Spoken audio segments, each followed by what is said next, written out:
I think I'm live. YouTube has not told me that I am, but I believe I am. Hey, everybody. Happy Saturday, all my Zen friends. Good to see you.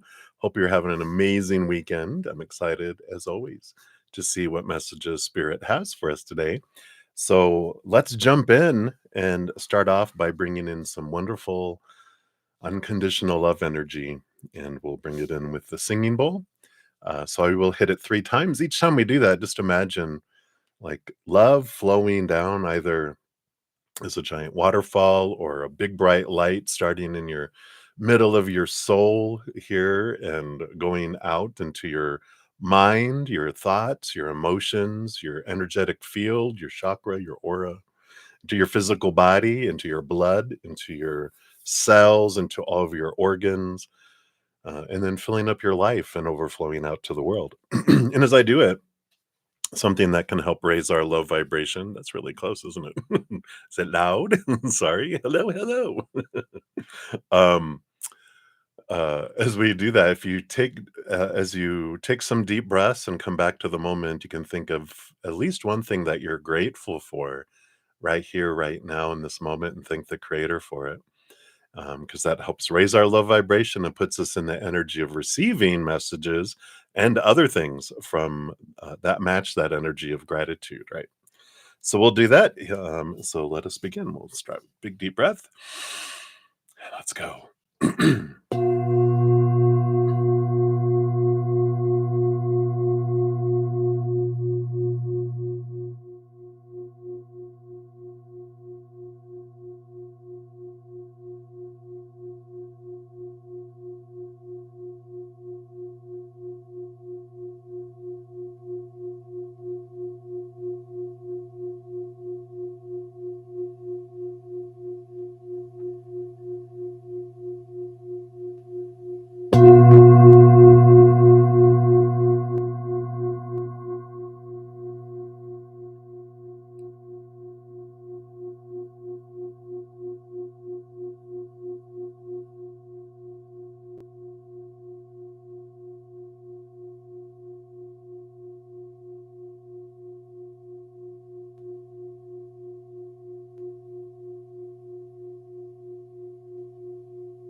Beautiful, beautiful.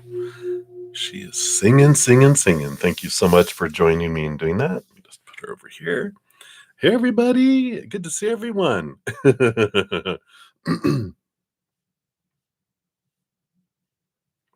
All right. And Michelle, thank you so much. I must have missed that. you know, uh, but thank you for your patience. We'll actually move you to the front of the line here um, when we get to the questions and get going here. Since you had that last night, so we will do that. All right.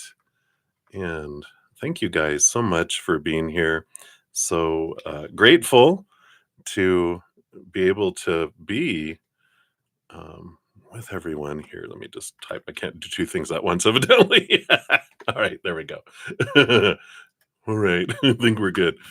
I'm just so grateful, that we have this ability to be able to talk live here in our homes, right? You don't have to leave your house to go meet somewhere and only be local, that we can get together across the world in this day and age. And it's beautiful. And I love that. So grateful to have you here.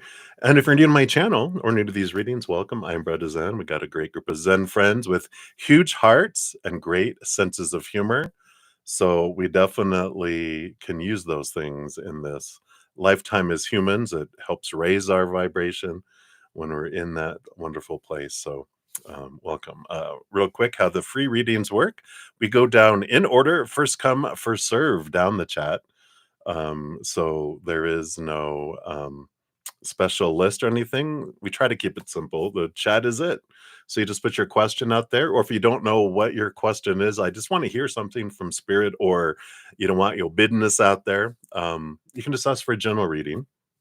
Free readings are 1 to 2 cards.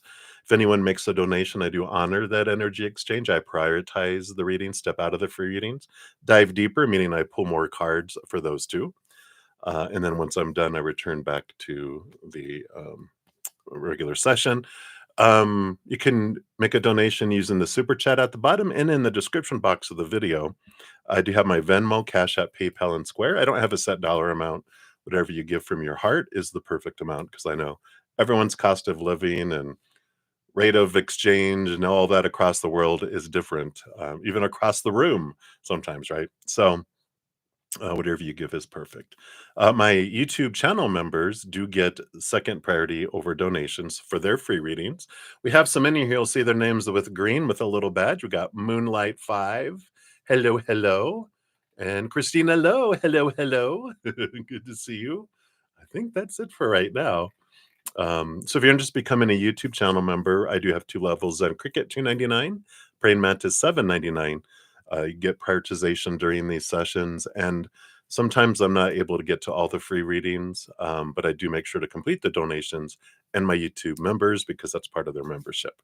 We also get together during the week on Thursdays. We've got a 2, 3, sometimes 4 hour session Thursday night where we join both groups together.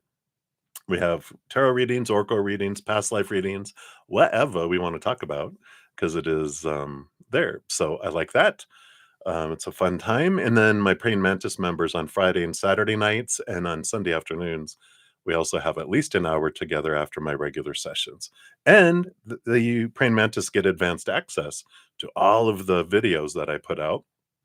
So if you're interested in that, there is a link down below in the description box on how to sign up for membership. So, let me do this one next. I'm kind of going in my little order here. Got to stay organized. It's my Capricorn rising. Um, so every month, YouTube does give me 10 free of the Zen Cricket level memberships to give away, which I'll be giving away 5 this morning, and then 5 also. Um, um, this evening as well. Sorry, I got distracted. 5 this evening as well. So if you don't have your membership gift option set to on, here is a little video that tells you how to make sure that's turned on. I think it's down in the little dollar sticker at the bottom for the super chats. There's an option for memberships, and you just have to slide this little button to be on to be eligible. So I'll do that here in a moment. I'll give you guys time to sign up for that as well. So we will do that. Let's see, what did we have come out today? Oh, we had the Libra full moon video come out this morning. So that's one of the free things that I do is full moon, new moon, when the sun changes signs each month. We've got weekly Zen Bytes. We've got Zen Gates, which we just had one open up yesterday. Let me just throw that one out here too. So these have extra messages, talk about the energy, because we can deal with a lot of this energy this year. We can make life easier or harder, right? And the more we're aware of higher vibration, things we can do both mentally, emotionally, energetically, and physically to help us through it all, the better, right? And so that's why Spirit has me doing all these videos, to help as much as we can. I love doing them because I learn so much from Spirit as I'm channeling for them and doing the readings. So if you're interested, there's all the playlists are always listed in the description box of the video. And on my main page at the very top, it says new for 2025. All the playlists are there for those two. So boom, boom, boom. There you go. We also have Equinox readings, which are the 3-month reading, goes from March 20th to June 20th. And here's the playlist for that. It's by each like element, air signs, water signs, etc. So we got all that in there. So, ton of free content if you are interested to check those out as well. All right, let's move that out of the way. And let us give away the five, and then we'll get into readings. We'll try to get through everything. Boom, boom, boom. All right, so let's jump in here. Let me bring that up here. Hopefully, it's all in the same spot. Okay, there we go. So all I do is I push a button. YouTube and Creator Spirit are the ones that choose. So I'm going to hit a little button, and you'll start to see the giveaway happen here. So if you're looking for a free Zen Cricket membership, deep breaths and go, all right, Creator, I'm grateful. Let's bring it. Right. All right, here we go. So it's going to gift five. You'll see it pop, pop, pop up here. It has begun. So, Nelia Medeiros, you have one. Congratulations. And then Divine Roberts, Tanya Hikes, Divine Timing, and Andrea 54 Hector. Congratulations, you five. Let me grab those real quick here for my records. All right. So, congratulations. Boom, boom, boom. All right. So let me get organized real quick here because I know, like last night, hey, from Scotland, hey, G. All right. And so, Shanji, yeah, you had one last night as well. I thought um, I didn't see the extra questions. I know, Sean, you said you might have not done it. So, my apologies if I missed everything last night. So, Michelle, Shanji, we owed you two. So, we'll bring those up first. And then, yeah, yeah, I see question number two for you there, Nelia. And then I think you had another one last night. Because you did free reading and then you made a donation. So if you have another one, um, be sure to pop the question down there too. All right. So let me just catch up here. Let's see here. Okay. All right. And then Nicole, I did get your Venmo that came through. So I see that question. We will grab that as well. All right. I think I've got all the ones I owe, and I think we're good. You're very welcome, Nelia. Thank you so much. YouTube gives away to people that are very active on the channel is what they're supposed to do. We know how that usually works with computers and stuff, but I'm grateful because I know you definitely do. So I'm very glad. All right. Good morning, Olivier, Benita. Hey, everybody. Hello, hello. All right. Well, let's get into it. We're going to be using this beautiful deck. It's one of my favorites. It's the Naked Heart Tarot. It has beautiful design. If you guys are interested, that's what it looks like. It's from Jillian Wild. And I love it's kind of simple, but I love the artistry on it too. So we'll jump in. All right. So I will be posting here in the chat the order. Well, I'm not gonna the order. The how can we say it here? Let me just move some stuff around real quick here. Again, I'm just not, doing two things at once. I just become very focused these days. I don't know what that's all about, but okay, here we go. So I'll put in the chat the timestamp as I'm doing them.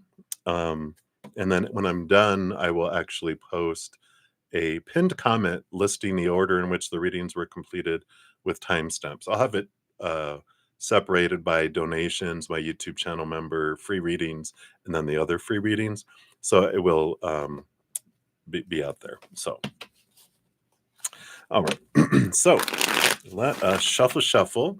So how we're going to do this. So we have Michelle Smith, the one I owe you, and then Shanji, the one I owe you, and Nelia. Well, you're going to be up after that anyway. So I'll do your three, and then Christina Lowe, and then Moonlight 5, and then June 333, and then Olivia, and then Nicole Bennett is where we'll be. That's where we're at on donations right now, and then we'll go from there. All right. So Michelle Smith, I think I saw yours. You wanted ancestor message, right? Let's see here. Yeah, grand rising to you as well. I love that. Michelle.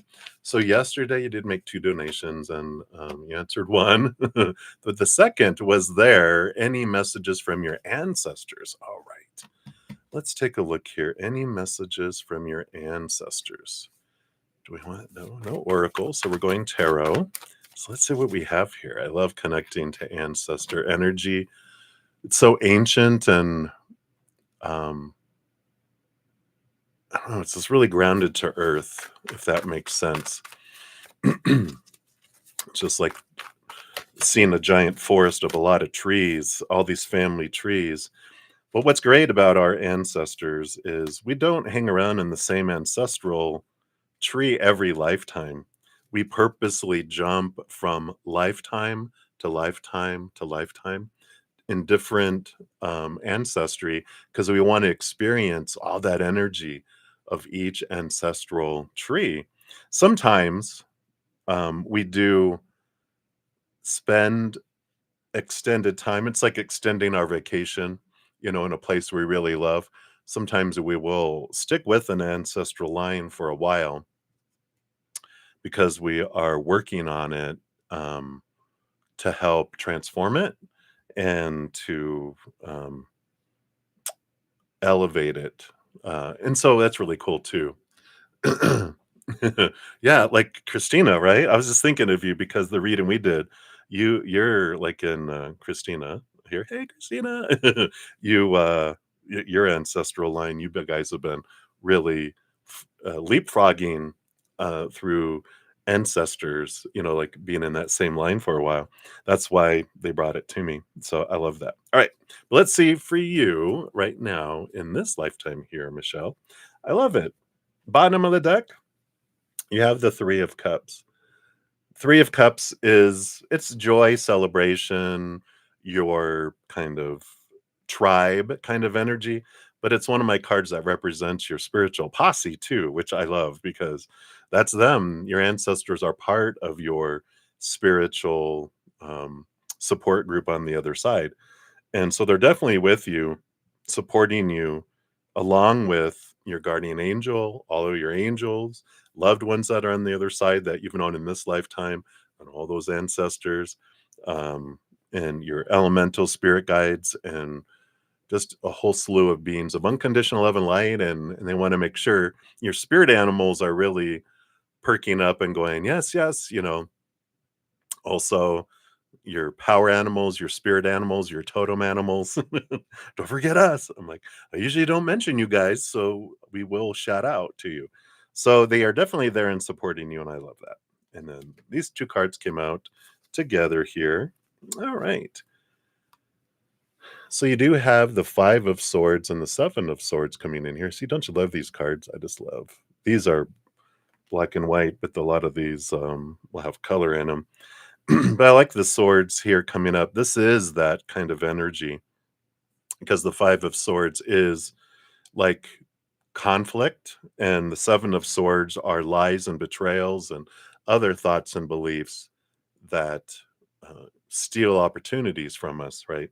So both the odd numbers, usually in the um, minor arcana, represent struggle that allows us to go to a new level. And what I love about this, because we're talking about ancestral lines and helping transform, being a chain breaker, being an ancestral healer, we all have the ability to do that, but some of us have chosen that to be a big part of our life. And I feel like they're saying that is that you have an important part, and that you do have 3 ancestors with these 3 of Cups that are,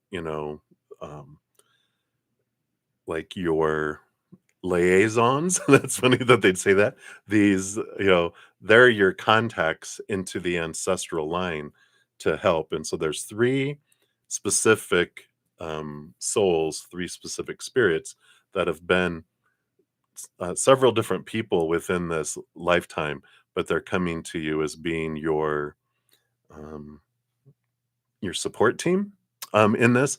And what they can do is like you can help go back and take any lower vibrational emotion and experiences throughout the ancestral line. You can, wrap it in unconditional love energy and your energy, and you hand it to one of them. They'll take it into their high heart because they're higher spiritual beings now, back to who they were. They can take it into their heart and transform it and give it back to you to plant within the family tree. So I love that energy. Then you have 5 cards that looks like a little fan and this card underneath it, which is the Fool card. Yeah, new beginnings, and I like this energy because the Fool card really, it's the first card in the major arcana, right? And, it follows the World card, the last card in the major arcana. That's how it works, right? Which is the ending of old cycles, the beginning of a new adventure. So you can't make it up. This is all about ending ancestral and familial cycles, and that you are a breaker of this conflict within the family. You have this ability and the support to do that.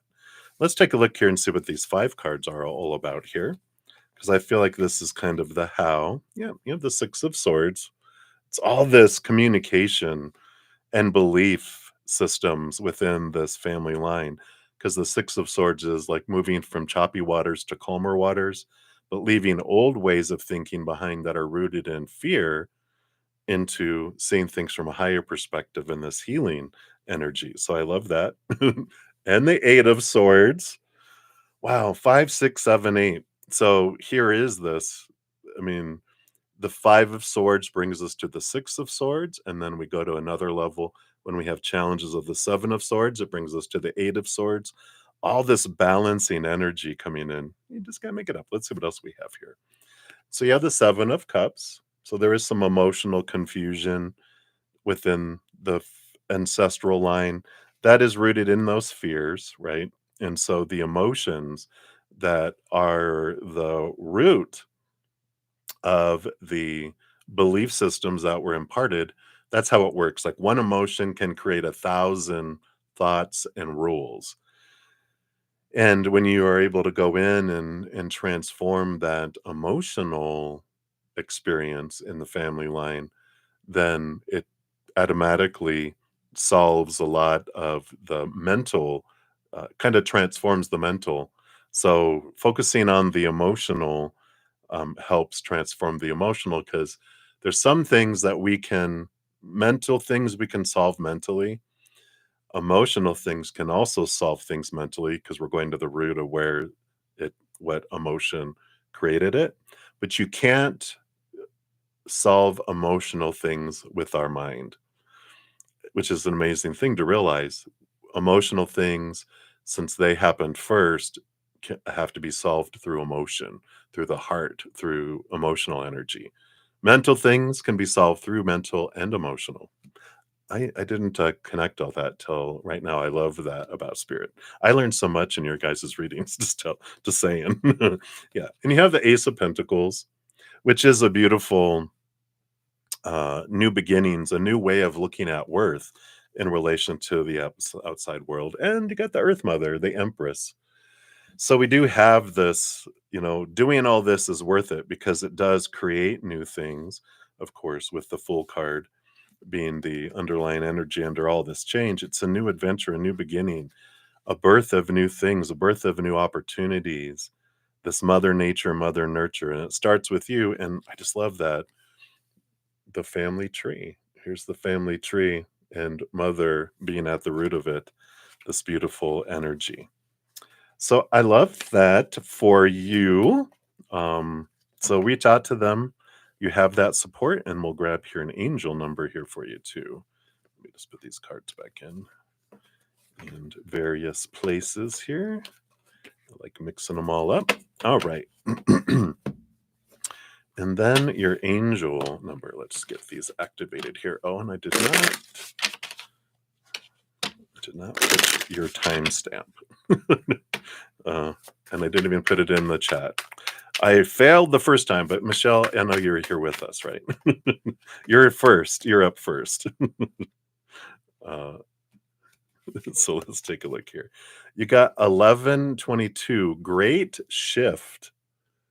How perfect is that? It says, personal growth, spiritual development, and manifestation goals, oneness, connection, and completion. It says, first, focus on the positive changes occurring due to your efforts. This is the changes that you're making in the family line in the ancestral realm. Then expand your horizons and permit yourself to try something new. So many positive shifts are in store for you. The world around you is changing in favor of your intentions. So it's very powerful energy that's there. I love that. I love it. I love it. I love it. All right. All right. I'm so sorry that I missed putting that your timestamp. All right. So that's what they have for you, Michelle. So thank you so much for your donation. All right. So let's put in here. Let's do this right. So Sean G, you're up next. So at 26:15, let's put it down here and put it over here. And we'll start making this my habit again here. All right. So Sean G, thank you again for your donation last night. Uh, and I think you put yours up here. Yep. So your question was any messages from spirit regarding your finances? All right.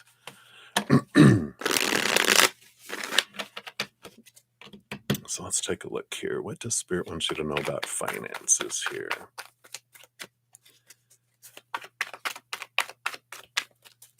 All right. Do it that one and that one. These and this one underneath. All right. What do we have on the bottom of the deck here? So you do start off with the Two of Pentacles. So there is this balancing energy that's coming in regarding finances. There's also this it's power of choice, but it feels like two options that are coming in, right? They're bringing me back to that email question that you asked last night. Interesting. Out of all the readings I do, whenever I remember one, I know it's not me. It's spirit going, oh, yeah. So there's this options, trusting your creativity, trusting yourself in making decisions. It's good if you feel like you want to get advice, but then step back and go, what feels right within you in decisions that you make? And that's an important thing in everything, but financially, it will benefit you with that too. That's the energy on the bottom. Then you had two cards that pop up here: Ten of Pentacles, Heart of Cups. There you go. So, kind of a little confirmation here. Ten of Pentacles is one of the big abundance cards that comes in here. And the Heart of Cups, the Queen of Cups, is about trusting your intuition, trusting your heart.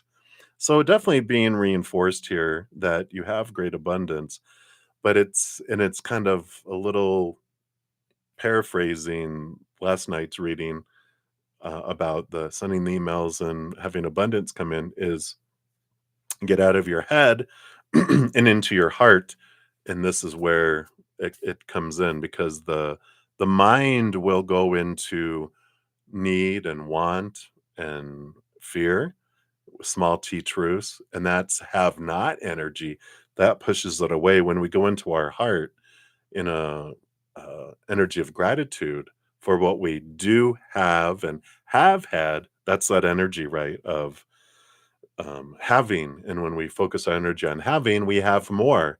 We focus on need and want, that's have not, we get more not, right? So I like that, just a reminder of and reinforcement and clearer about following your heart, what it brings versus following our mind. Now, our mind can support our heart, but when our mind wants to rule over our heart, that's when happens. Okay, my sound effects are kicking in. All right. And then you have the Four of Swords. Yep. Putting your mind at rest, letting the mind sleep in a way. So I like that. That was right next to that. So exactly reinforcing what we said. Now you have three cards with one underneath it. So let's see what these three cards are. You have the Lover's card. Here's the Power of Emotional Choice. That's kind of bright. There we go. Can see a little better there. Uh, Two eagles. I love it. So this is the power of emotional choice. You have the Eight of Swords, which is stepping away from our own brain thoughts that have made us feel blinded and bound and trapped and restricted.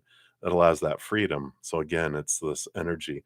Get out of our minds and make an emotional choice in gratitude, realizing that you get to choose how you feel about everything, that things of the outside world, no matter how much money we have or don't have, or abundance or success or whatever it is, love, whatever we're looking for, will never, doesn't have to control how we feel.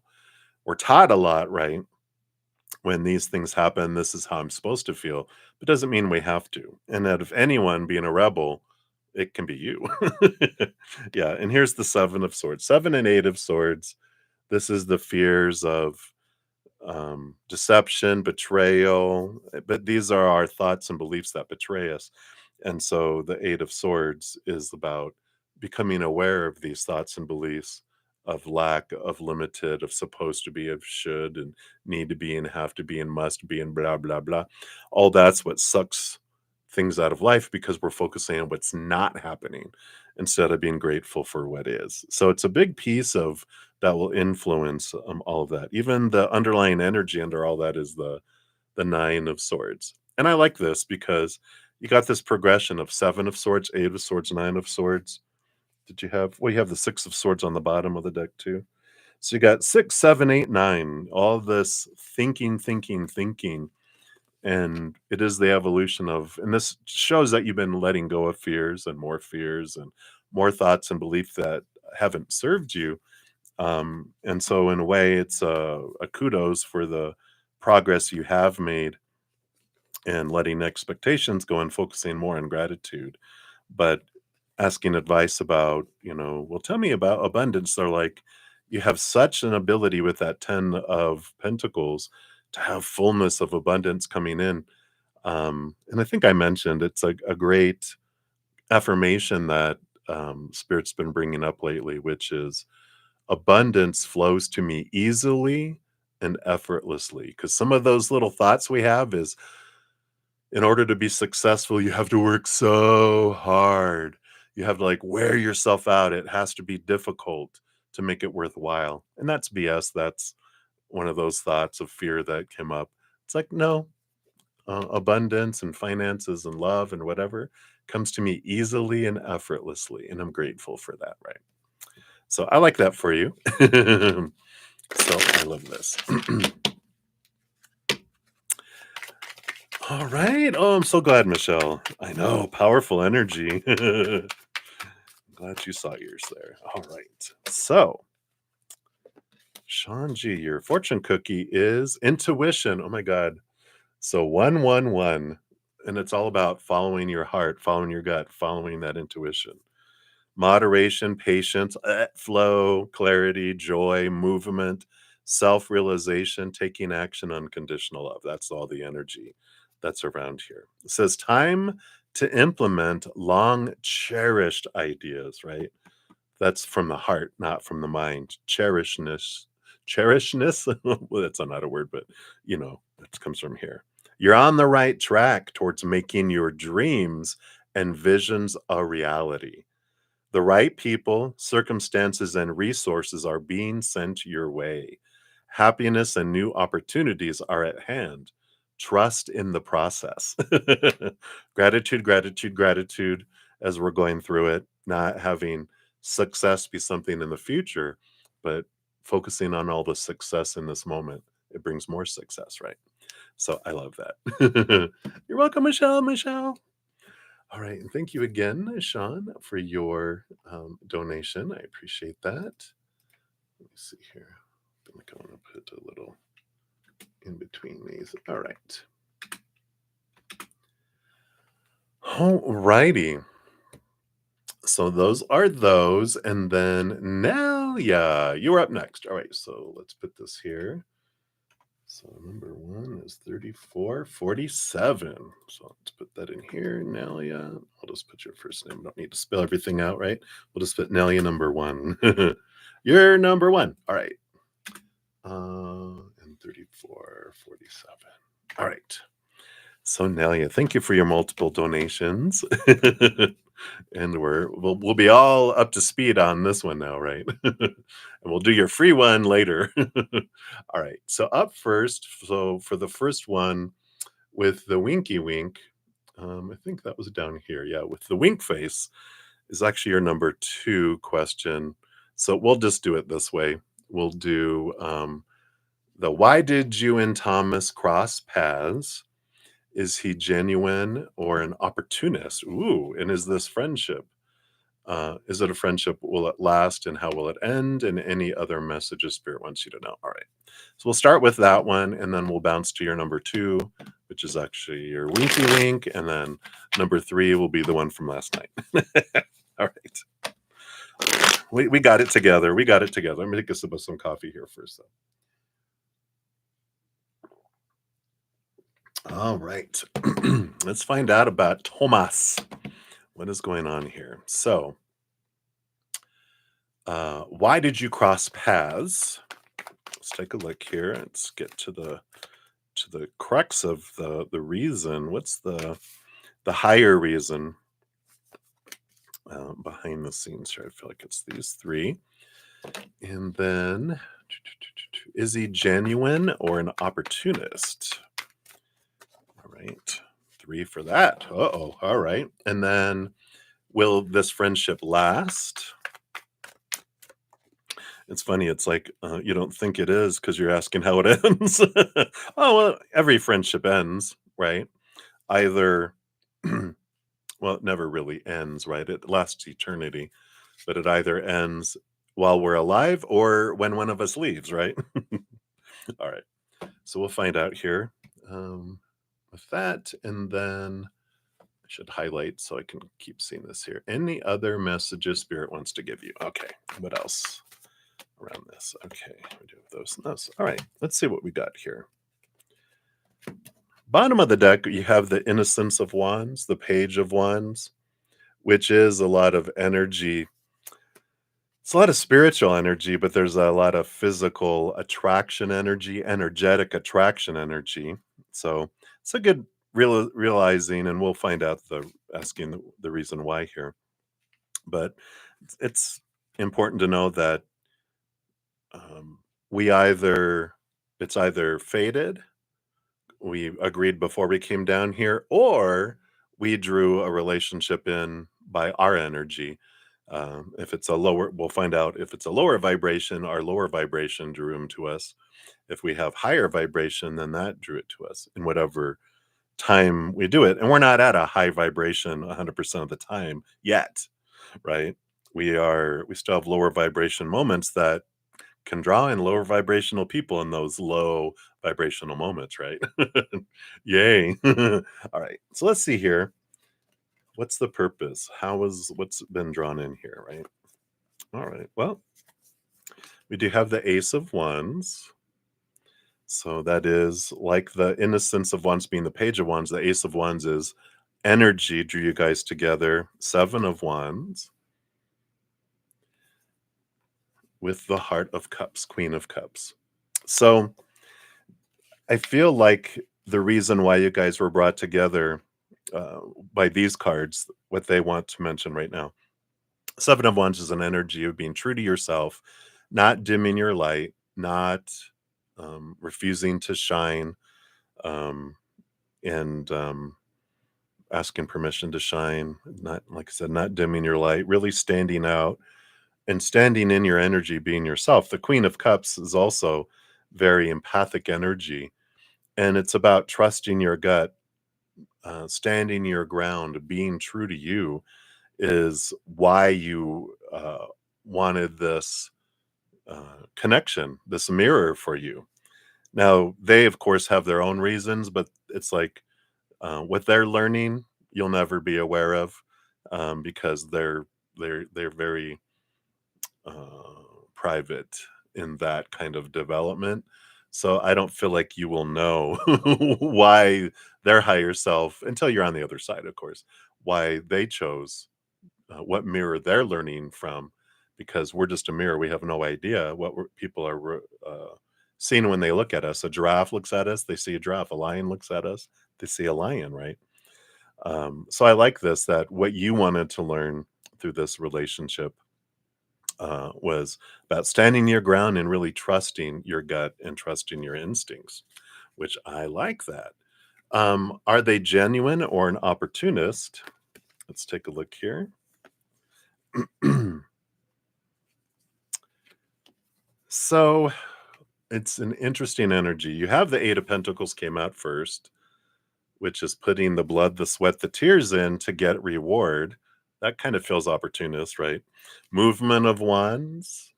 This is the Knight of Wands, which is the fastest moving knight, and it is someone who is motivated by their passions. But we have the Naked Heart too. And the Naked Heart, that's why it feels interesting, because we've got dual motivations going on here. They've got what their heart really wants, who's caged and imprisoned in the cellar.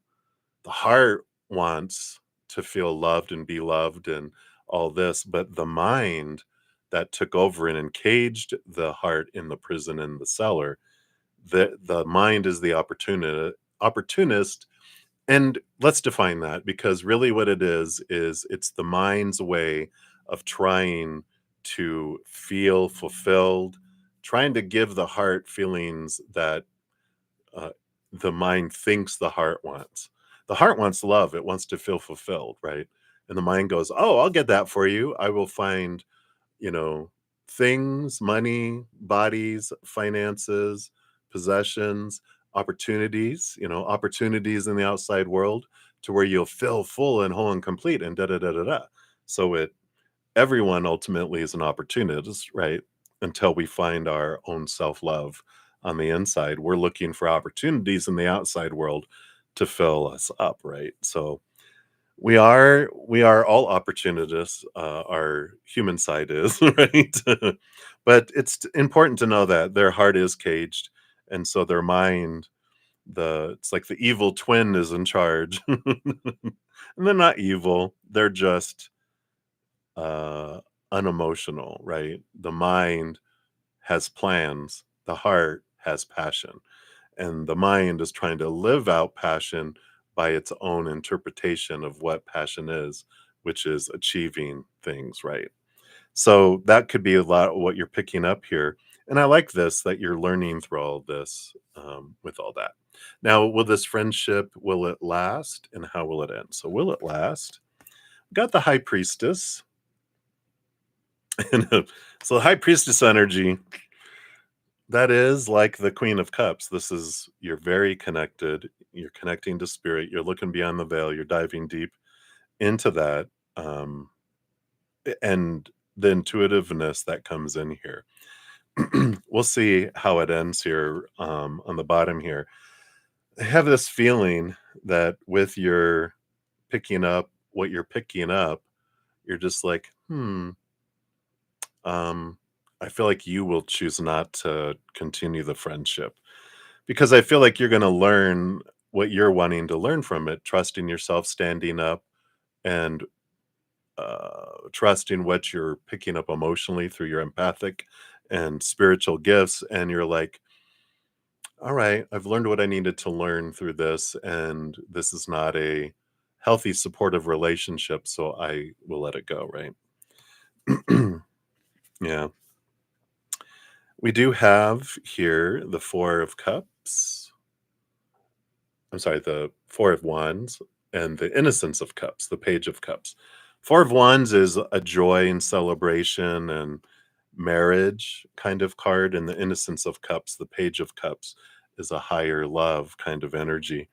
So I feel like this is you choosing joy, you choosing higher love, higher emotional vibration. And then it also ends when they find someone and get married. Um, it's like they're choosing something else, but I feel like that's when it really ends, because I feel like you choose to back away from this friendship, because you're realizing the energy you're investing is not, it's like you're the one that's giving, giving, giving, and getting very little back. So you make a choice for yourself. And so it's not like I don't feel like you like end it like, but you back off of it and you don't invest a lot of energy into it. But they meet someone and then they're going to get married. And then you're like, okay, that's good. Cut, cut. And I just feel like that's how it ends because you're just like, I feel it's best not to be involved, if that makes sense. All right. I mean, I wasn't paying attention down here. We're on the ball. Yay. All right. Now, and then anything else they want you to know? Yeah. So the Two of Cups. Um, I do feel like here you do have um, past life connections. Here you got the Two of Cups and the Six of Cups. So I do feel like it was a faded. This wasn't something that you drew in through your like low vibrational energy or whatever, or high vibration. This was something with the Six of Cups and the Two of Cups that it was a pre agreed upon. We're going to be this for each other in this lifetime. All right, if you need a jerk, no, you're not a jerk, but if you need a jerk in your life, I'll be the jerk. And you're like, oh, good. You need me to be a mirror and show you yourself. I'll be that for you. And you're like, all right, we'll be that for each other. And you're like, perfect, right? Because it's that kind of, realizing everyone has all these human characters we interact with, including ourselves, are all that a character, and the actor behind the character is who we really are, right? Behind everyone, powerful, supernatural, eternal spirit being made of unconditional love. And so they are that. And like, okay. And sometimes when you're in it, it's hard to see them that way. But I can honestly say, like, my 5 longish term, I call it longish, between 1 to 3 years relationships, I can honestly say that they were all teachers showing me what I wanted to see about myself, and I have no angst with against them at all, and I have appreciation that they really showed me, what I wanted to see now when I was going through it. But we also have here the thief, this is the what we're learning. The 7 of Swords can be, about betrayal and lying and cheating and blah blah blah, all that kind of stuff, but really at the core of it, it's always a reflection of what's going on in here. That was my relationships. I had betrayers, but it's because I was betraying myself and they were showing me how I was betraying myself. And and that's what happens. We have these revelations of what of my own thoughts and beliefs and mindsets are cheating me and betraying me. And that's why we have all these wonderful mirrors. It's also why we are able to see such wonderful things in other people too, because that also exists within us.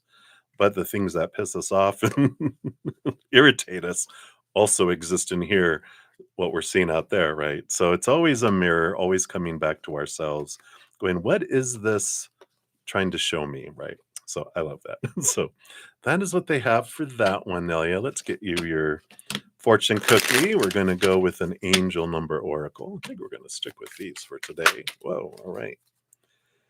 Yeah, I love it. 333, powerful number called support. Growth, creativity, joy, community, vision, talent. So seeing the angel number 333 is a sign that it's time to focus inward. Work on your skills, discover your talents, and use your imagination. Unleash your inner artist. Doing so will boost your self esteem and sense of competence. It does wonders for your sense of purpose and contributes to your community. So, this support energy, it kind of relates to what we're talking about, right? That they are showing you and supporting you, turning you inward so you can look at what you are to learn. That connects you to your creativity, which allows you to express it in the outside world too. And creativity might help too, because when we're not being creative, we're not expressing that side of us, we can kind of feel stagnant. So there's a little nudge to allow that into. All right. So that was El Numero Uno. And then number 2, let's put that in here. All right. So now, yeah, number 2. Do this, and that was at, well, we kind of started 49, 41 is what I'm putting. All right. So number 2, So question number 2 was up here. Oh, there it is. So, so with the wink face. So will Majid, if I'm pronouncing that right, will they end up sending you a Facebook request? If so, what will the experience be like for the both of you? If not, why? And any other messages from Spirit. All right, let's take a look here. So, based on current energies, will they send a Facebook request? Okay. All right. And then, if so, what will be the energies? Okay. Let's see here, because I don't think, yeah. So they do. Innocence of Swords. We'll talk about that. I felt like it was because I didn't feel like we're going to do the not because it is a yes. And then any other messages from Spirit. Let's see, one of those two and that one and that one. All right, these are separate. Okay. So bottom of the deck, you do have the Eight of Wands. Eight of Wands is, look at the little gazelle. That's fast moving energy. So with the question, are they going to send you a Facebook request? We've got the Innocence of Swords here. There we go. Which is the Page of Swords, which is new communication, heightened communication that comes in here. Eight of Wands, I feel like it's going to come in fast here. I feel like the energy, this passion, this energetic attraction between you guys is, I don't use this word, palpable. Which is, what does that mean? Like recognizable and sticks out, right? So so there we go. That's what we have with that. So I feel like maybe even while you're on, right?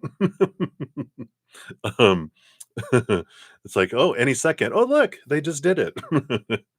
We'll see if it's that fast, but I feel like it is fast. And then how does that unfold? What does this bring? So you've got the Sky Father, which is Emperor energy, the number 4, Aries.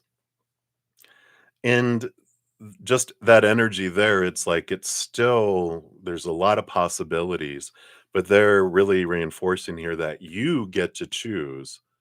You're not at the whim of them, like, well, they're going to decide how this goes. No, they're like, you get to decide what you want to do and the action you put behind it and where you want to go with it.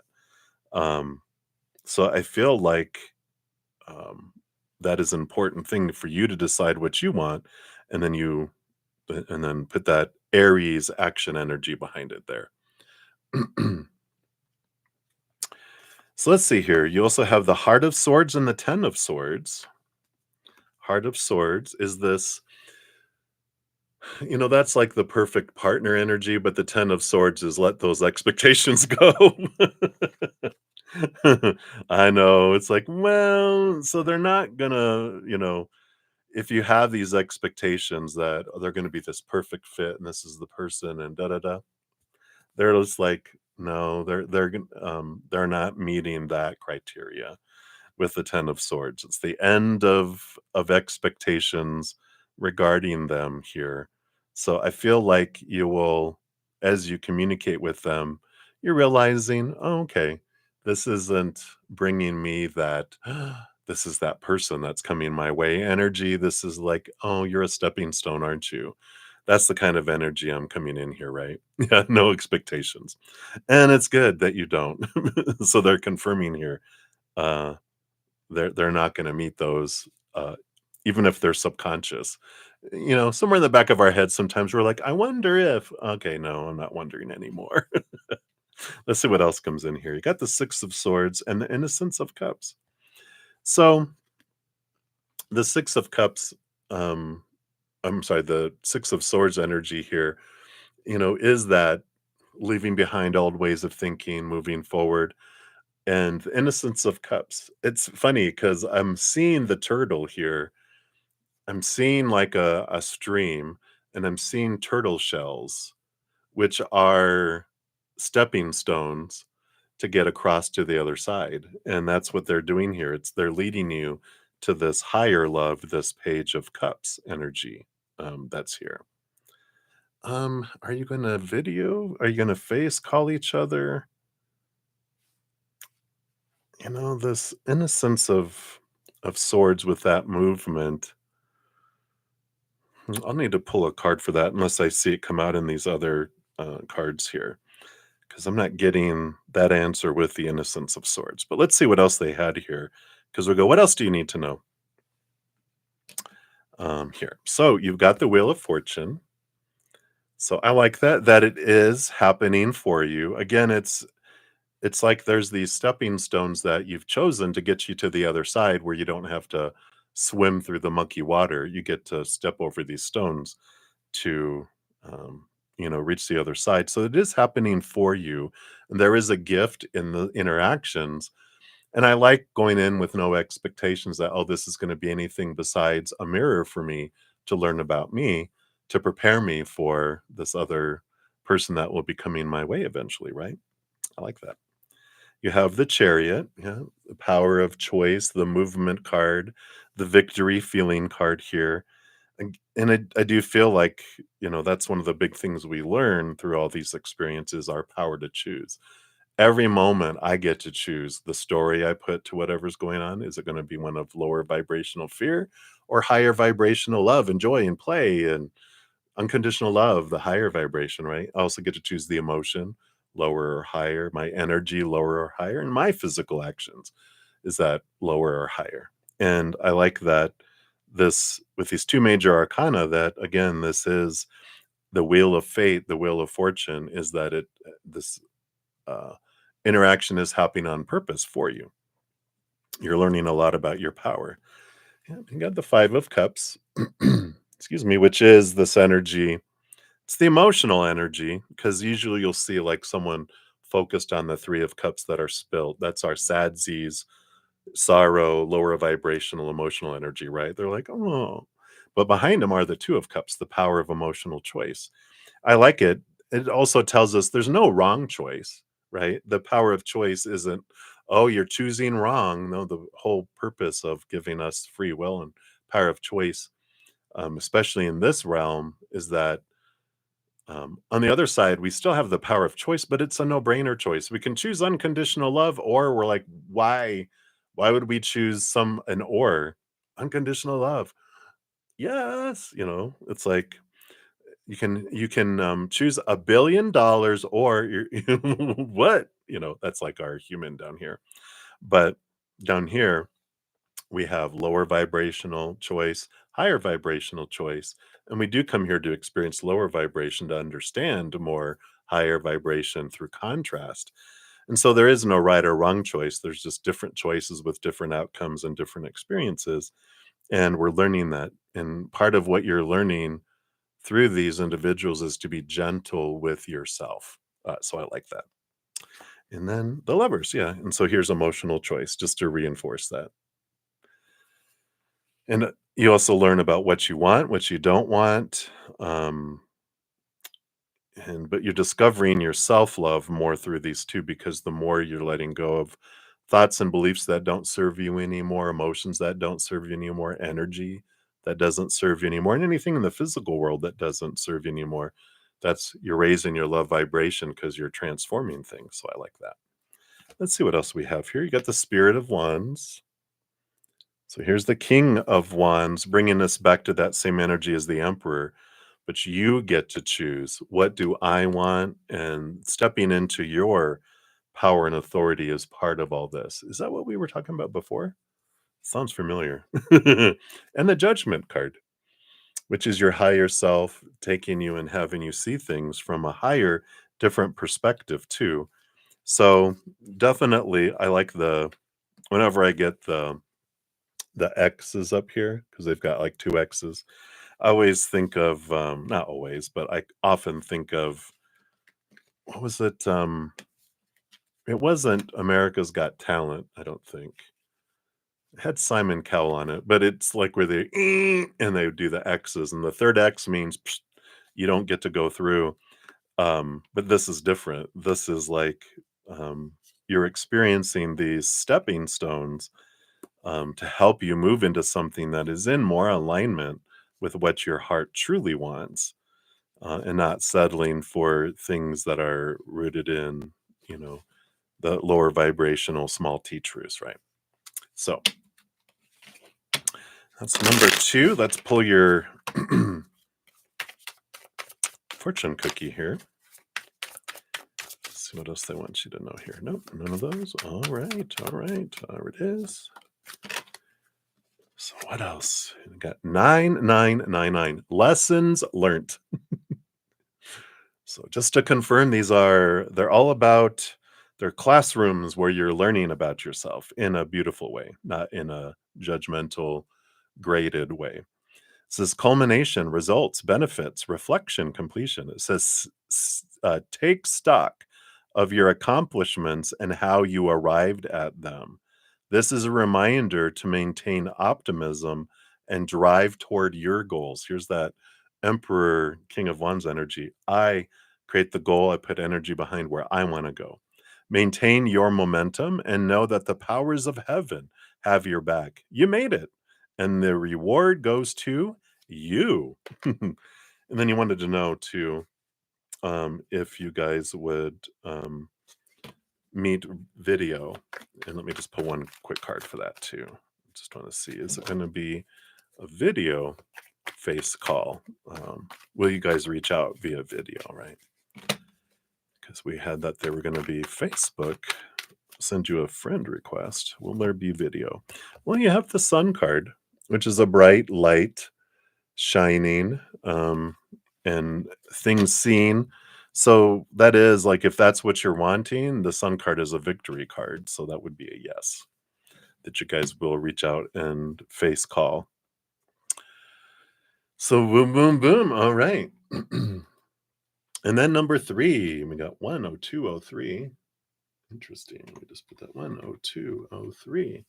It's like in order there. So Nelia, number three. Whoa.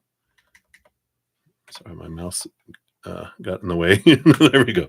All right. And then at 10203. All right. So number three, Nelly, and thank you for all your donations and all your support. I'm glad you got to win one of the memberships. So you'll have it for 30 days. And then, of course, on Thursdays, you'll have access to our Thursday night session, which goes from 6 p.m. Mountain Time to at least 8, sometimes 9, even sometimes 10 p.m. Mountain. All right. So number three, any messages regarding your sister, the sparkler? What's going on with sisterhood here, right? What's going on with the sis? Okay, I don't want that one. I do want these two, though. Oh, these 4. All right. Does she ever plan on calling you to resolve your situation? A general and her thoughts and intentions. All right. We do have, yeah, so we have movement of wands. We have the Knight of Wands on the bottom, the horse on fire. What a great symbol for your sister. She is a horse on fire. Get out of her way, right? Fire starter for sure. A lot of passionate energy. There's a lot of stuff below the surface here that we'll dive into. You ever try to catch a horse on fire? Good luck, right? All right, we're going to need some coffee for this. All right. So, what's going on with sister here? 7 of Cups, a lot of emotional confusion, and that makes sense. You know, she ignites very quickly, which means she's got a lot of fear triggers, and they're sensitive. We'll say that she might have more triggers than average, but they're also, because of her fire starterness, they are very sensitive. It's like they're showing me like a very sensitive floor surrounding treasure that goes off, like, if you're like Mission Impossible, when they, like a bead of sweat would set off the sensors. That's what they're showing me here, which ignites a lot of emotional confusion because when they're in that fiery energy, then they do, they're out of their adult, compassionate, intelligent, loving side, and they're in that little 2-year old.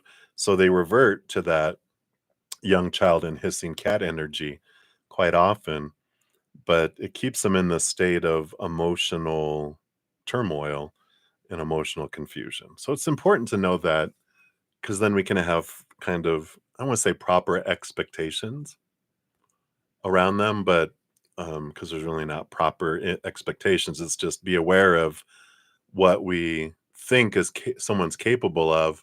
We can be like, it is difficult for them. And if I was in their shoes, I would also be doing the same thing. So it's like giving some grace with their actions, not becoming a doormat and, being a source of abuse or anything. But in here, inside us, we can have some compassion going, yeah, I get it. They got a lot going on inside them. And there by the grace of God go, I am so grateful that I'm, less emotionally confused. I have, more emotional stability within me, and I'm not someone that, goes off. We do have the house energy here, the Four of Pentacles, which does tell me they still hold a grudge. Yeah. She's one of a kind, right? Yeah, she does hold a grudge. Well, grudge, she holds her pain. She holds on to her pain. Um, and it's, yeah, you rejected me. This is her mind, right? You rejected me by not letting me come to your house. Um, and there's something there. Maybe we'll find out when we look below the surface here, but there is something about, you know, it meant a lot to her, but it meant something more extreme to her, that the rejection of you not letting her come to your home, um, is something that just really, for some reason, hit her very hard. And for you, like, from your point of view, you're like, "It's just that, this is the reason I did it. Why can't you let it go?" Because it wasn't just that, it was something very deep that goes way back, like, way, way back. And maybe we'll get some more information, but yeah, we got the Chariot card. Here is this movement and mother energy here, with its Cancer Mother Luna energy behind the scenes, but that's the power of choice energy that comes in here, right?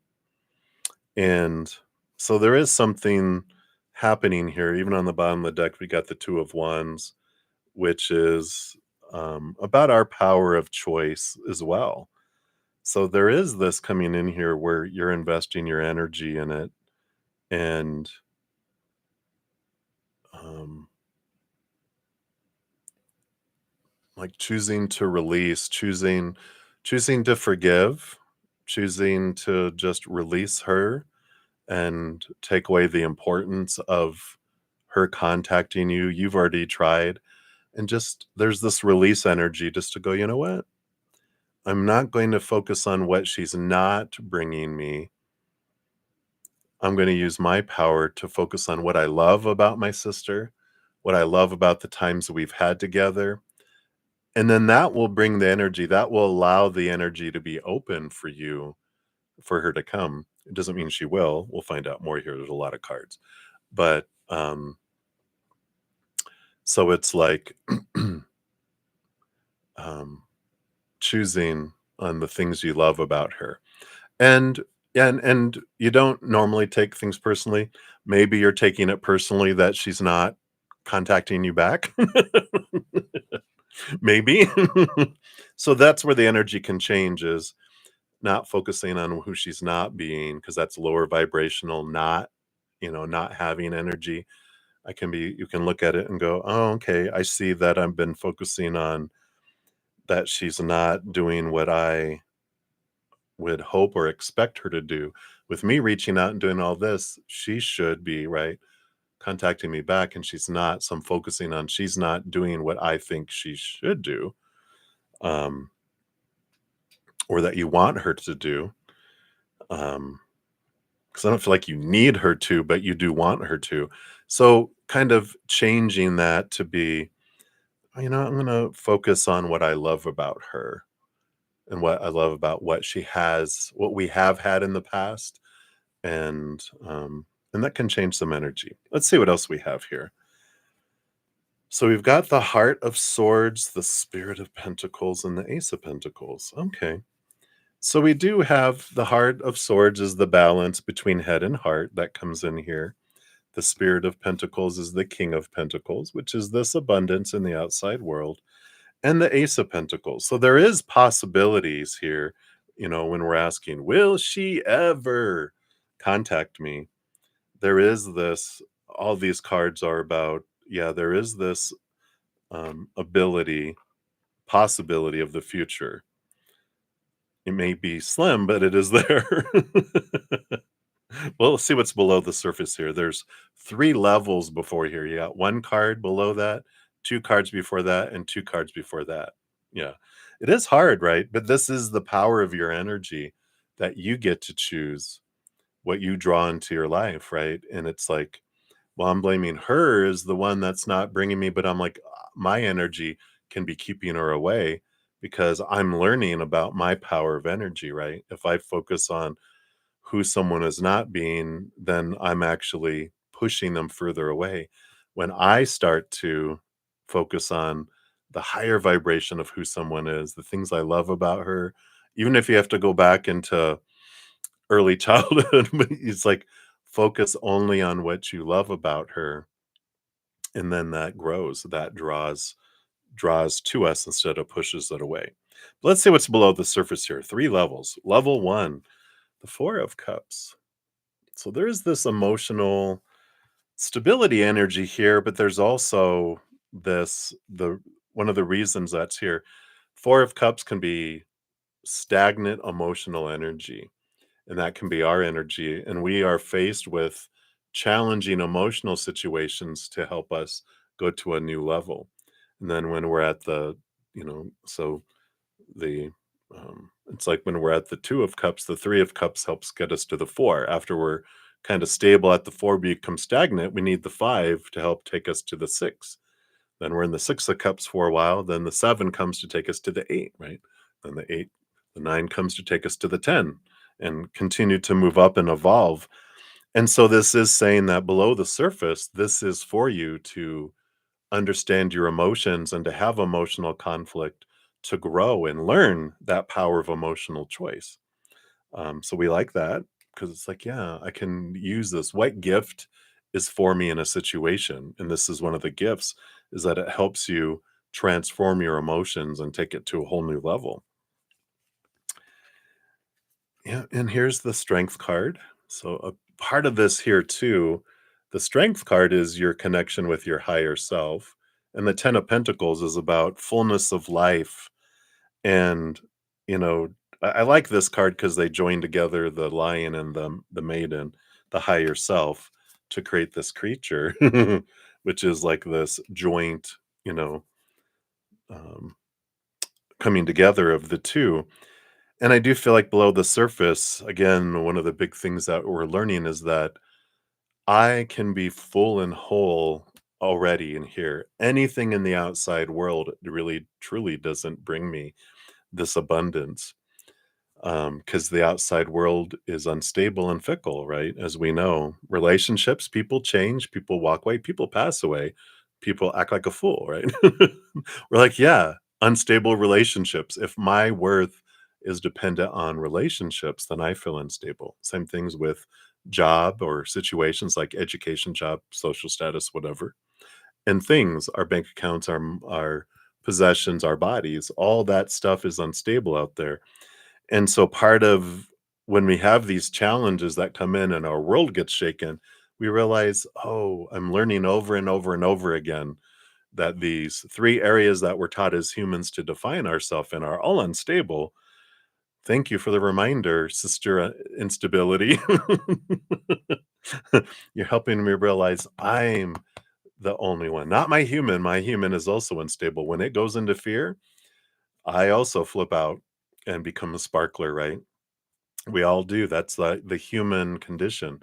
As long as we have an inner child, they act up when they feel unsafe or out of control.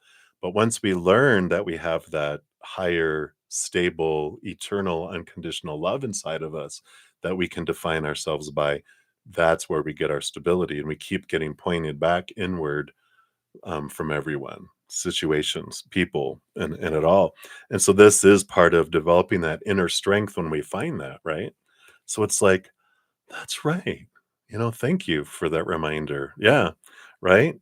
Thank you, sister, sister, sister insecurity, sister instability, sister sparkler. Thank you for pointing me back inward. Thank you. Right. And then underneath, yeah, we've got the moon card and the judgment card. We like this.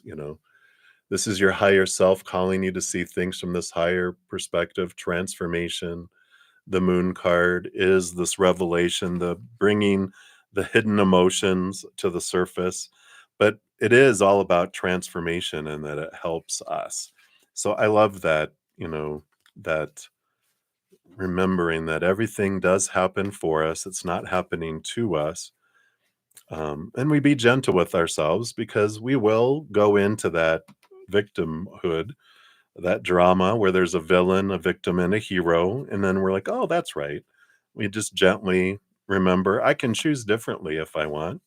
I can turn inward and upward, and I find that stability and that beautiful feeling of fullness and wholeness. And then I see the world differently until I don't again. And then I'm gentle with myself, remind myself, and learn and return. But yeah, definitely remembering everything is a reminder for us in the outside world. Laughter is good, right? Let's see what your fortune cookie is here. Okay.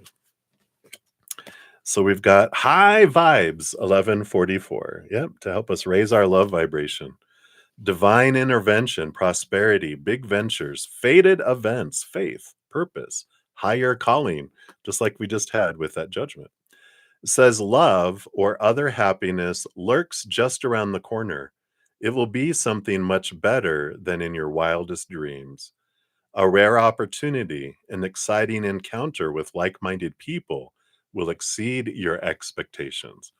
So I really like this, because it does, you do, when you find this wholeness inside, you stop caring about what other people are doing or not doing, saying or not saying in their silence or whatever. And when you have that reflection, that always comes back. You're like, oh, what did I want to know about me in this moment? And we don't have that judgment. And we don't judge ourselves either. We release ourselves and we can enjoy moments more and more. And then we draw in things. And what's amazing too is that's why it's a possibility that once I find what I needed and what I wanted to learn through a situation, I don't need that situation to exist anymore. Either that person will just drift away out of my life or they'll return in a different way to bring me different reminders. So I like that. Yeah, don't they? I love it. Sweet touch. Little sweet touch for our spiritual sweet tooth. All right. So I love that. So thank you again, Nelia, and many blessings to you. Right. Whoops. All right. And then we have Christina Lowe. You are up next. So thank you so much for your donation. Let me put that down here. Christina Lowe. All right. And so was it really 1905? All right. There we go. So, Christina, thank you for your donation. Let me scroll up here. Give that a love and a like there. And your question is up above. All right. So, good morning. Smiling or at least feeling joy. Love to all. I love your energy. So, you're so happy to have found you. Me too. I'm so glad. I'm glad you enjoyed your readings too. All right. So we're wondering here if Grandpa Bob has anything he'd like to say to you. He found a lure he made years and years ago, wedged in the hutch that you were cleaning. No telling how long it's been there. All right, let's take a look here. Then you also were wondering about Tamara. All right, we'll look at that too here. Let's see here. What from Grandpa Bob? Grandpa. Grandpa. All right. And then let's see here. Also wondering if and when Tamara is coming up here. So are they? And when? We'll grab those. Okay. So what does Grandpa Bob have here for you? So first up, you got the sun card coming in here. I like this brightness energy here. Leo, sun energy, shining bright, victory. Um, I do like that sunny day fishing energy that is kind of coming in here. But this brightness, this bright light, shining a lot of light, revealing a lot of things. But I do feel like that this is like they showed, like shown, I guess is the word, shown a light on this hutch, on this to get your attention. And I like this that they're always, because he's using the word spotlighting. I'm always spotlighting things for you. I'm always bringing things into your attention, even maybe a little glow around them. If you pay attention, you'll see them glowing because I'm putting like a spotlight on them, like a flashlight. Interesting. So he is bringing you a lot of messages and showing a lot of things coming forward here. We got the Wheel of Fortune too. So we've got the Sun card, which is an abundance card, and the Wheel of Fortune, which both of these are about the wheels of fate, things turning, things coming for you in a positive way that are unfolding. And I feel like these other cards are telling you how you can make the most of these things because there's like the wheels of fate are turning, bringing you things to you. But if you are able to change some energy around some things, it's even bigger. So it's like abundance is coming your way, but how big is up to you. And they're like wanting to bring you some hints on what you can do to enhance those. Let's see what we got here. Yeah, so temperance. We have this wonderful patience card. Again, there is this like validation that things have been in the works, something that's been going back and forth and back and forth. It's like alchemy, but it's about ready to turn to gold.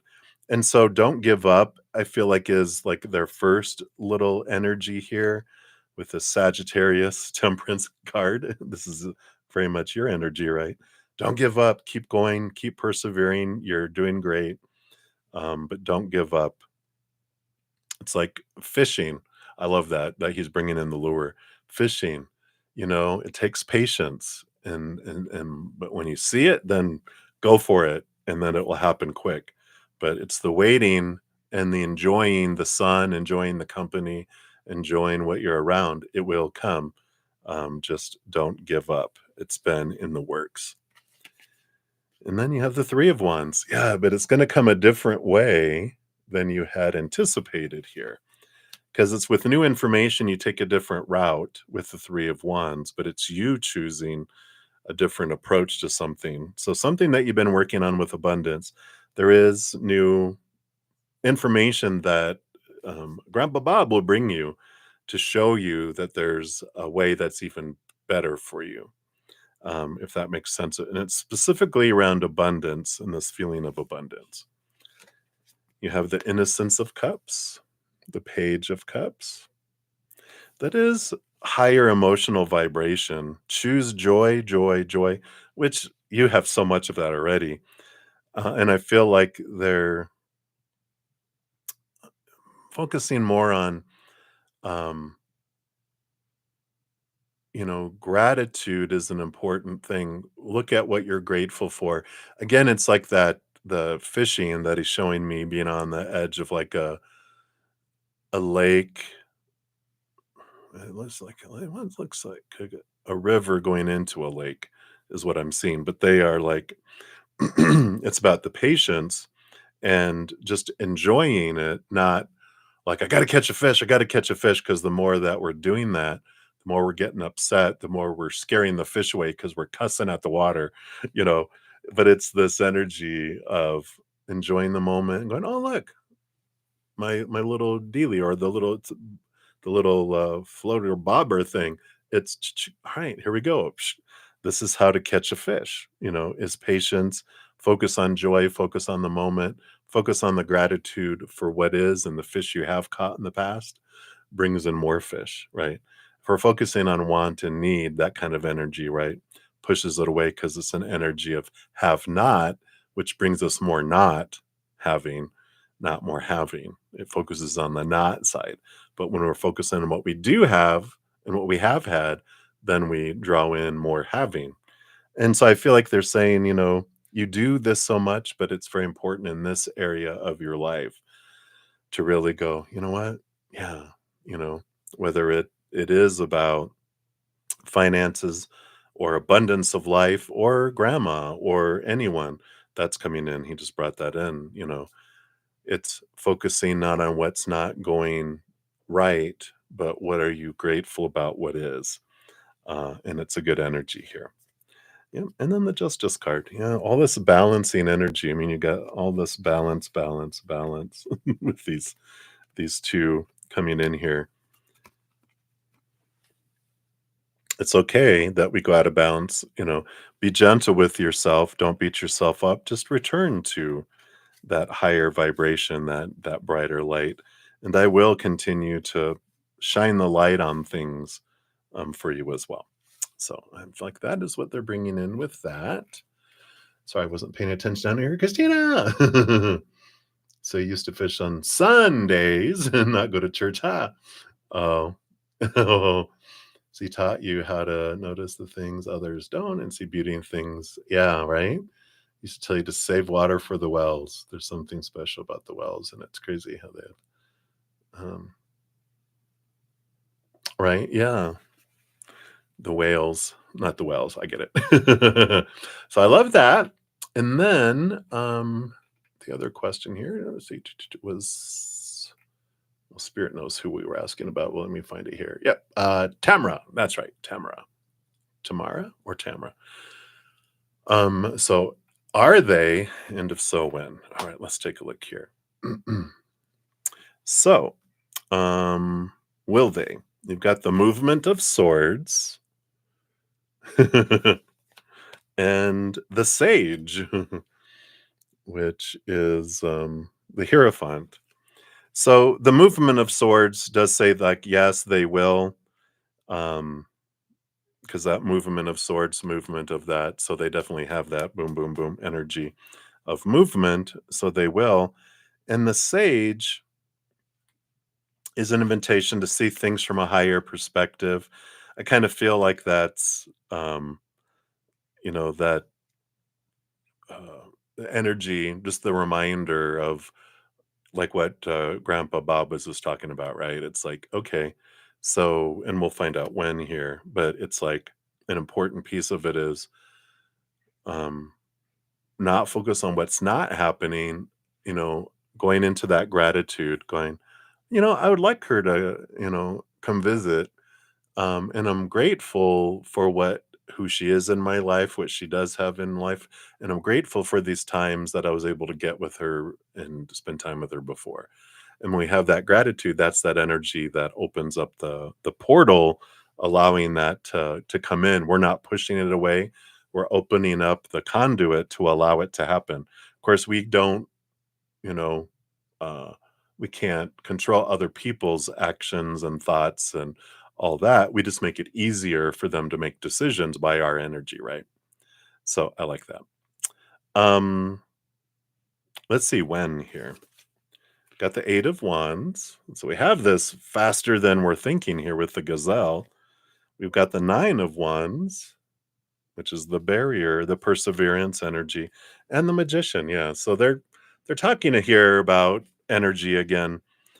The speed is at which we Um, it comes faster when we remove the barrier, which our barrier is, I want this, I need this, I fear they won't. That pushes it away, right? That, again, going back to the not having energy. I know we're kind of beating a dead horse, um, but it's important to kind of play it out in our head what it looks like to go, you know what I love about, um, anyone is this. I love this, and I'm so grateful for this. I'm so grateful for this of who they are, what I have with them in the moment, in this moment right now. And um, then we look at um, what we've had in the past, right? And so we release all the desire, the have to, the want to, and all that, and we start focusing on all the gratitude and releasing it to the creator. Like she's been wanting to visit or move. She just had a real reason to move quickly. She's a great, strong woman. Yeah. So it's like having gratitude around that, and then trusting, creator, I trust that you're going to bring the perfect situation. If it's for everyone's best for her to move here, I'm so grateful that you're going to open the way and bring it. So I love that energy. All right. Let's see what your fortune cookie says here. All right. What else do they have here? Got 0404. Slow down. So we have here balance. Here's that balance again. So it's all about balance. Power struggles, force, violence, hope, authority, ancestors, restlessness, low vibrations, warning. So it says pay close attention to the people in your life, your surroundings, and your physical health. Don't freak out. It's just a warning to be careful and awake, or to be careful and awake to avoid any further issues. Communicate clearly and keep healthy boundaries. I like that balance. That's right. When I start to feel anxious, I'm realizing, oh, I'm out here wanting and needing and trying to control. I come back to here, go to gratitude, joy, laughter, unconditional love, peace, focus on the now and what I'm grateful that I have had, and then release it, right? And then knowing that it's going to come in. So I love it. Yeah. And that's great. O ruler of her universe, what you want her to have. I joke because that's how I want this for this person. I want this for this person. But it really resonated because I used to be very much wanting to have everyone have an amazing, amazing life, right? Thinking that they're not having an amazing life because it's not matching up to what I think that they should be having, right? And there was two things that spirit showed me. One is that, like, I was a mad professor in my own little laboratory, and I would wander out of my own laboratory and go into other laboratories of all these other mad professors that are out there, right? Every one of us is a mad professor with our mad experiments, having these mad, fun, crazy times. I'd go into other people's laboratories and go, "Oh no, you're not doing that right," and blow up their experiment, and then they'd be like, they would like kind of scrape it off the table into the trash and go, "Thanks. Now I have to start over." And it was like, "Oh," and they showed me it happening as I went from laboratory to laboratory, and it was like the aha I got because they like teaching me through stories. That's how I learn very well. Was I don't know what everyone's experiments are. I just know what mine is, and I'm going in other people's laboratories and blowing things up. I am coming back to my own laboratory and focusing in on me, right? The other was, I had this because I had a time when I had so many of my close friends and family were all going through crap. That was my perception, that they weren't having the life that I think they should. And I had this vision of me walking through an elementary school, looking in the classrooms, how they have the glass windows and the doors. And I looked in there, and all the children had these scowls, like, that little bridge in here because they were struggling and they were And every classroom I went in, I looked in there, they were struggling. So I busted in the classroom. I said, "Come on, follow me." And all the kids and the teacher followed me and went into like 3, 4 classrooms. And they all followed me, right? Down to the auditorium. All the kids sat in the seats and the teachers lined the walls. And I got up on stage and I said, "Those classrooms are too hard. So we're just going to stay in here where it's easy and safe." And everyone's all right. And so that we're sitting there for a minute. And then this little girl in the front row, she raised her hand. Little girl, little blonde hair with pigtails, said, "If we're not going to study, can I just go home?" And it dawned on me, yeah, why am I keeping you in this auditorium instead of letting you go live your life and go home? And go home means for us to go back to the other side. And I'm like, oh, and then it dawned on me, you're down here to study and learn and grow. And that's growing pains. They're struggling in courses in their classrooms, but they chose to come here. They're not forced to be there. And they're like, if I'm not going to study, then I'm just going to go home. So I'm like, everyone back to your classrooms. And it was like this, I released it going, I have no idea. They chose these classrooms, they chose what they're going through. I can give love. And if I can help in some way, I can, but to be careful that I don't become someone's crutch because I can't cheat. I can't help them cheat on tests. I can be like a teacher's aide, walk through a classroom, show them, like, you want me to show you a shortcut and how you can do that math problem? And they're like, no. And you're like, really? But it'll make it much easier. I don't care. Or we show them like, thank you. And then they don't use it. And we're like, why aren't you using my shortcut? Then we realize that's their choice and they're living their lives. And it allows us. So I love that. You are very welcome. I love it. Hey, Johanna. Shout out to another of my YouTube channel members. And I think I totally missed, I think Happy Pill. I think you came in earlier. I probably totally missed it. Yeah, there you are. I'm so sorry. Shout out to you too. If you're still here, you probably have put your question in and you're off. Because that was a while ago. All right. So many blessings. All right. So that's what they have for you, Christina. And I feel like that's more for than just you and me as well. So whoever that resonates for, there you go. All right. And then Moonlight 5, you are up next. So let me grab your timestamp here, put it down here.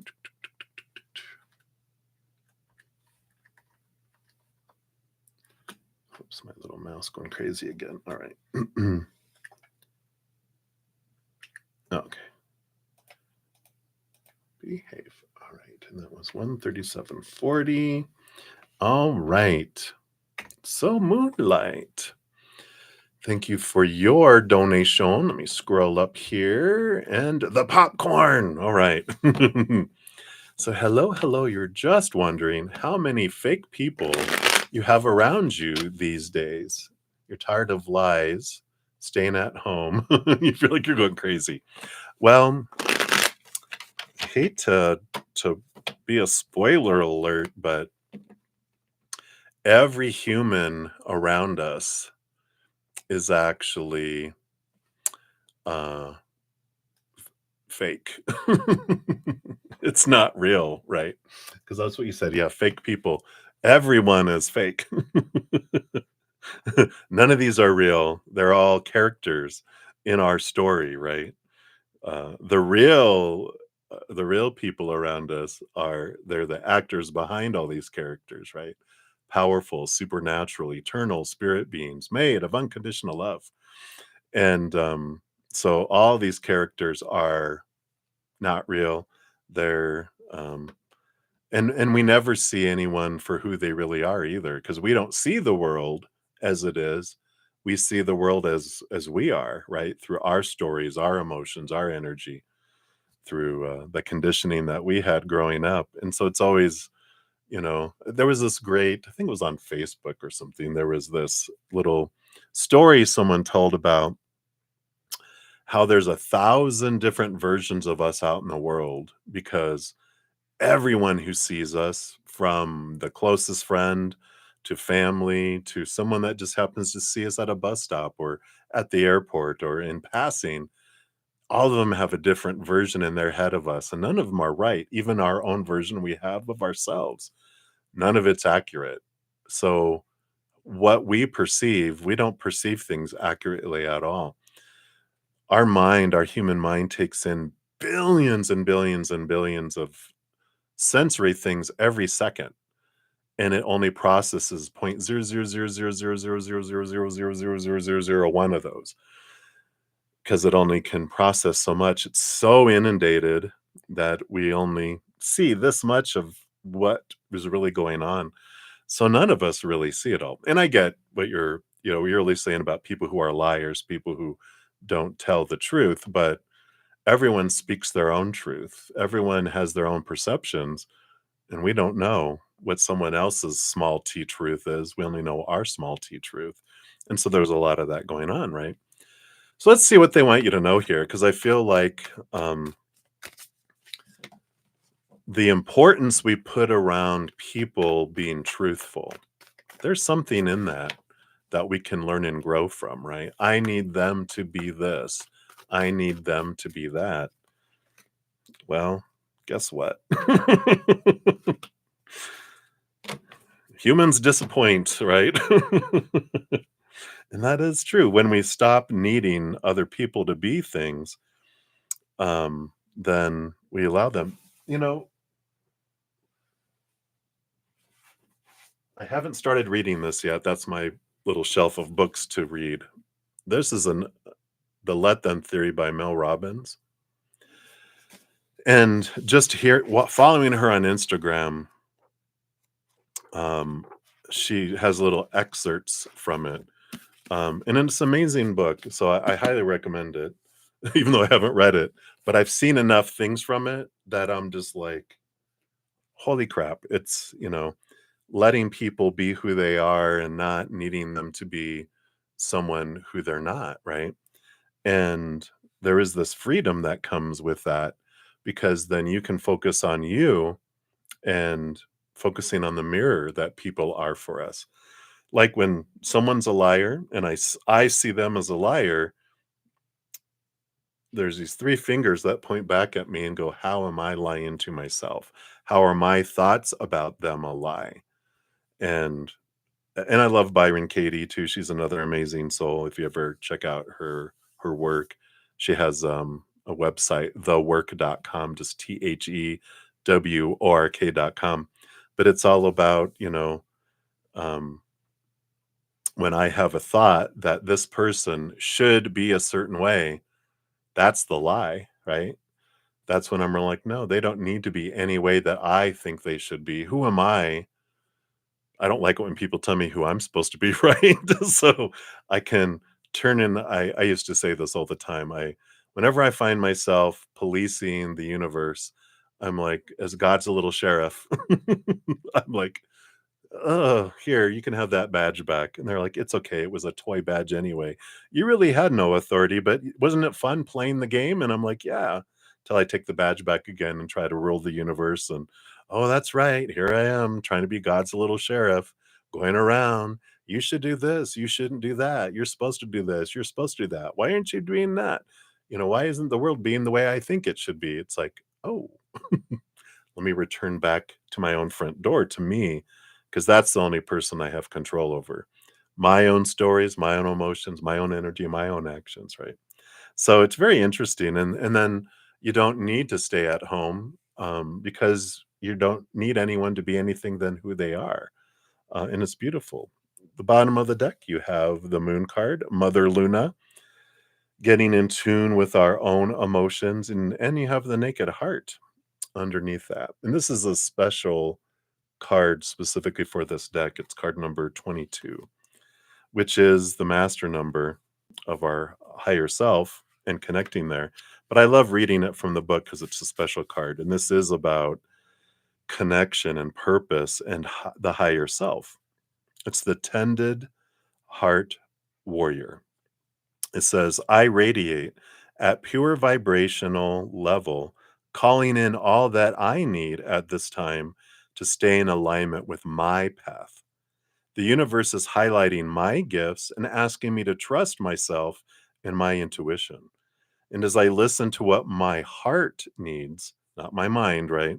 That God's little sheriff lives up here, not down here. But when I listen to what my heart needs, my natural essence comes forth to be nurtured, and I innately connect with my calling and my purpose. Comparing myself to others does not serve me and will only knock me out of my flow. I was given the exact proportion of amazing, otherwise, I would not exist. My path may not always feel easy, but it will feel right. And when I shine bright, I am the spark to someone else's light, and I inspire others. The crystal recommendation is Aqua Aura Quartz. And this little Luna moth at the top here, they whisper to you, you are brave and beautiful. Fly out of the darkness and into your light. And if there's a heart disconnect with this, which is the reversed meaning in this deck, it just has a little thing. I ask myself, is my ego leading my path instead of my heart? Is my brain? Is God's little sheriff that's existing in my head?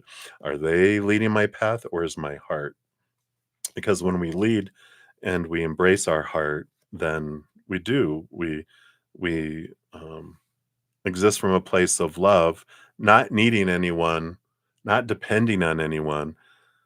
Um, it's like, can I trust people with what? What do I have to trust people with? My love I'm looking for is in here. My abundance is in here. Everything I need is inside me. I don't need to trust anybody in the outside world. I only feel like I need to trust people in the outside world when I'm defining myself by people, situations, and things because I feel unstable. Everyone's being unstable and it's freaking me out because I'm defining myself because I was taught to define myself there. But when I really learn the truth that my definition comes inward and upward from the eternal unconditional love of the other realms, when that becomes my foundation of my life, then everyone that anything anyone gives in the outside world is above and beyond extra. I'm already full and overflowing from the inside. Anything anyone does or gives in the outside world or doesn't give or doesn't do or even lies, whatever, they can throw a lie on top.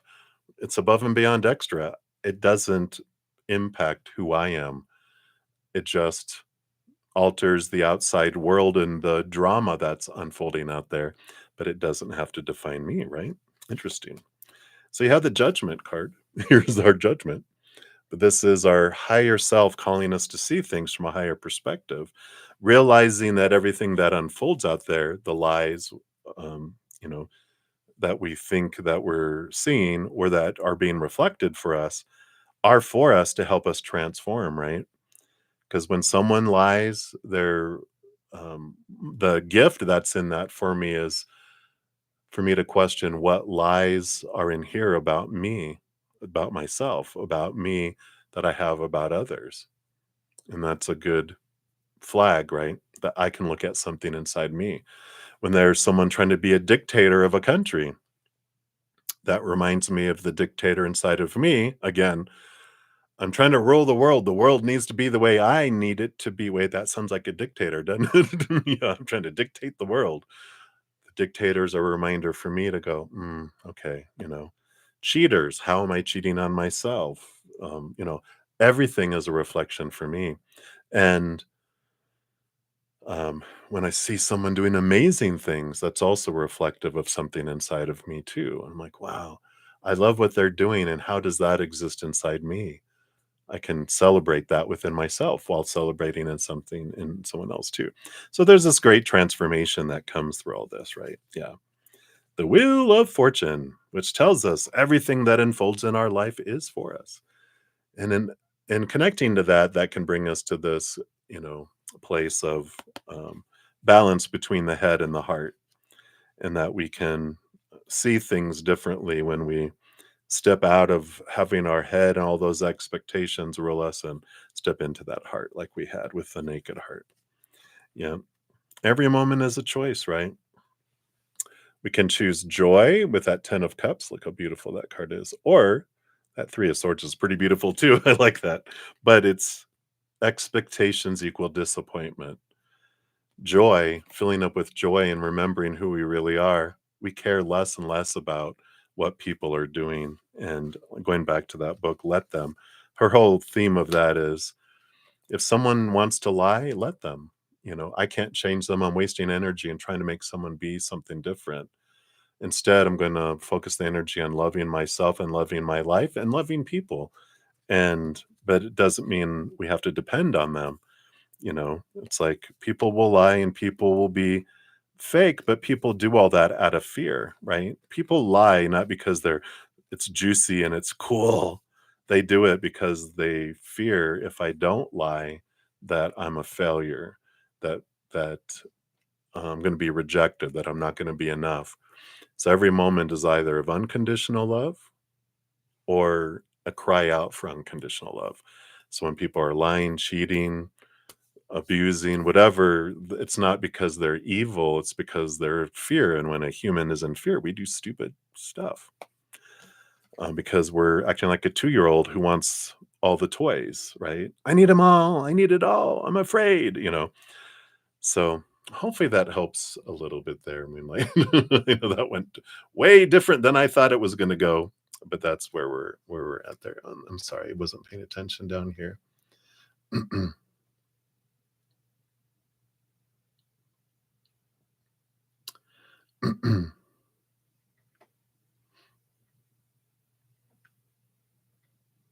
Yeah.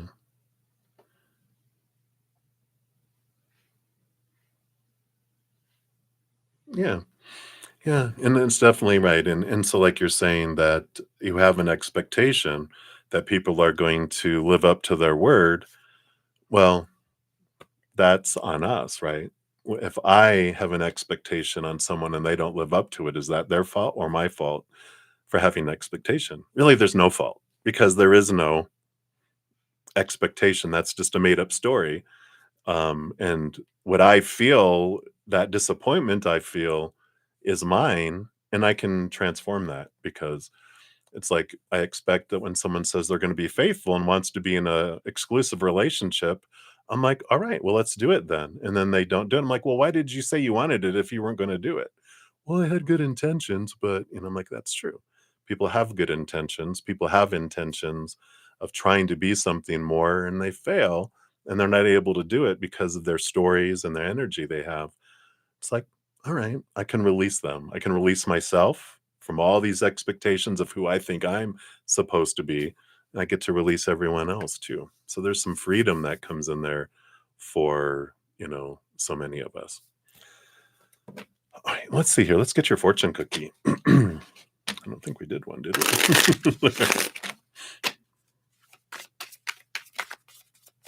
All right.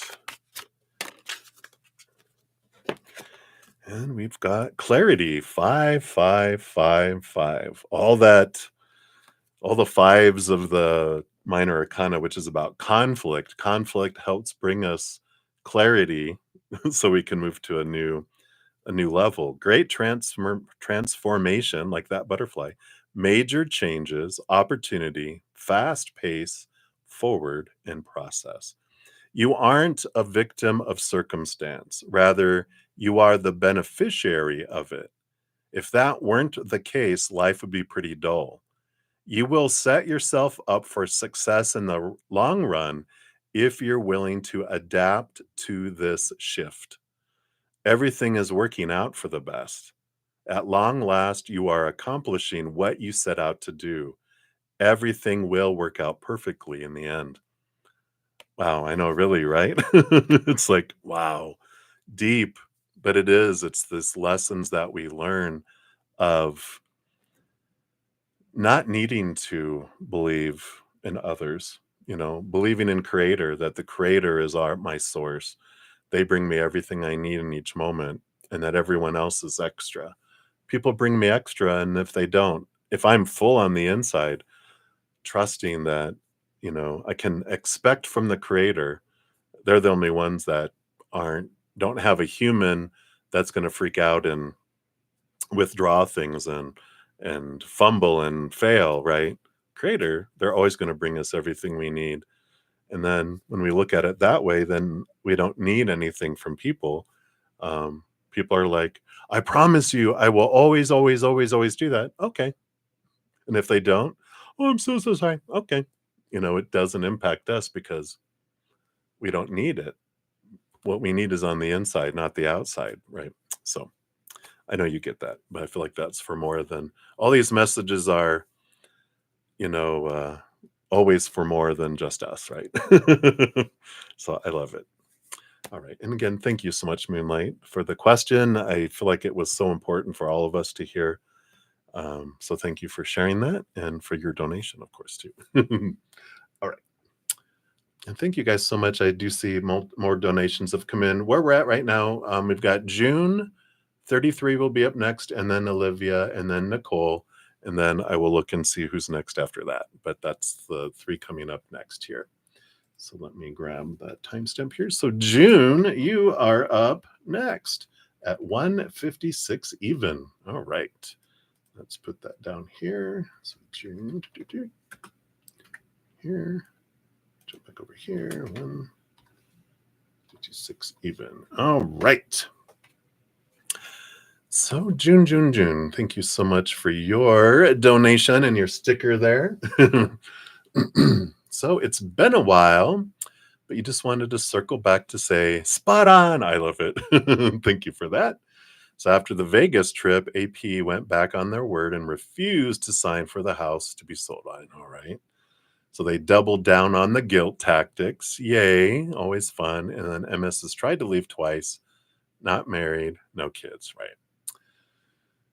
And then so MS is becoming worn out by the manipulation, and MS consulted with family. So what's the outcome when EA consults an MS? How impactful will it be? Also, when will MS finally have had enough and leave, right? All right, we'll tap into their energy. Let me take a sip here.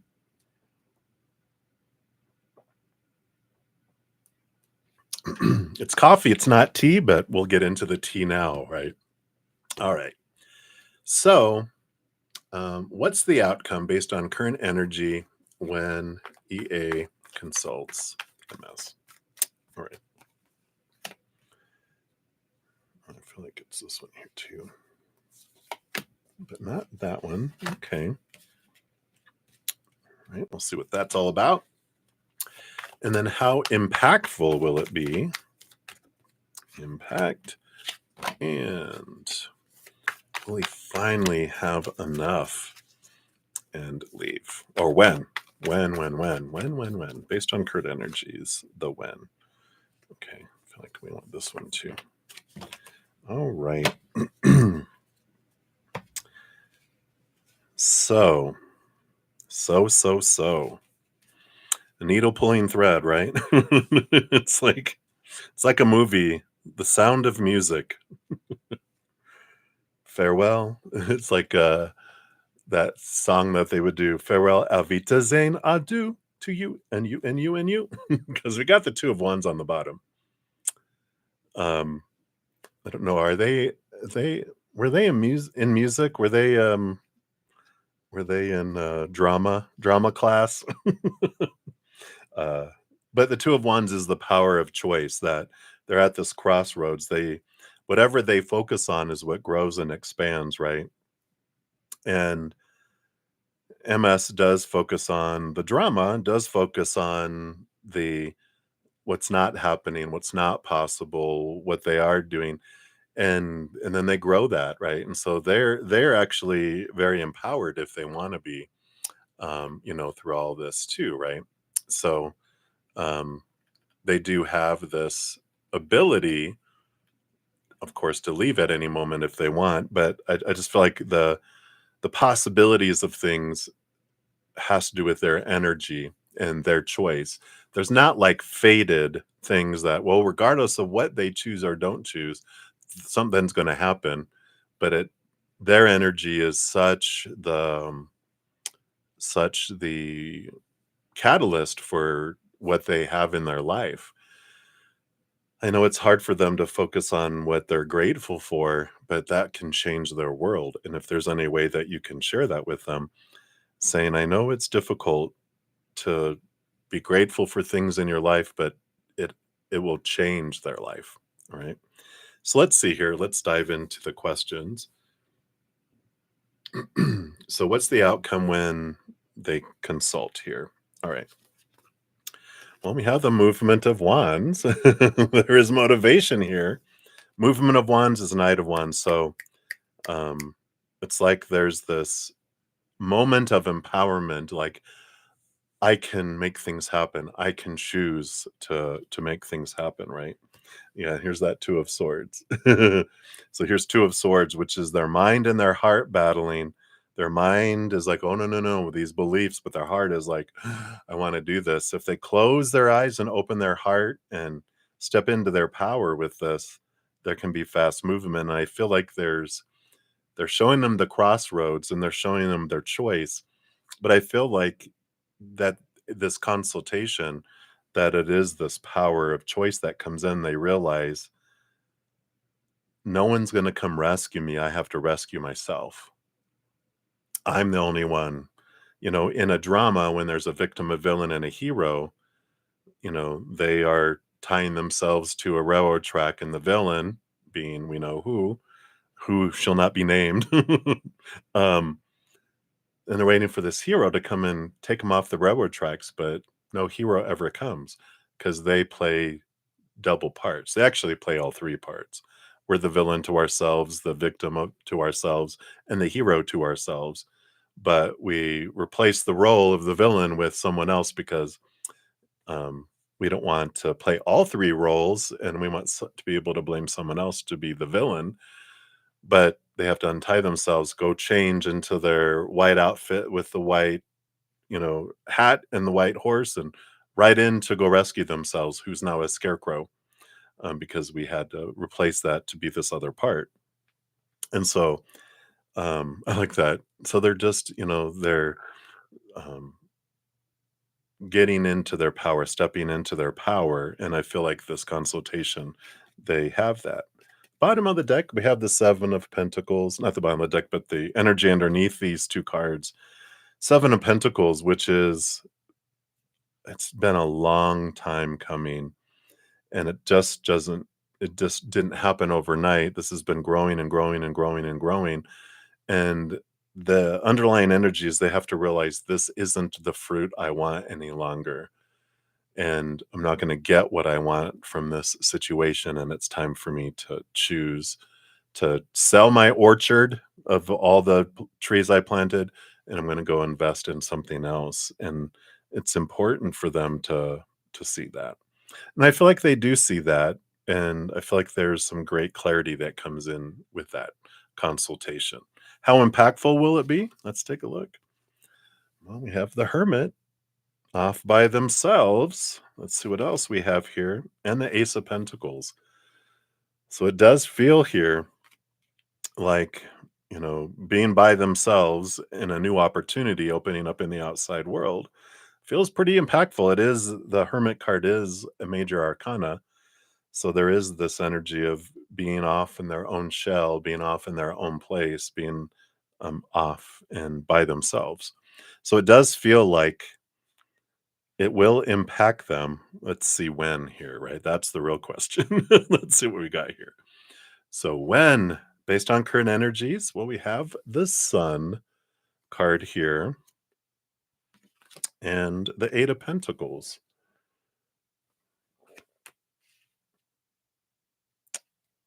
So Eight of Pentacles is putting in the blood, the sweat, the tears, and seeing the progression move in the outside world.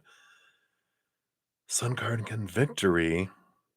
I don't, Sunday. Is it on a Sunday? When is there an 8th? Sunday the 8th. When is the next Sunday the 8th? Do I have my calendar? It's over here. I'm just wondering. I know it's not this month, obviously. Let's see here. When is May 8th? No, that wouldn't be that month either. It's a Thursday. Oh, here, let me just look this way. Oh, June 8th is a Sunday. So my prediction is June 8th, based on current energies. June 8th, the Sunday. All right. And the Eight of Swords. So there is this eight energy here. Eight of Swords that's the underlying energy where they've realized their own thoughts and beliefs and mindsets that have kept them feeling blinded and bound and trapped and restricted. So the underlying energy definitely comes in here. The eighth, and the Sun card is there. Maybe it will be May 8th, April 8th, May 8th. It's a possibility, but that Sunday really stood out to me. So we'll see if that comes in there. All right, and then we'll get you a fortune cookie here too. I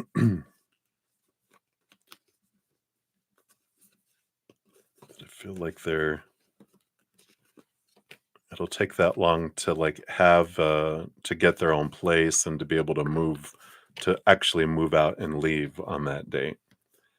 All right, let's see what angel number we have here for this here. There we go. We have 888. Nope, 333. Social skills. Interesting. Hope, optimism, liberation, success, prosperity, excitement, and enthusiasm. The problems you have today will eventually disappear. Your guardian angels encourage you to maintain a positive outlook on life, since your luck may be about to change. It is time to put to use your captivating energy and inspirational personality. Don't let your ego get the best of you. I like that energy, very positive energies. So that's what they have, June. So many blessings to you. Oh, there you are. Sorry, wasn't paying attention down here.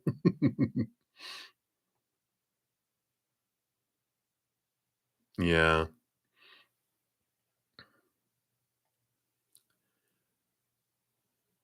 yeah. He realizes that action needs to be done. Yeah, I wanted to take for a while now, right?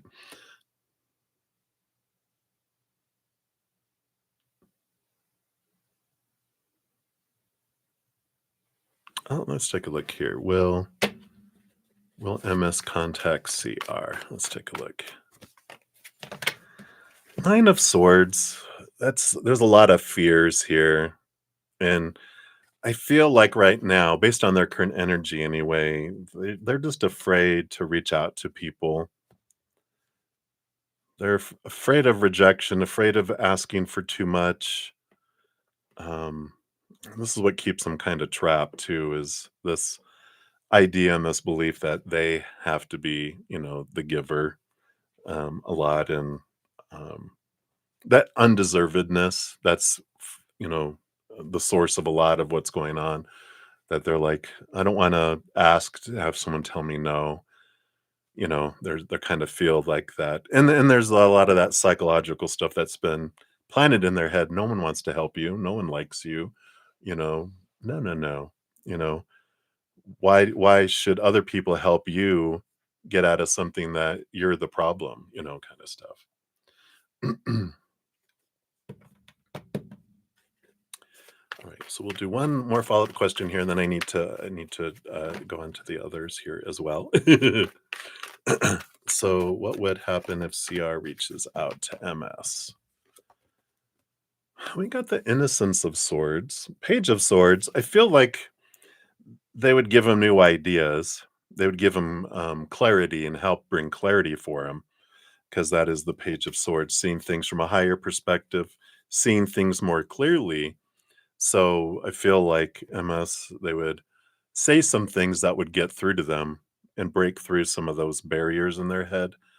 But I don't feel like they would reach out in the opposite direction. I feel like um, that they would, like I said, bring a lot of um, ideas, but clarity. It just keeps on saying clarity. They'd bring clarity. It'd bring clarity. which it would give them a perspective and go, "Don't you see this is what's going on?" They're like, "What?" And it's like that kind of energy, you know what I mean? Where it just sometimes takes the right person at the right timing to say something that someone's been telling them for forever, but when they hear it from this other person and that's the way they say it, and they're like, "Oh, wait a minute." But, the little light bulb goes off kind of energy. So interesting. So June 8th, we can see. All right. So that's what they have for you, June. Thank you again for your donation. I appreciate that. And just know that they chose this journey and they chose this adventure. It's not happening to them, right? I know it's hard to see. All right, and then we have Olivia. You will be up next here. So let's put that down here, Olivia. And put this one out here. And the timestamp is 2:10:35. All right. You are very welcome. All right, so Olivia, let's scroll up here. Thank you guys so much for your patience in getting to your readings. I really appreciate that. All right, so let's give that a love and a like there. Good to see you too. And the question is below. All right. And let's see, since we're at 2 hours, I just want to grab a screenshot here or two, because don't want things to disappear on us. I'll just grab a few here.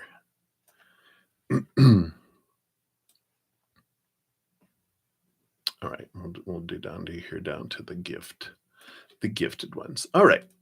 So Olivia, so BD and you are not dating, right? But you do care for one another. Yes, yes, yes.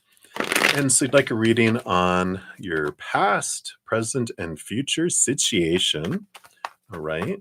And also, when will you get a real opportunity to be with one another? All right. So let's take a look here. Past. Anything else for past? All right. Present. And future.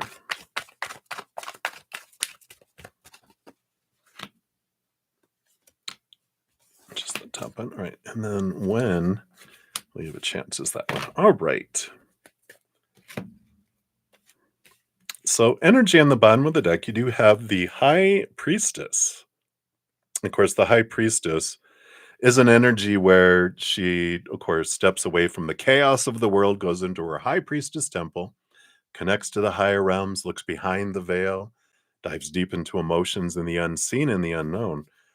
So it's a underlying energy around your relationship, of course, with BD is this is all about learning and growing and showing you what you want to see about yourself and the journey. That's all of our relationships are, because we don't have eternal relationships like love or relationships where we're committed on the other side and we're together for eternity. We play billions of different parts with billions of different partners and people and situations and everything else. And when we realize that, it's like, oh, we put a lot of importance in our human life in each lifetime of the people that we're with and the people that we're interacting with, right? But it's like, it's all for each of us. We chose to have interactions and relationships with others because it teaches us mirroring so much about ourselves and it reveals so much about who we really are, because people are reflections of our human, but they're also a reflection of our divine, and we really see a lot through it all. So that said, that's underlying energy. The past, they do have the universe card, which is the world card, which is an energy of ending of one cycle, beginning of a new adventure that comes in. And it does have all four elements indicated in the card here. Normally they do too. I think the universe card has four different individuals, but there it is the culmination of everything. But it's an ending of a cycle, a beginning of a new adventure, and the two cards underneath it here. Yeah. So the past was destined to end here with the death card. For the rebirth, for the cycle, see all the moon cycles on the top, and the Six of Swords was about movement and a changing of old ways of thinking to move into new ways of thinking, to move from choppy waters to calmer waters. So the past that you guys had together, was very informative, did teach you a lot, but it was part of the destiny that it was to end. It was an agreement that you were like, we will meet, we'll learn this, then bam, this will happen because in the lightning strike, in the suddenness, I feel, of ending, there it needed to happen that way to bring you both to the point that you're at now in the present, which we'll look at these cards, which will has been teaching you things. And it's funny, it's like a giant T. It has one card and then three cards on top of it. It's like a giant capital, capital, capital T truce are coming in. So a lot of revelations are being learned right now where you guys are at. And we'll take a look here. Yeah. Yeah, the Six of Cups, which is my past life connection energy, which again, faded energy. So we've got a lot of this that everything is unfolding. These big events are happening per previously agreed upon energy. So they're like, yeah, we asked for this. What? Why on God's green earth would I ask for this? But it's like, okay, let me look for the gift that's in here. And that's what these truths are. This is what's being revealed. So let's take a look here. You've got, yep, the Earth Mother, Mother Nature, Mother Nurture, learning to nurture for oneself. The Empress energy is that it's the creativity. It's about being true to yourself. It's about true expression. It's about being free from a lot of supposed to be's and should be's and need to be's and have to be's and that in there too. Because the Empress, she's the number three in the major arcana. It's like the Fool card, um, the Zero, and then the Magician, the High Priestess, then the Empress. And then we get the Emperor and the Hierophant, which are all the rules of society, the rules of spirituality. But the Mother Earth is running free, naked through the forest, right? Being free. Screw your rules. What rules do you have? I am Mother Nature, right? And so this is this energy of freedom, of being able to be true without having these expectations on who you are supposed to be, who you're supposed to be in a relationship, what a relationship is, how it's supposed to start, how it's supposed to go, what it's supposed to bring, how it's supposed to proceed, how it will ever end, who they're supposed to be in a relationship, even who they're supposed to be. It's this freedom and release from the prison of all these thoughts. And so this is one of the things that you learn through the present with the that you're friends, but you're apart from one another, of freeing yourself from that and becoming more truer to who you are, independent of anything going on in the outside world. So there is this birthing. Yeah, and here comes the Emperor energy. And then not the Hierophant, but the sky, not sky, the Spirit of Wands. I was looking at Sky Father. Both of these, King of Wands, the Spirit of Wands, and the Sky Father, both are similar energy because they are about your learning to take control of your life, right? Both the Emperor and the King of Wands, you can kind of picture him in a throne room, surrounded by a bunch of people, blah, blah, blah, advisors, self appointed advisors, telling him all about how the kingdoms are supposed to run, how the empire is supposed to be, should be, need to be, contradicting each other, a lot of noise. Opinion, opinion, opinion. And finally, the king, the emperor goes, all right, everybody, quiet.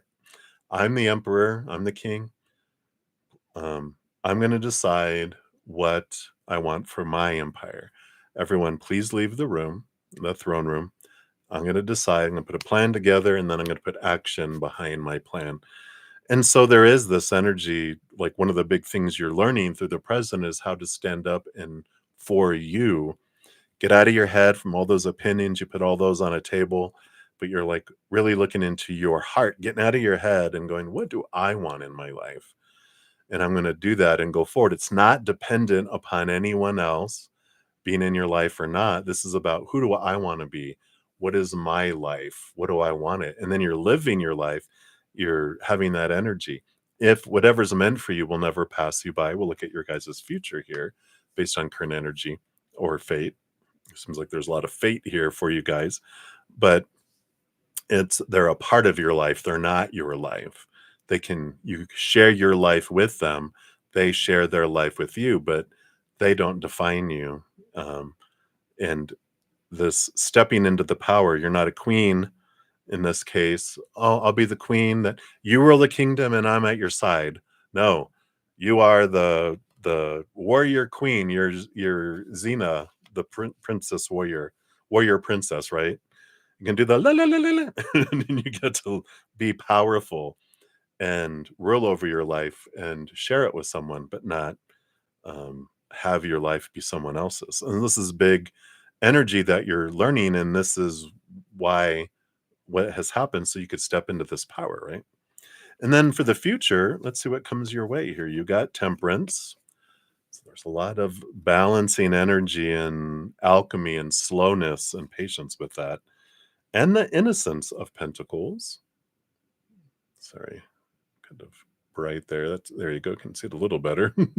Page of Pentacles is a new opportunity, eventually opening up in the outside world based on current energies, but it's about letting go of the Ten of Swords. This is the expectations release card. It's like I'm sick and tired of trying to live up to someone's expectations, other people's expectations being a disappointment. It's again kind of like the Empress, the Earth Mother. Screw your rules.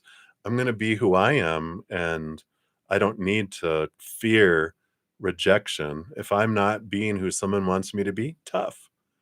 You know, that's their choice. They can be happy about it or upset about it, but that's right. I don't, but it's also about releasing everyone else from your expectations.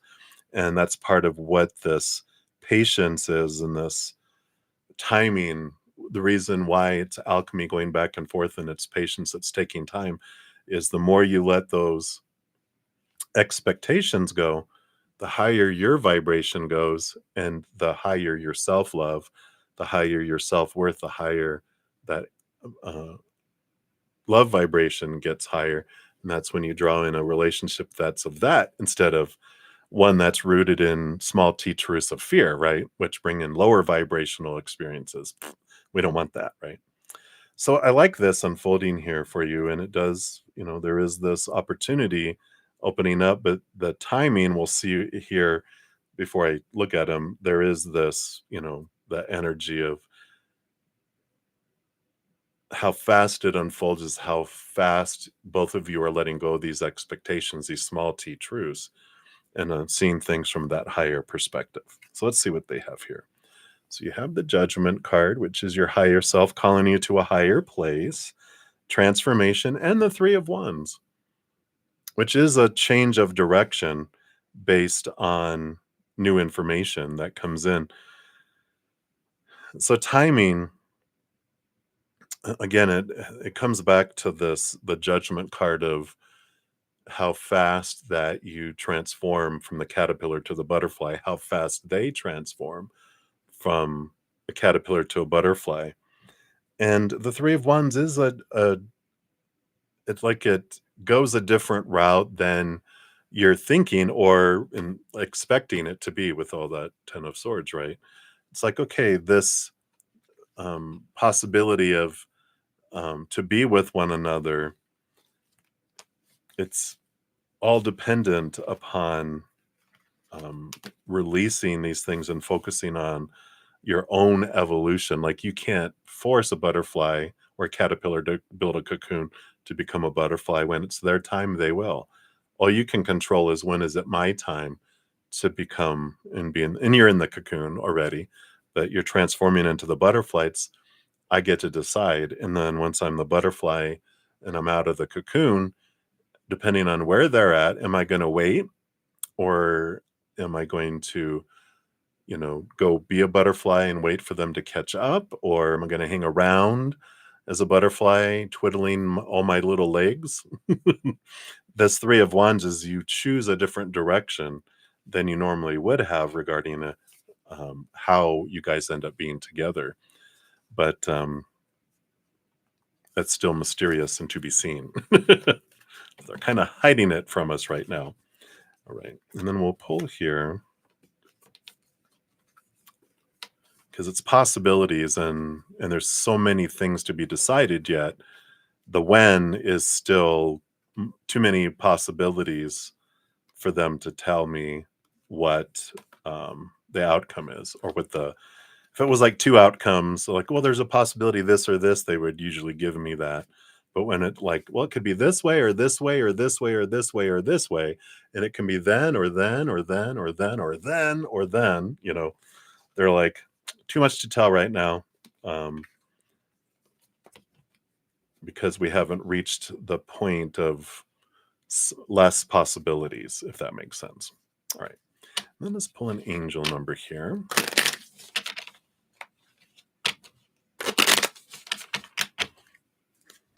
All right.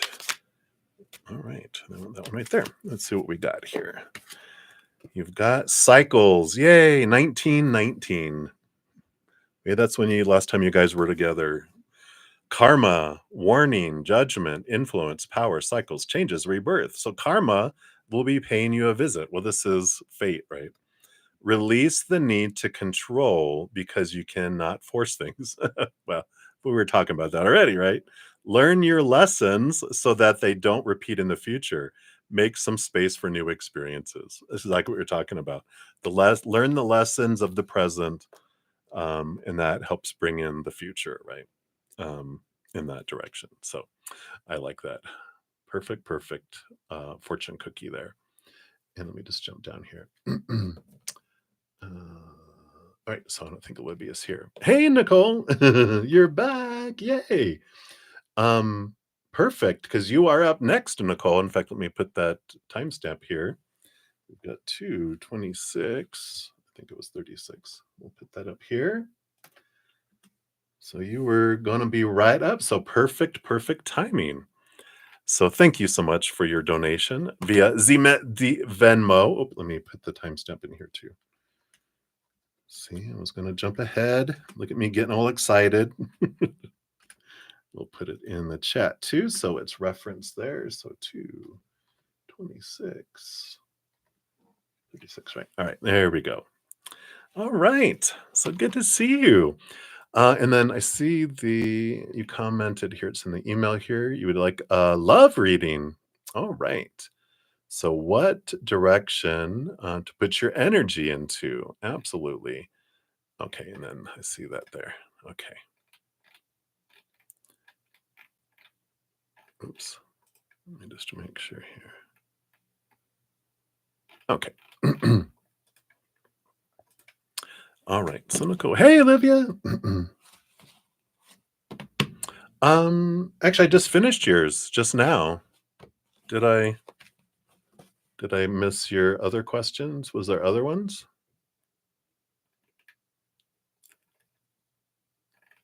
Let me just make sure. Was there other stuff? No, it was about BD, right? BD and you and the present, the past, present, and the future. Let me just scroll up. Yeah. So I just finished you. And after I'm done with Nicole, I'll let everyone know who's coming up next in the donations, so everyone knows, because I have received some donations via email and then in the chat. So after I'm done with Nicole, I'll give everyone an update. That way, everyone can see to make sure we have all those. A follow-up question in the chat. Okay, let's see here.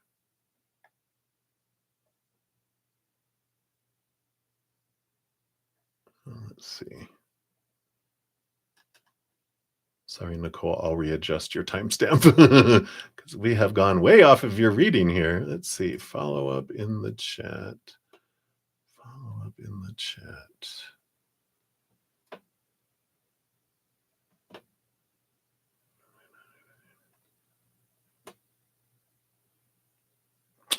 I don't see, I just see your original questions right below. Let Just to make sure, I'll scroll a little slower here. Oh, no. Thank you for taking the time for this read. I see that. Oh, I don't see it. It must have not gone through or something. We are in Mercury retrograde, but oh, how will it look different than what you have now?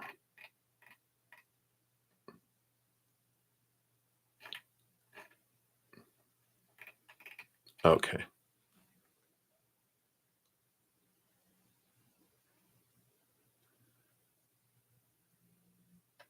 Okay. Yeah. Sorry, I don't see it anywhere on here. So who knows? All right. So Nicole, I'll be to yours in here a second. Let me just do the quick follow up on Olivia's there, and then we will jump to yours. So thank you. So just how will it look different? Let's just do a quick follow up on there. Um, wow. Okay. Yeah. So we have the 4 and the 5 of Pentacles that come in here, right? 4 of Pentacles is the sense of home, and it's funny because it goes from the 5 of Pentacles to the 4 of Pentacles, which is a good solid thing that comes in, because the 5 of Pentacles are these fears of lack, of abandonment, being left behind, being left out in the cold, not having enough, not being enough, to this feeling of home, security. And the reason why it does that is because the lessons that you guys are learning right now is the 4 of Pentacles. And the 4 of Pentacles teaches us that when we are taught to define our worth by the 3 buckets of the outside world, relationships, situations, and things, that we feel unstable, that we do fear being abandoned, being left behind out in the cold, because the outside world is so fickle and unstable and, unstable. And it's relationships of all kinds, lovers, romance, but also friends, family, coworkers, whatever. Relationships with humans, people change, people walk away, people pass away. Um, so, when we define ourselves by relationships of any kind, we do feel unstable. And same things with situations like jobs and educations and social status and whatever, even marriages. And well, I guess it's a relationship, but it's situational. That stuff's unstable. Things never stay the same, right? And then things, our bodies, our bank accounts, possessions, all those things break down, deteriorate, blow up, burn down, stolen. And so, what we really learn, and what a lot big things that you guys are learning, is that when I depend on the outside world to define me, unstable. And then eventually we grow tired of feeling that instability, feeling that fear of being abandoned, have not having enough, not being enough. We turn inward and upward, and we find the only stable thing in this realm, which is the eternal unconditional love of the higher realms. And when we define ourselves by that, we don't stop wanting things in the outside world, we just stop needing it. And instead of us feeling like the world is lacking, relationships and everything are lacking, we're filling up on the inside, and then it becomes above and beyond extra.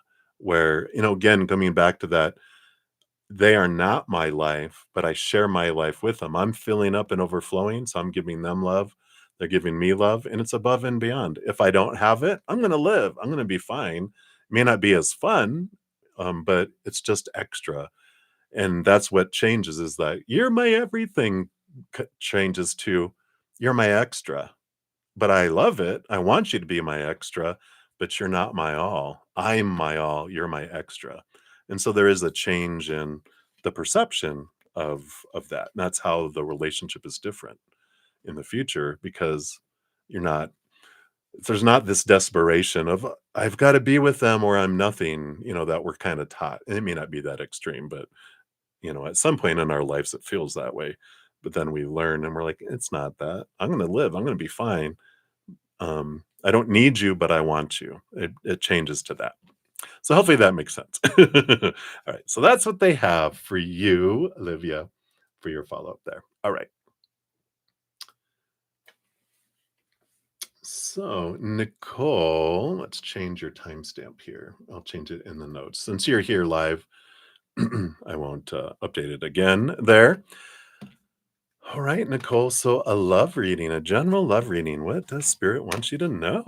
So good to see you. Hope you're doing well. All right, let's take a look here, Nicole. What does Spirit want you to know? All right. So, we'll do love and anything else they want you to know too in the process here. I feel like they do want these down here. I do want these. It's interesting. It's like a sandwich. All right, we'll find out what meat is in the middle there. You're welcome, Olivia. All right. Well, bottom of the deck, you do have the Two of Cups here. So, it's a love reading because it's about relationship. And that's the underlying foundation of the energy. So we definitely have that. So let's take a look here. So the three that came up here. First, you've got the Ace of Pentacles, which does talk about a new opportunity opening up here in the near future for Ace of Cups, for new love coming in. And, ooh, Earth Mother. Beautiful, beautiful. Mother Nature, Mother Nurture, creativity, birthing, new start. So there definitely is something coming up here for you here. So, Nicole, we will find out more here. Now, I do feel like an important piece of this with the Earth Mother, the Empress, she also embodies creativity. And so I feel like this opportunity to express your passion, express your love is important here. So it's not like you're on a dating site looking to find someone that's being what's being supported and encouraged to do is to go do the things you love. And in doing things that you love, that's where you meet someone because they're doing what they love and it's something that you both enjoy, whether it's going to see a play or going to, I don't know, paint or going to some sort of craft, something like that too. There is that, energy that comes with it. So I like that coming in there. Because they're kind of pointing you to go do some stuff that's especially something that surrounds creativity. Okay. Underneath the surface, look, you got the naked heart here, which is about stepping out and expressing your heart, following your heart. I love that. And the Two of Wands. Yeah. So there's this great energy of looking at how we're expressing the our energy, right? So when and we talk about it a lot about anything, abundance, love, whatever we're wanting in our life, rather than focusing on the want or the need or the fear that we won't have it or that it'll never come into our life or whatever, or that something will leave our lives. That's the not energy, right? The not having. And so when we focus our energy on that, want and need is I don't have it, I need it, I don't have it, I want it. So it's not energy. And if I focus energy on that, I continue to have not that, and then more comes in too. So we definitely have this, energy of not focusing on that, but on gratitude, right? So gratitude for everything that we love and that's in our lives just sets us up to receive. But if specifically, like, creator, I would love to be in a relationship.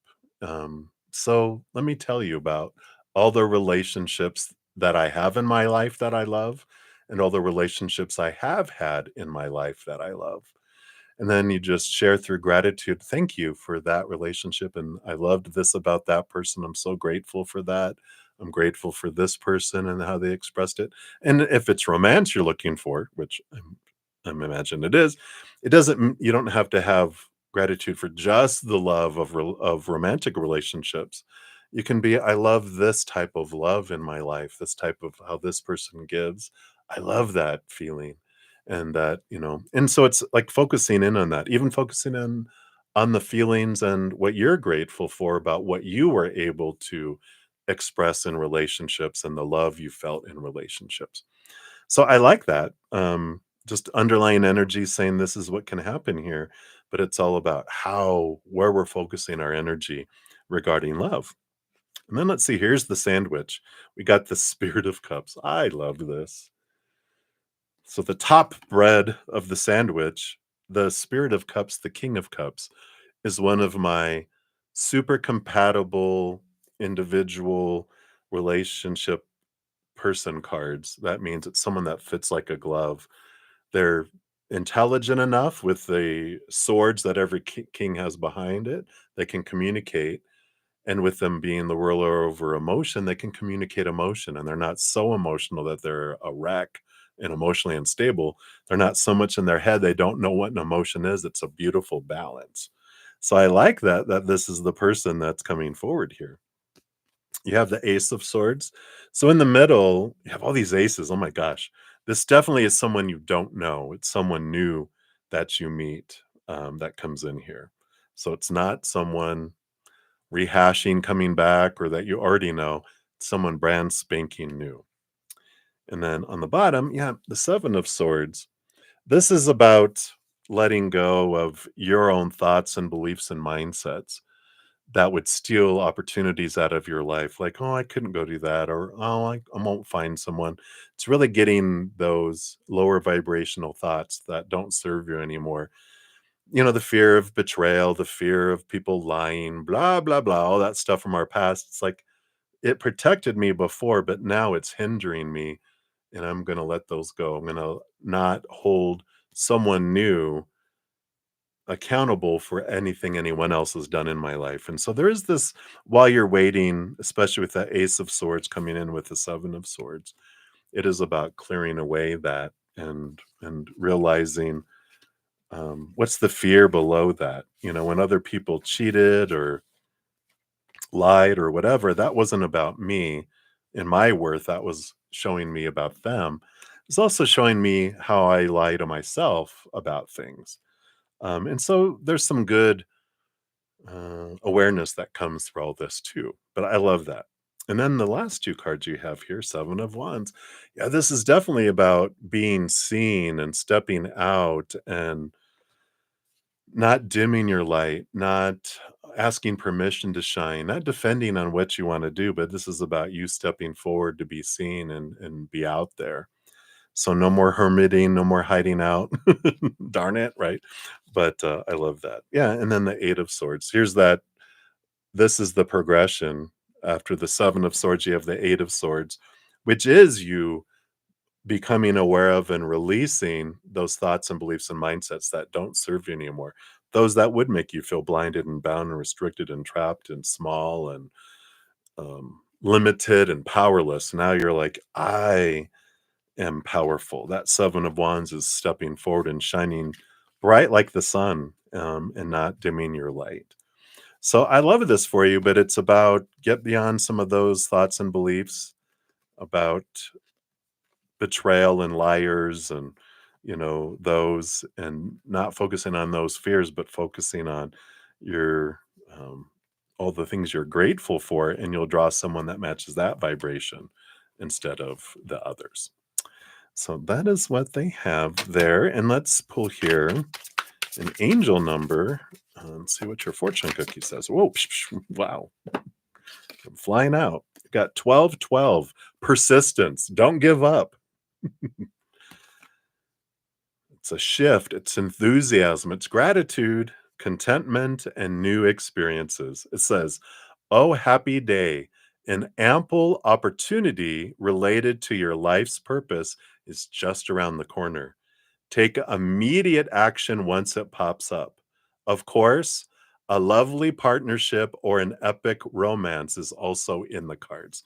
I'm not making it up. Let me see if it can. It says it here on the bottom.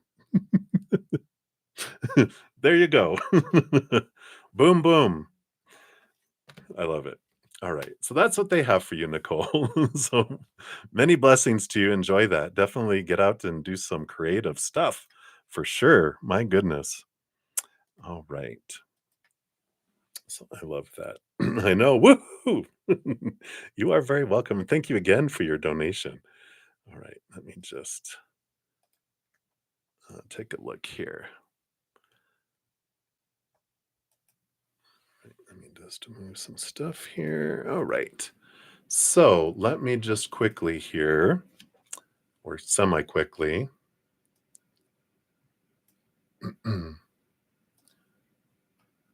All right. I just need to take a look at some timestamps here. All right. So we did those. All right. So up next we will have, so Aria will be up. And, okay. So I just need to jump back and forth between. All right. And then we have Maria P after that via Z PayPal. So Maria. And then we will jump over to Raymond Taurus. So thank you, Raymond. I'm just going to make the list here so I know how to go, so I don't have to redo it all each time. All right. So that was at 12:25. Okay. And then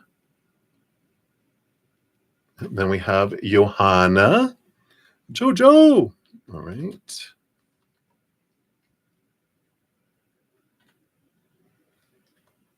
Okay. Thank you guys for your patience in getting to all these here. Okay, and then we jump over here.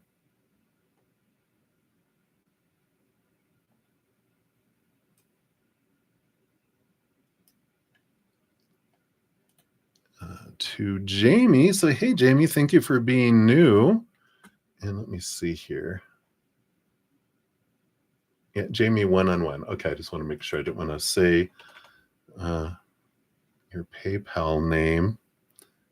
Let me just do that here, Jamie. And it's one-on-one. Oops. Totally. Fingers are not on the right place there. So one-on-one. You'll be up after that. Okay. Let me just check here. All right. And then we will have Ashvin Ray. We'll be up after that. And then Moonlight 5, your additional donation. Thank you so much. Oh, well, I'll put it down here and then I'll correct it later. I'll put number 2 there. Just so I'll remember to put it up above, but just for now, I'll do it as a placeholder. And all right, and then June, your follow up here.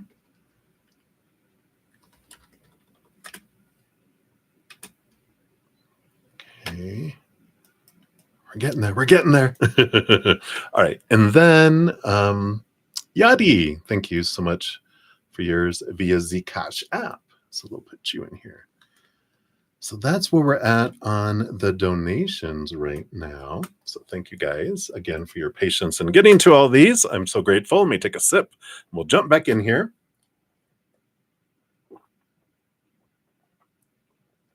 All right. All right, now I got a mustache. Drank too much. All right. All right. So, Aria, let's scroll up to yours here. All right. So, Aria. Oh, sorry. Aria is 248.25. So, Aria. Come on. There we go. 248.25. Right. Short memory. All right. So, Aria, there we go. Let's give that a love and a like there. You want to know what is Stefani's intention with you? All right. Are you going to get fired from your job for rejecting your boss who's making advances on you? Oh, my goodness.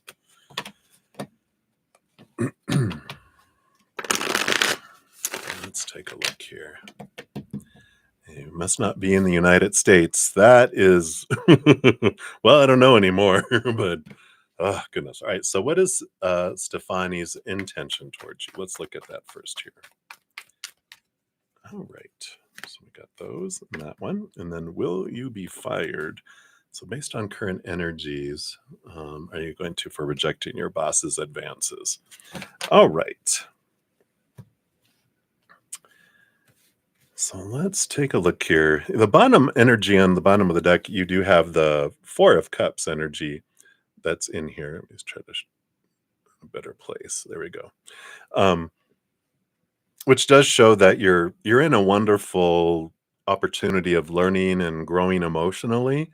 So a lot of the stuff that's unfolding, just know that it's not just willy-nilly happening to you, that there is growth embedded in these emotional interactions you're having, both higher vibration emotions you're experiencing, also, other things that are happening, that you're growing and learning a lot about your any fears you have, any emotions that are bubbling up to be transformed, that will make you even more emotionally stronger than you have been. So, pretty cool. I like that. So, Stefani's intentions towards you, let's look at the underlying energy. We had the Wheel of Fortune. So, this is an energy of, it's a positive energy. It's the tune of for you, the four tune. So, even your human is on board with the intentions that are below the surface that are here. So, I like that. And let's see, you have these other four cards to get more specific. You do have the Three of Cups, which is joy and celebration. Let's see what else we have. We do have the Eight of Cups. Look at all these emotions. Let's just get all the cards. The Ten of Wands and the Innocence of Swords, which is the Page of Swords. So, when you're looking at all these energies that are here, the Three of Cups is joy, celebration, feeling like a part of your tribe. The Eight of Cups is this energy about walking away from emotions and relationships that don't serve anymore. And there is this ending and beginning energy that's all in here. So, I mean, honestly, I just feel like their intentions are not super clear. I don't feel like they have super clear intentions, because I feel like they might have recently like left a relationship or ended relationships that aren't serving them anymore, and they're looking for joy. They're looking for new ways in investing their energy than they did before, and that's where this Innocence of Swords comes in, because this is about trying to gain clarity in their life. And with all these tens and these aces, it's just kind of like they don't want what they've had before because it felt empty. And um so they're looking for something different, something outside the norm. That's what kind of the Four of Cups is too. They're bored with these three cups they've had before, and they're looking for something more, something bigger than they had before, which is cool, because it's like they're not looking for something shallow. They're not looking for something that's just, sex or this or that. They're looking for something that's bigger, um, in their heart here.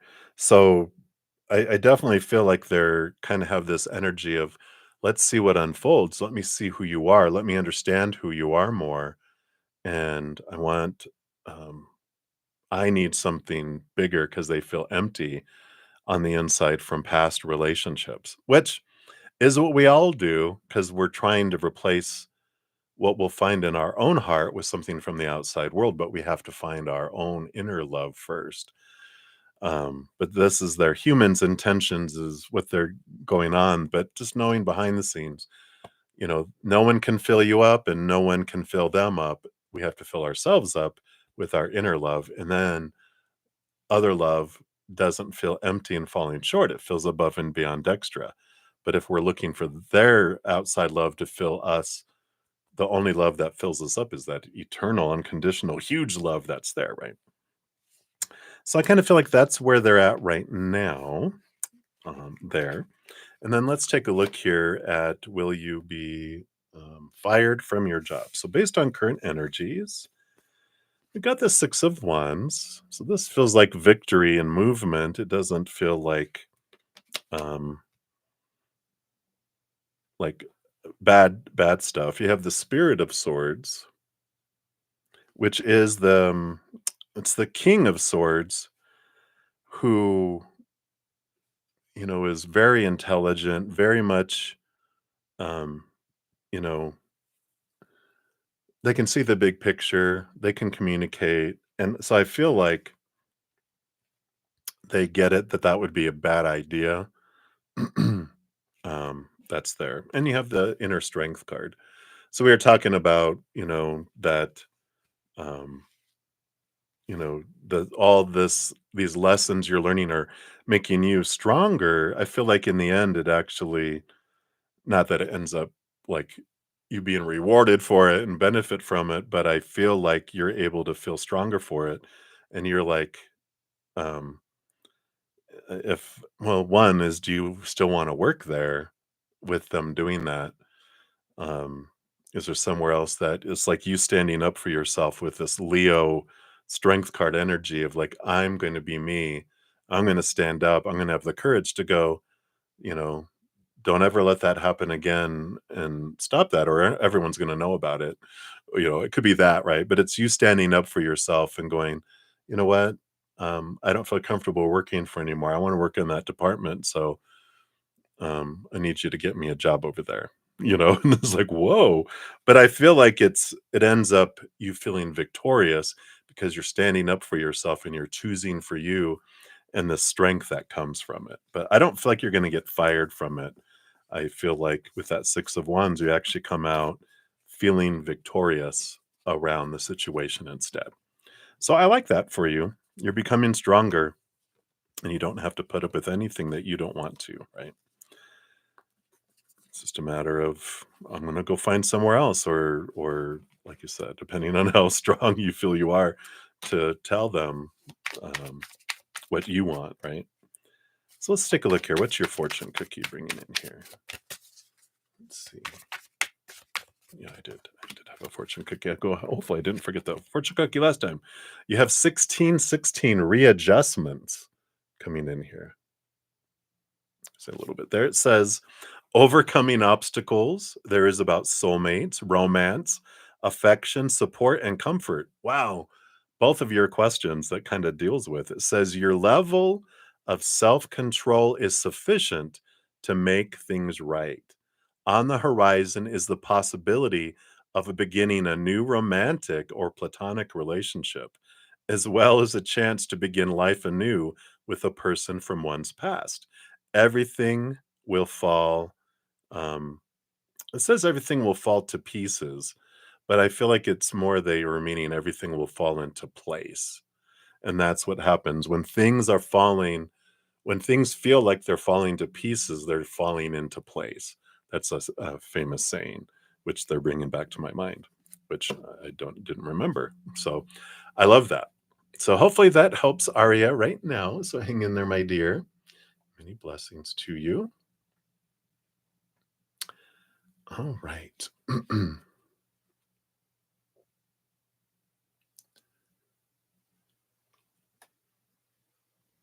All right. Hey, Mimosa, welcome, welcome. Thanks for being new. All the information about how the readings work are in the description box of the video if you want to check that out. All right. So after Aria, we do have Maria P via Z PayPal. So thank you so much for your donation. Oops. Let's do timestamps. Hello. I'm falling down on the job already. So 258.35 is what we'll do here, Maria. 258.35. So Maria P. You're at 258.35. I tell you, I say it out of my mouth and it's gone out of here. All right. So Maria, thank you for your donation. And let's take a look here and see what we have coming in here. So, what are Walter's feelings and thoughts towards you today? All right. We do have that one there. We do have those. And those and this one too. All right. And then what's coming for you and Walter this upcoming week? All right. Got those. what's happening in the dark side. So over there in Shadowville, will you lose your job with this work drama? Right. So based on current energies, like it's just those. Um, okay. So we'll take a look here. So let's take a look first here at Walter's feelings. I feel like these are the feelings. Yeah. So we do have here, they got the Five of Wands, the Wheel of Fortune, and the Innocence of Swords, which is the Page of Swords. So the feelings here, they are the Five of Wands is a transformation of energy from lower vibration to higher vibration. The Wheel of Fortune, it's all for you. And the Innocence of Swords is about seeing things from a higher perspective. And I feel like, you just need to know that whatever drama you felt happened that's still bugging you, still in your head, that they see it from a different perspective. They still feel fortunate. One little doesn't, counteract all this other amazing things and time that you guys have spent together.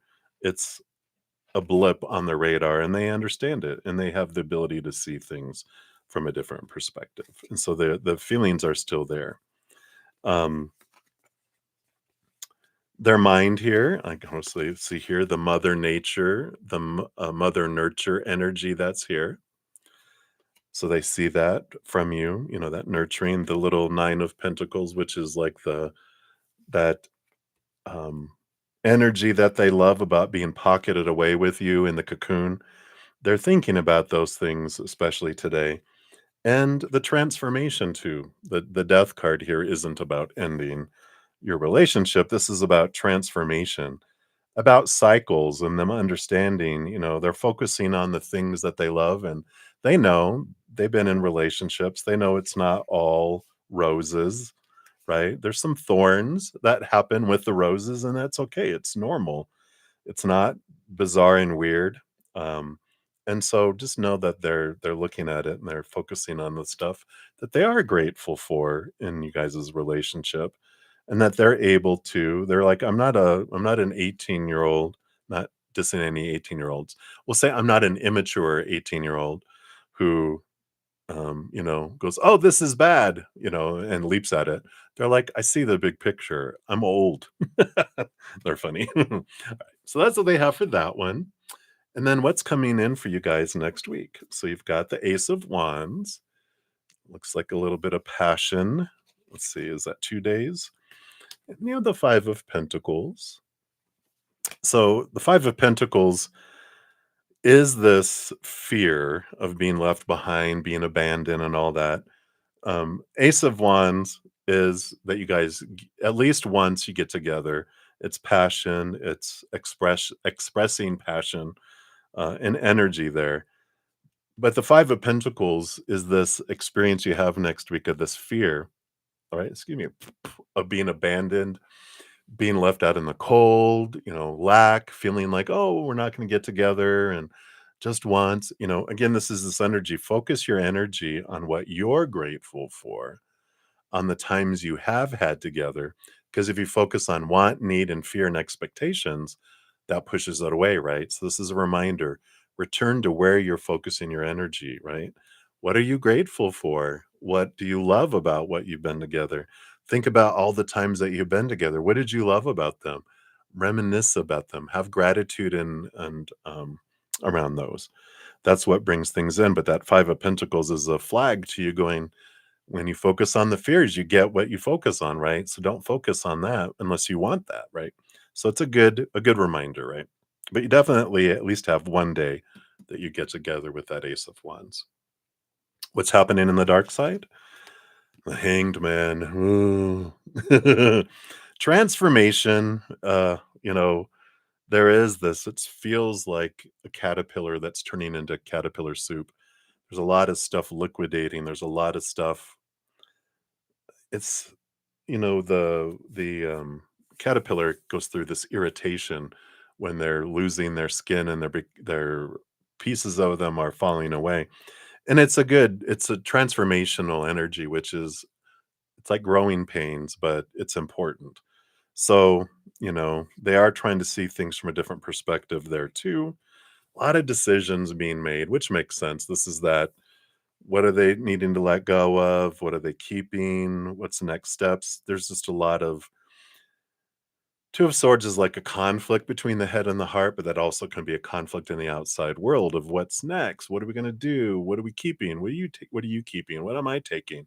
What about blah blah blah? There's a lot of that, transformational conflict going on. So a lot of that struggling of things and that situation. So, and then are you going to, based on current energies, are you going to lose your job at work because of the drama? You got the Four of Cups, emotional stability. You've got the High Priestess. Let's see what that means here with this other card, the Three of Pentacles, which is being true to your authentic self and feeling part of a community. And the High Priestess energy is about stepping back, seeing things from that higher perspective. She goes into her High Priestess temple, connects to the spirit world, looks behind the veil, dives deep into the emotions. And it's like the she is the revealer of secrets. And so when you're um worried about people lying, that High Priestess is secrets are revealed, lies are revealed. And so, when all this stuff comes in and shows up, I feel like there's people that pull together with that Three of Pentacles, but I feel like you can relax with all this, that things are brought to light. The truth is brought to light. That's the High Priestess. So I like that because you talked about lies, and that means lies are revealed for what they are, lies, right? So I don't feel like you have anything to worry about. You can gentle your little heart there. But again, focus on your energies. What are you grateful for in this job?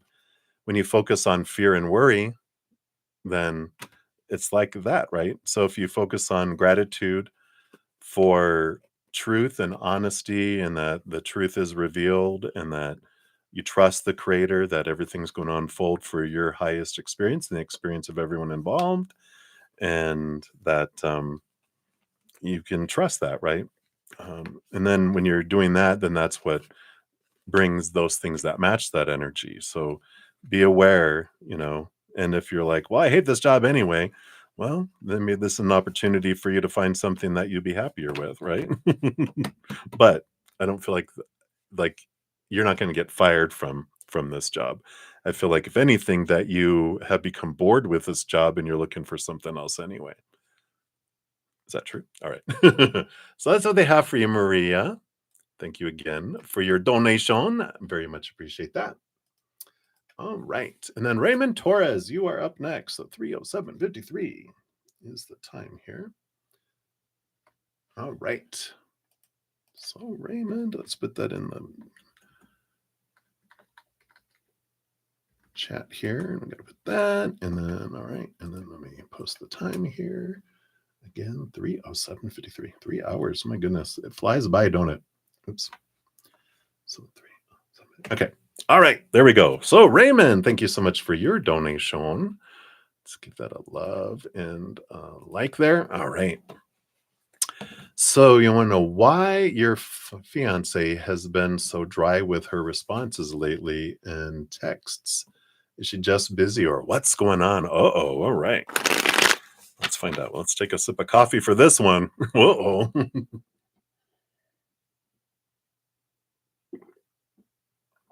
All right.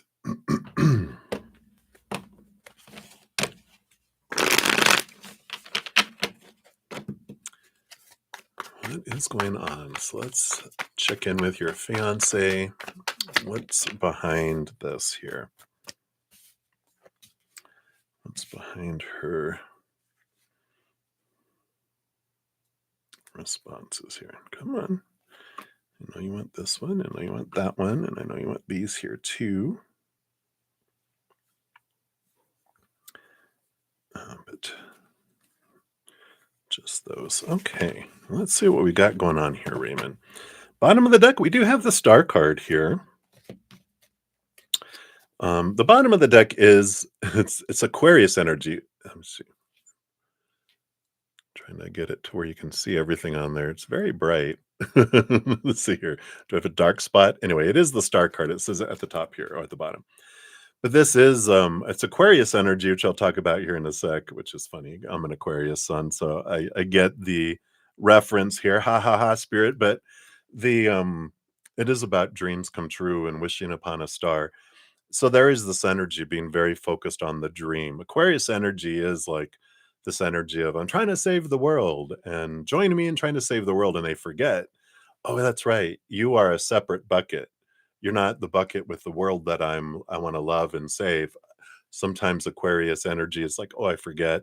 It's very they're air signs, they get stuck in their head, but they're also water bears, which means they can compartmentalize emotions and forget, oh, that's right. I have a friend who's I don't know if they are an Aquarius, but I have a friend who's married to an Aquarius, and she goes, every once in a while, I just got to ask them for emotion because they forget. And I'm like, that's so Aquarian. But I kind of feel like that is what's going on here. A lot of this, the dryness is that they are very busy and they're trying to go towards this dream, and they just um, have forgotten a little bit. We'll talk more here too. That's just the underlying energy. So I like that. They also the first card that's showing itself here is the Naked Heart. And the Naked Heart is this energy. It's a card that's unique to this deck. And I'm not going to read the entire thing to you here, but this is about purpose and about movement and about living their dream and heading towards their dream too. Because they know when I shine bright like the star, I'm a spark to other else's light and I inspire others. And so this can be that they're a little bit disconnected from their heart because they're focusing on tasking with their brain, right? So I don't feel like there's anything going on, like they're not falling out of love, they're not falling in love with anyone else. Energy. I feel like it's just that. But let's take a look here. I feel like this is advice here on what you can do. And then we have 3, 2, 1, which is a countdown to something over here that they do want you to know about. I don't feel like it's anything dangerous or bad. I feel like it's encouragement. So we will do that. So for you, yeah, 7 of Pentacles. The last thing that grows on the fruit tree is the fruit. So it's kind of a patience card. Give them the time they need. But while you're doing that too, you do have the Heart of Wands. Queen of Wands, they are definitely someone who really, when they put their mind to something, get out of their way, right? Go, go, go, go, go. Very driven. Just understand that this is this period where they've gone into overdrive with doing that. Yeah, and towards their 9 of Cups energy here. This is, in addition to the star card, this is the other wish dream come true card. So they definitely are working towards this financial dream come true. Even under the star card, we've got the 9 of Pentacles, which would also be like a financial dream come true kind of energy. Just to clarify that, um, because it feels like they've disconnected from their heart to put all their energy into the mind. I got da da da da da da da. So they've kind of have reverted. I don't know if they're an air sign. I don't know if you're here, Raymond. No. So yeah, if you're looking for understanding a little bit, maybe if they are like an air sign, they can like knowing an air sign. I have a ton of water in my chart, but I can go totally into my Capricorn rising mind and my Aquarius air and go into task mode. And then emotions are kind of, it's like a Star Trek Enterprise. They're taking all their, that's funny they're making that reference, taking all this energy from everything to put it into the shields, so they take it from everywhere else to go forward, right? So I kind of feel like that's the energy that they're coming in here and they're just recommending just support them in their dream and maybe even ask them, say, how's it going? Or, um, you know, I'm proud of you. I'm excited for you. And that's the Aquarian energy too. If you become excited about their dream, they'll be like, "Oh yes, come here," because they're so focused on it that if you highlight that, they will also, um, it'll it'll bond you in a way, if that makes sense. All right, but let's see what this 321 is about here. So 3 cards. Yes, exactly. So you do have the 3 of Wands, which is like changing directions, doing things in a different way here, right? You have the 8 of Cups and the 9 of Wands. The 8 of Cups is like it's the card of leaving behind relationships and emotions that don't serve you anymore.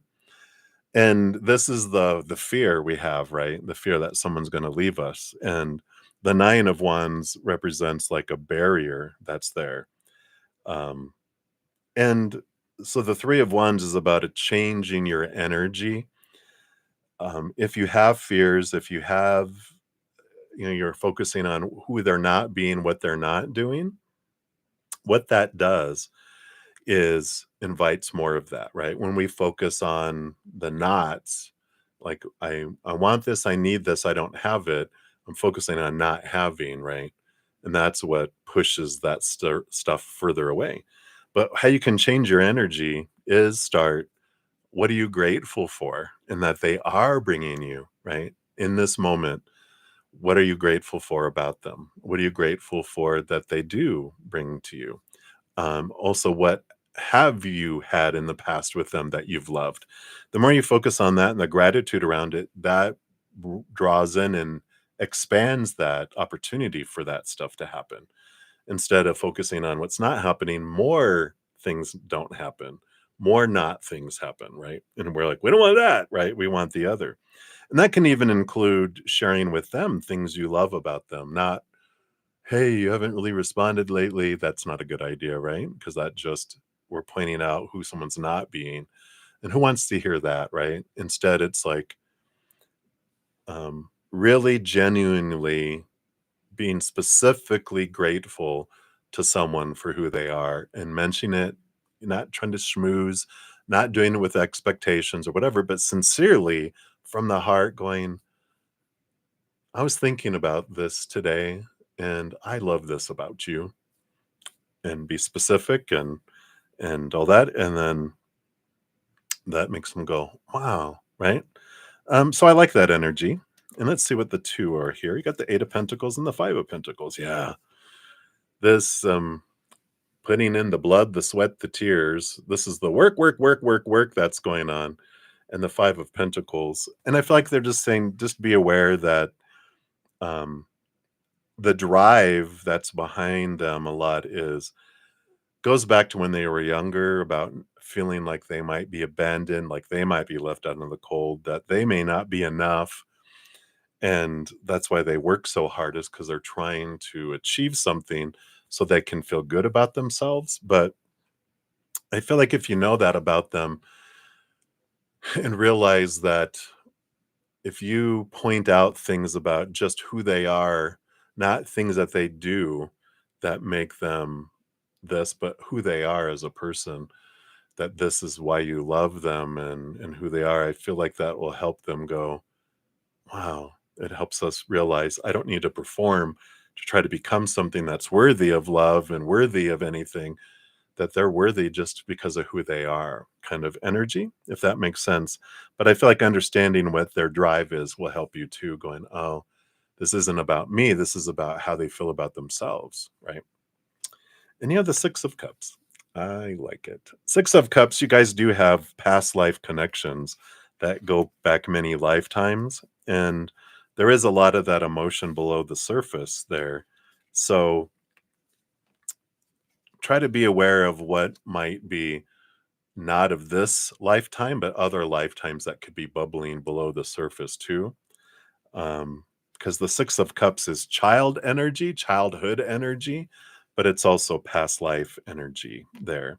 So I feel like some of those things might help there, just changing your energy, without you communicating with it, her or not, or them or not. But it's about you um, being grateful for what you do have with them, even with what you have with yourself. The more you have gratitude, the higher vibration energy, the more it draws in things that match that too.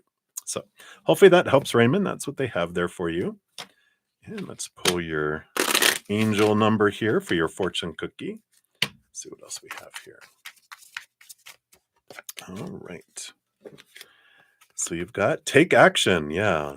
10, 11, which says hope, new beginning, fresh start, lifestyle, purpose, spiritual awakening. So this is a call to action to move forward. The sooner you get going, the sooner you will accomplish what you set out to do. Those with patience will eventually reap the rewards of their perseverance. It's like you had the patience card. That's so perfect. But this is about you taking action, not waiting for them to take action, for them to change or whatever. Change your energy and then change your actions toward them um, by what they had mentioned, and see if that how that helps. So that's what they have for you. So many blessings to you. Thank you again for your donation. All right. And then Johanna, you are up. Hello, hello. So let's put this out into the chat here too. So Johanna, we'll just put your first name there. That'll be enough. And 32043. All right. So thank you so much for your donation. And you were saying that you're feeling so different today. What's up with your energy, right? What's going on? All right, we'll take a look here. Hello, you are here. Hello, hello. All right. And Yadi, thank you for still being here. I see you. You're still hanging out too. All right. All right. So, Johanna, Jojo, let's take a look here. So, what is this? Your energy. You feel different. What is this about? All right. Got these and this one too. That one too. All right. What do we got going on here? Okay. Well, bottom of the deck, you have the 10 of Wands. Whoa. All right. Which is a ton of energy, right? A ton of energy that's here. So it is about an recalibration of energy that's happening too. Because it's the 10 is an endings number, begins again, where it goes up to the, you know, page, or it can revert back to the ace of wands. We'll find out here. But there definitely is a change of energy that's happened. And we'll get to the root of it here. So the first card here is the Seven of Cups. So there's some emotional energy here, you know. Seven of Cups, some clarity of emotion, some clearing away of some emotional fog has released some emotional energy within you. And I do feel here, I don't know if you dreamt about something or you did some sort of emotional choosing. Whatever has happened over the last day, maybe two, I feel like you've released some emotional clogs, something that you've let go of that's opened up your energetic pipeline to where there's this flood of energy that has come in. So you let something emotionally go. Let's see what else we have here. Yeah, you have the Nine of Cups. You wrote a song, two songs, right? Nine of Cups is the dream come true. I was about to say that um, part of the, because they're reminding me of your reading from David from your fairy godmother, right? About letting the emotional attachments go of these and not cheating on your dream. And the Nine of Cups is the dream emotional dream card. So it's like you focus your energy into your dream. But there is this choosing, even below the 10 of Wands, you've got the Ace of Cups, which is about choosing your self love. And so I do feel like there is this ignition that happened here because it's like you've focused your energy into that. You have the Six of Swords, which is movement from old ways of thinking to new ways of thinking, choppy waters to calmer waters, but it is a movement of communication here, a communication, well, in writing. And you said you wrote a song, two songs. So I I like that energy of that because it is this, um, it's the suit of communication and writing, and I feel like that. Let's see what else we have here. And the Spirit of Swords, yeah. So you got the Queen of Swords, the balance between head and heart. Um, oh no, I'm sorry, that's the King of Swords, who's the master of communication. The Heart of Swords is the Queen of Swords, but this is like really a lot of um because they're the master of communication. It just feels like it that was such an important piece of taking action, aligning your head with your dream here. So I feel like that's focus has really done something here too. Let's see here. And then you have the Ace of Swords. So new communication. So this makes sense. I feel like you're right in it. Innocence of Pentacles, Page of Pentacles, this new opportunity that's opening up here. And so I do feel like you feel this energetic shift, like this is the beginning of something. This is a spark to something. And I feel like it really came in here. And tomorrow's choir too, right? Let's see here. You've got, yeah, and the Ace of Wands. I got all this energy. Ace of Wands is a brand new passion, but you've got all this, and that's the 10 of Wands to the Ace of Wands. So here's that the 10 of Wands is also in like taking an inventory of your energy, like where you've been investing it all, right? Everything seems important and urgent, but it's like really calibrating your priorities. And I feel like that's what's changed here. And now you're focused on knowing what exactly you want to do, right? Yeah. And so this 10 of Wands is that, this change. It's instead of feeling scattered, you feel super focused on where you're investing your energy. Um, and that helps with that 7 of Cups, feeling all this emotions, you know, all over the place, people just as David says, your fairy godmother, right? It's David, right? Distractions. And but now there's this focus going, nope, I know what my focus is. I'm not going to cheat on my dream. I'm going to focus on investing my emotional, mental, spiritual and physical energy into my dream.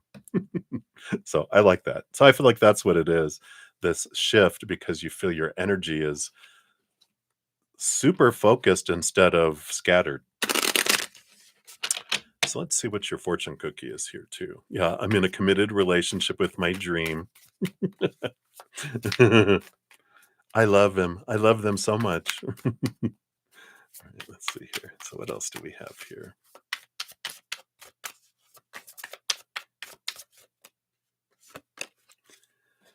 All right. 1001 spiritual awakening. Shut up. Here's the one cards, the one cards. Yeah, you're going on your honeymoon. New beginnings, personal development, prioritizing creativity. Shut up. And heading in the right direction. So, a new phase in a religious or spiritual quest. You're going through a spiritual awakening, which can feel like the dark night of the soul, but you're on the path to enlightenment, and this too shall pass. I feel like it's more the other stuff. It doesn't feel like a dark night of the soul. It feels like this is the dawning after the dark night of the soul, where you have this clarity, this super focus. So I love that on your honeymoon. You're so funny. I love it. I love it. So that is what they have for you, Hannah, my friend. So thank you so much for your donation. I'm excited for you. Songs, sharing with the world. All right. You are welcome. All right. Then Jamie, one on one, you are up next. So we've got 328, and I think it was 48. Meow. So funny. So Jamie, whoops. Come on, I can spell. There we go, one on one. And we'll put your timestamp 328 48. There we go. Yay, you're here. Hello, hello. Thank you again for your donation via Z PayPal. Appreciate that. Let's see. Okay, don't see your question there. So if your question is in here, I'll find it really quick. If you didn't put your question out yet, just throw it down there in the chat. But I will scroll up and find it here. Uh, did I see your donation? Okay, see there. Oh, there you are. So you have to make a run, but you'll timestamp it and you get a great appreciate it. Your question is, when will you meet the person you're meant to be with? Ooh, all right. So let's take a look here, Jamie. So let's see, when will you meet this person? So let's see what we got here.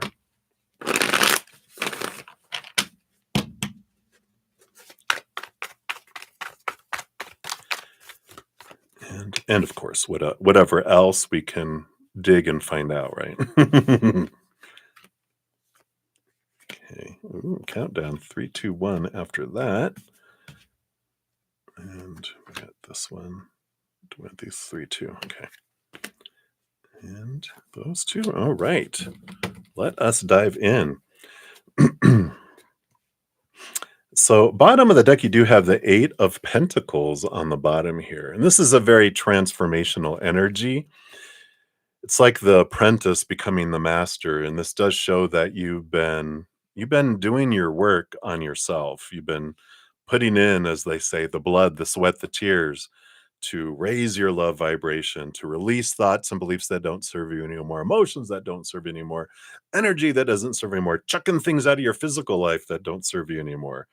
So you've been doing the caterpillar and the cocoon work, and you're, you know, ready to bust out of the cocoon to draw off your wings, and you're ready to find your butterfly. And you're like, I'm done with caterpillars. I'm ready for butterflies, who can migrate and go distances and not walk slow along the jungle floor, right? So I like this energy, and I feel like it is coming to this place, and we'll find out more about the when. Let's take a look here. That was the bottom of the deck. Your first card is the Nine of Swords. So you definitely have, yeah, it's been hard, right? Here's the Nine of Swords, which is the nightmare and insomnia card. It's also the nine is the number of endings. 10 is the number of I'm walking out the door energy. But the Nine of Swords is I'm so tired, I'm exhausted, trying to live up to all these expectations around relationships about who am I supposed to be? How am I supposed to meet someone? Who are they supposed to be? How is it supposed to unfold?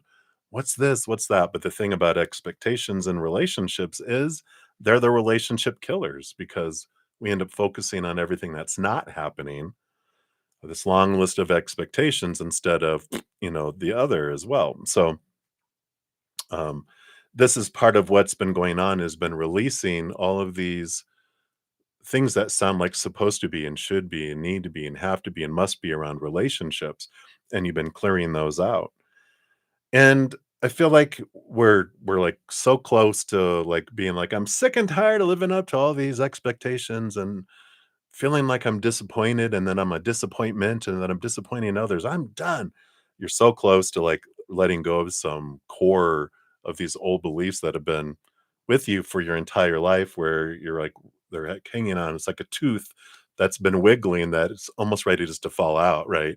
So I do like this energy, and there is this movement that will be happening, and that's part of the caterpillar letting go of the old stuff that doesn't serve it anymore. Because you never see a huge caterpillar with wings. A lot of the caterpillar is gone, and then like the small little piece in the middle is what's left of the caterpillar, these huge wings, right? So you've been letting a lot of that go, and that's part of what's happening here. So let's take a look here at the 3, 2, 1, because I feel like that's the countdown to finding and meeting this person. What else do they want you to know? You have the Heart of Pentacles, which is the Queen of Pentacles, Mother Nature, Mother Nurture, so nurturing of yourself. You do have the Ace of Pentacles here, which is a new opportunity, open up in the outside world. And then, what did I tell you? 10 of Swords. Here's that stick a fork in me, I'm done. So, we're getting that, uh, this is the ending. This is you're like, all right, I'm done. I'm ready to like look at life without blinders on and these expectations, I'm opening up and, seeing the possibilities instead of like, it has to be this person in this amount of time in this way and blah, blah, blah. Because when we like, have all this small thing, we tell the creator it has to be in here. And, it's a rough card, yeah. It's usually it's because they're not dead, they're just exhausted trying to live up to everyone's expectations. And so it's like the ending, "I'm done." And this is what comes in, this is what opens up the opportunity. You're following your heart. You're looking at your worth in relationship to the outside world in a different way with that Ace of Pentacles. You're not defining yourself by pleasing everyone else. You're going, "Who am I and who do I wanna be?" And when you're in that and you're stepping forward, you are new. You are a butterfly. You're no longer a caterpillar that's trying to fit in there. Which takes you to the Nine of Pentacles and the Hanged Man. So I usually look at the Hanged Man as the butterfly, like a cocoon. It is the transformation and the transition that comes out here. And the Nine of Pentacles is this feeling of independence, this feeling of I am whole and complete in myself, and that I don't need someone to complete me. I complete myself. And that's that seeing things from a different perspective. You're able to see that it's not you that gets completed by the outside world, but that you get completed by your own heart, this, love that you find inside of you. And then you fill up and overflow. And so you don't stop wanting a relationship in the outside world. You just don't need it and you don't define yourself by it. That's above and beyond extra. Someone is into your life. You share your life with someone. So I like this. This is like the steps. And when you feel that way, that's when, things will unfold. Yeah, you've got the devil card here too. Whoops. Can kind of see it. It's very bright. But the devil card is Capricorn Saturn energy, which kind of goes back to the 8 of Pentacles. It shakes and rattles your cage. Like a Saturn return happens every 28, 29 years. But it impacts us 3 to 5 years before and after that. So anywhere from like 23 years old up to like 33 years old, it's like we go through this huge change in our life where our thoughts and beliefs long held supposed to be's and all that stuff we were talking about, all the expectations, the 9 and the 10. This is the devil card, shakes that up to show us the cage that we have our heart and our mind in to set us free. But it is this energy. Saturn is like the old man that gives us a huge challenge, but a great reward comes after it too. So it's worth the effort because if we continue to do what we've always done, we get what we've always gotten, which are low vibrational relationships, events, situations in our life, which have low vibration emotions. Betrayal, arguing, disappointment, all those, bleh, right? We've had enough of that. We're ready for higher vibration. So I like this because they're saying this is the step and you're so close to releasing a lot of things just to be free and realizing, yeah, I'm whole and complete in myself and I don't need someone to complete me, right? So, yeah, and then you have the universe. Here's the ending of an old cycle, the beginning of a new adventure. And so that's when it clicks in here. You're ready to go to a new level instead of repeating and doing the old things, you're ready to move up. So let's see what comes in here. You got 3 cards underneath this. Yeah.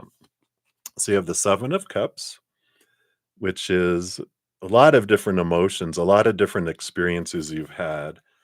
And the fog lifts here. So the 7 cups, I feel like, not that you've had 7 relationships per se, but these even count the little duds where it's like it started off and it didn't even like you started talking to someone, it didn't even like they ghosted you. Like you talked to them once and it was like, "Oh my gosh, it's gonna be what an amazing person. I really love our conversation, and why aren't they responding to me? Where do they go?" That counts all of them too. So, we've got all this energy here, um, of all these different emotional experiences that have opened up here. And, we've got that awareness. It's the movement above that. You have the 2 of Pentacles too. which does show that there's these two opportunities. You do have someone that you will end up with, uh, because you have the Spirit of Cups, the King of Cups, which is all about this person that is so compatible, that's worth the wait because they are someone that can give, and receive both mentally and emotionally. They're a great fit. You guys fit like a glove. It's one of my cards of super compatibility. The Two of Pentacles tells me, though, that you have this opportunity that comes up. Someone who looks really good on paper, according to the old mind, right? The one that meets the criteria of the old thing.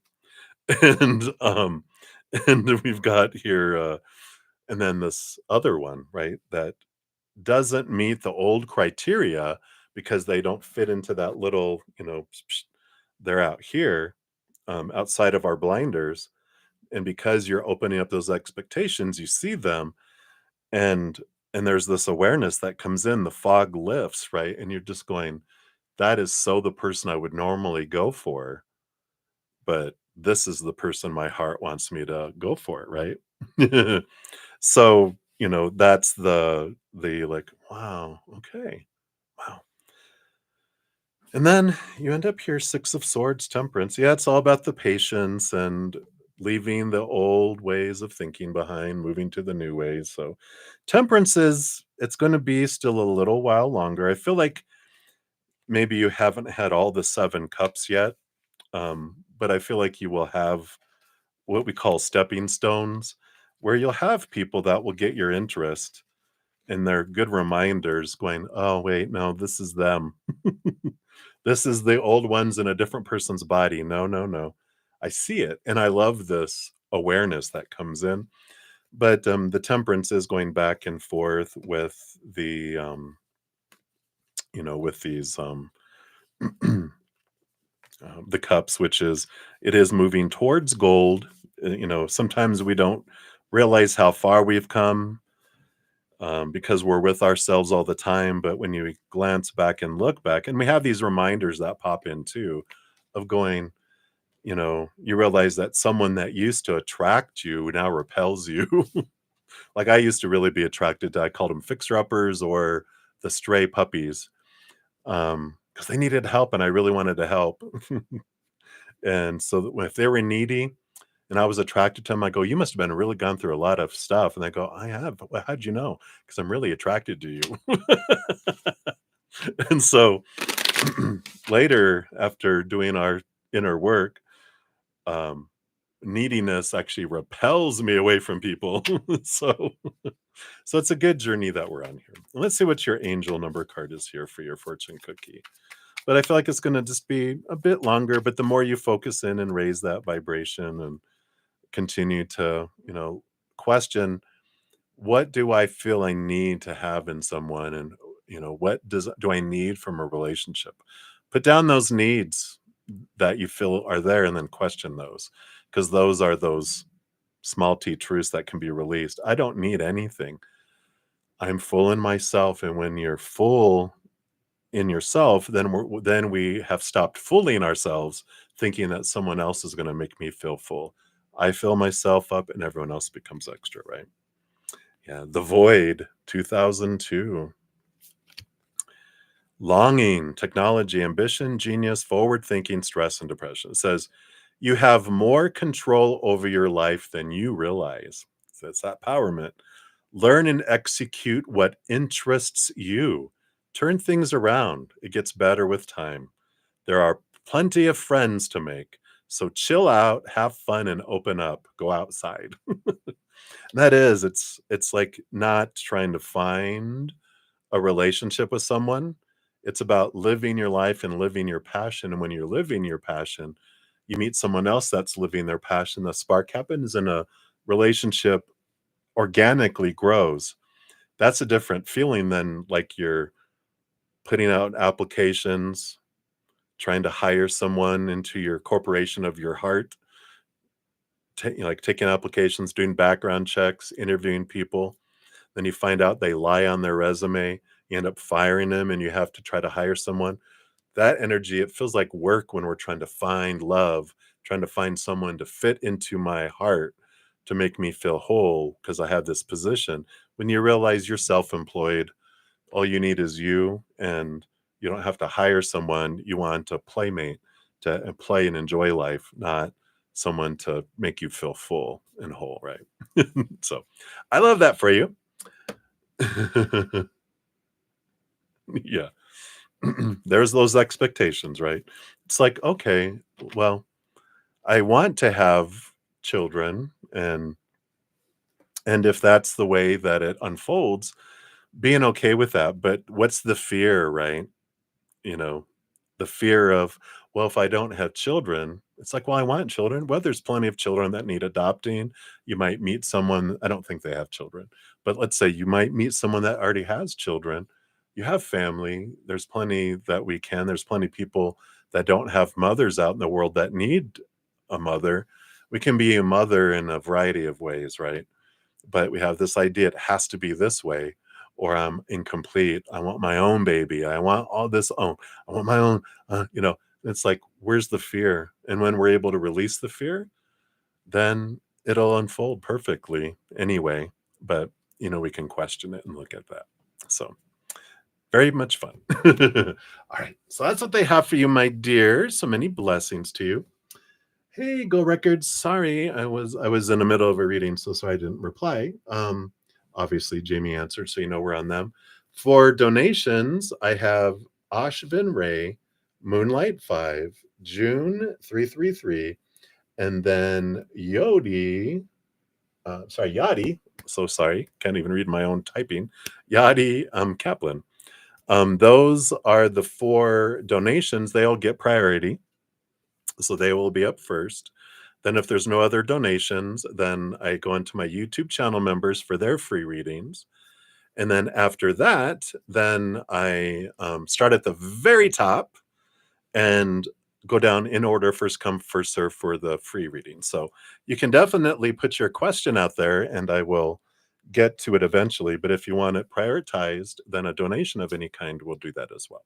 Otherwise, that's the process. So there we go. Boom, boom, boom. All right. So on to the next. So Ashvin Ray, you are up next here. So I've got 26, I think 58 here. Oops.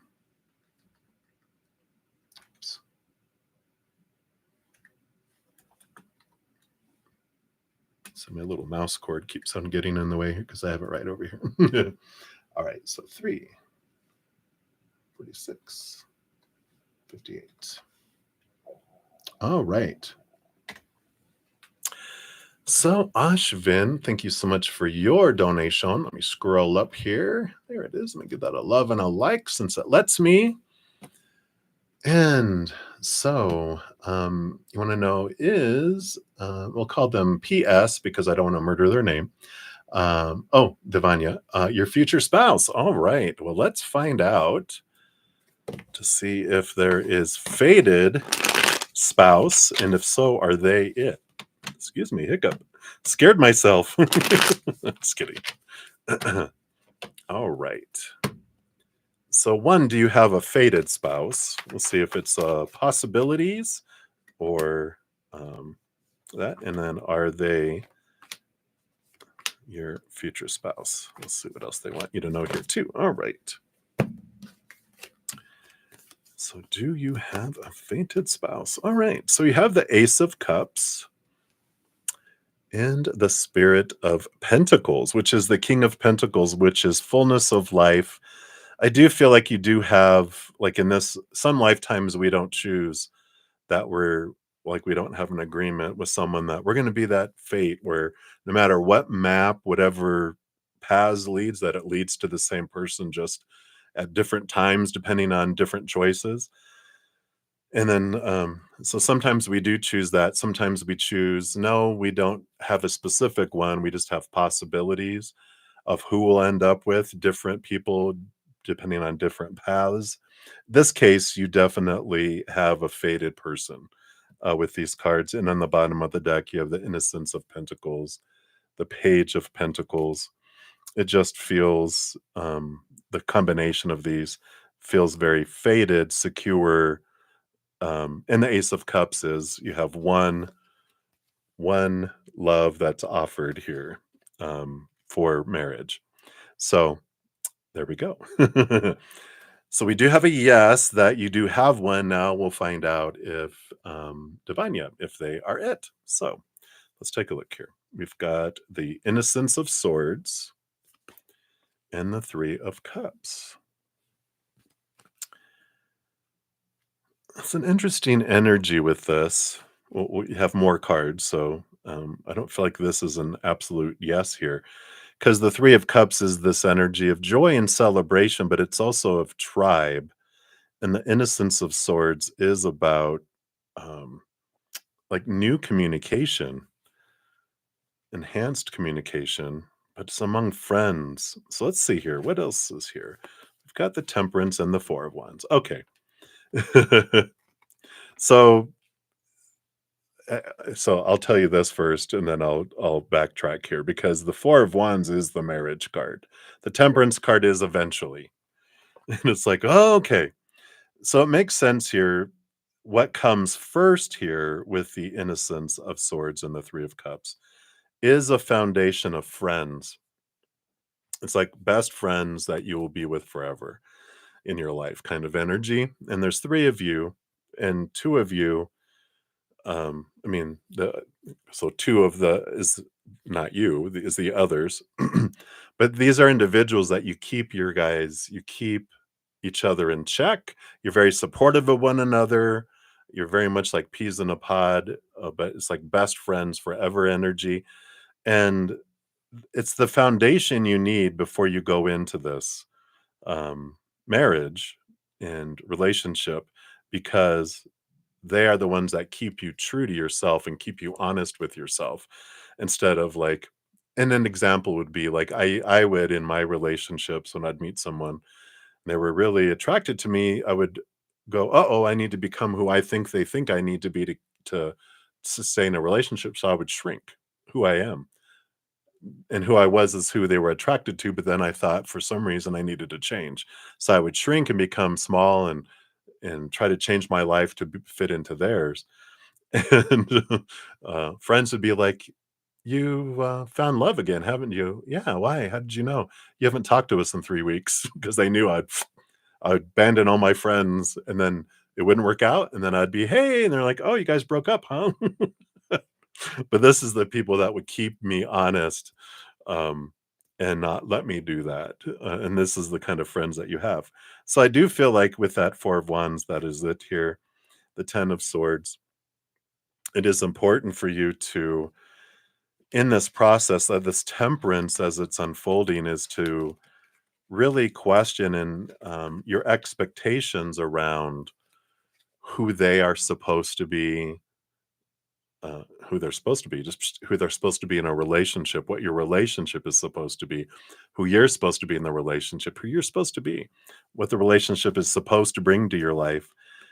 Because expectations, which is all those 10 swords, um, that will kill any relationship. It sucks the life out of it because we're focusing on who someone's not being, what someone's not being, who we're not being, and that just grows that more and more because we're not focusing on what we're grateful for. So it's important to learn that gratitude of I'm grateful for who someone is, what they bring into the relationship, what the relationship is. I'm grateful for who I am, what I bring into the relationship. Focus on what you have and what you love about it, not what's missing, what's not happening, blah, blah, blah. Because that's the destroyer, right? All right. So that's what they have for that. And then your fortune cookie here. Let's see what else we have here for you, Ashvin. All right. So I throw things around all over the place here. All right. You got 1717, drama alert. Don't be a drama queen. Right. Independence, soul mission, alone time, learning, healing, aspirations. So it says take a few deep breaths and focus inward. You need time to think things over and consider your options. At this time, you must rely solely on yourself. You might not believe it, but you're heading in the right direction. What appears to be a lull in activity is just a natural part of the process. So temperance, understanding, it takes time for it to unfold, but focus on you. Again, that focuses on your energy. Focus on what you're grateful for, right? Changing that energy, and getting away from all this long list of expectations, because that's again what sucks life out. So you coming into here is the important thing. So that's what they have for you, Ashvin. So many blessings to you. All right. All right. And then let me get up here. So Moonlight, you are up next here. 35500. All right. So this is your number 2. Let me just put that there. So remember to put it up together with your other one. So Moonlight 5, number 2. Boom. And whoa, behave. All right. You are at I lost it right. 355. Okay. There we go. So, Moonlight, thank you for your additional donation. And you want to know, did your son tell you the truth Friday morning? Uh-oh. And what's up with him and M? All right, let's find out here.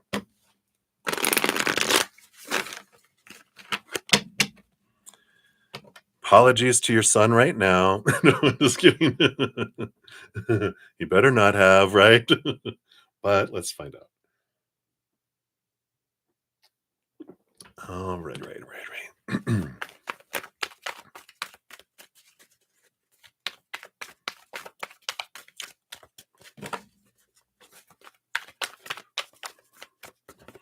Okay, did they lie to you? All right, that's going to be a simple answer, it appears. And then, what's up? What's going on with them here? All right, let's take a look here. I love the bottom of the deck. Earth Mother, look out! Here she is. Mother, never don't mess with Mother Nature, right? That's funny. All right, so Moonlight. Okay, so did they tell you the truth? Well, we got the Nine of Swords as the card here. The Nine of Swords is the nightmare insomnia. It's the fear card, right? So I feel like they stretched the truth. They didn't outright lie, but I feel like they kept some things hidden out of fear. Just fear of letting you down, fear of rejection, whatever the fear is that was there. But I do feel like they didn't just outright lie, but they like omitted something, which I know you consider still a lie. Most parents do. um, but they were trying to spare themselves. And I don't know if they were trying to spare you pain. I think they were more just concerned about feeling like disappointing you or rejecting you. And I mean feeling rejected by you, which they anyway, that's a long story, right? You're like, hello, do you know who I am? I would never reject you. I might, give you my PowerPoint presentation on what you could do better next time, but I wouldn't reject you. All right. And then you want to know what's up with him and M. So let's take a look here. We've got this top card. So we got this Justice card. There is an imbalance that's coming into balance with them here. There is some, the Ace of Swords is about seeing things from a higher perspective, gaining clarity in their relationship.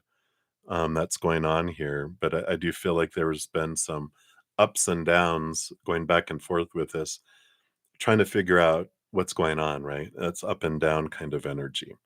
Let's see what else we have here. Well, yeah, and the Ten of Swords. There is definitely a lot of fears going on here.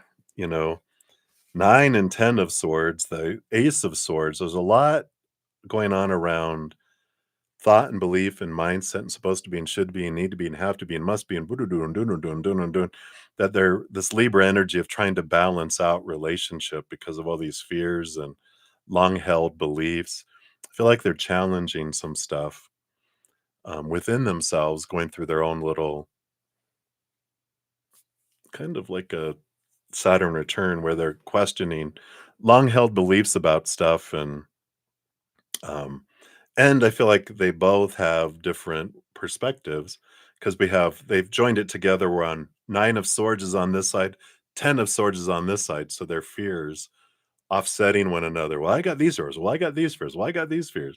There's like these actions that are rooted in fear that have been happening, but it feels like there's this attempt at balancing going on, if that makes sense. Let's see what's below the surface here. We have the Judgment card. The Judgment card below the Justice card. But the Judgment card is about evolution, the higher self calling to a new place. So there is this evolution of their relationship that's going on here, but it's about an invitation. Again, both of these are about seeing things from a higher perspective, from a different perspective, trying to gain clarity. Wow, look at this, the 8 of swords. So there's all this question here. This is questioning their own thoughts and beliefs and mindsets that have been making them feeling blinded and bounded and trapped and restricted and imprisoned. Um, and there's this breaking free kind of energy. And they have the Star card. Star card is this trying to find out what the dream come true is and trying to gain clarity around this dream and how it unfolds. Earth Mother being on the bottom of the deck, in addition to representing you, being that place of authority, is also this creativity and this Mother Nature, Mother Nurture, wanting to nurture themselves, wanting this creativity, and the Earth Mother, the Empress, is free of restriction because in the major arcana, number 4, number 5 are the Emperor who puts societal rules to make sure we don't kill each other when we live with millions of people close to each other. And then the Hierophant, which is spiritual rules, which is if we're gonna, have everyone believe all this stuff and not kill each other, we got to come up with some basic rules. And so it's all about the rules, but this is all about the separating and getting away from the rules, the fear of rejection, all these small t truths rooted in fear. So there seems to have been conflict that's been happening um, with them, between them, around them.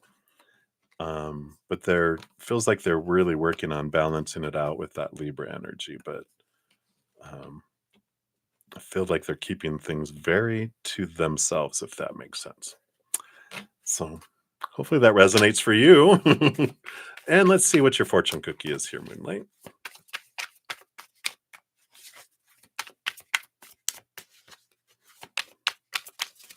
All right. We have 2121 energy levels, which is energy of prosperity, harmony, journey, waiting, discipline, exaggeration, and the opposite sex. It says that day you're waiting for will come. Maintain discipline. You're getting closer to your end goal. There's no need to overextend yourself. Guard your energy to remain focused. It will pay off. It's a climb, not an elevator ride. Trust in you. I like that. It's a mountain, not an elevator. All right. All right. All right. So that's what they have for you, Moonlight. Hopefully that makes sense. Oh, hey. Um, oh, that you were right. Yeah.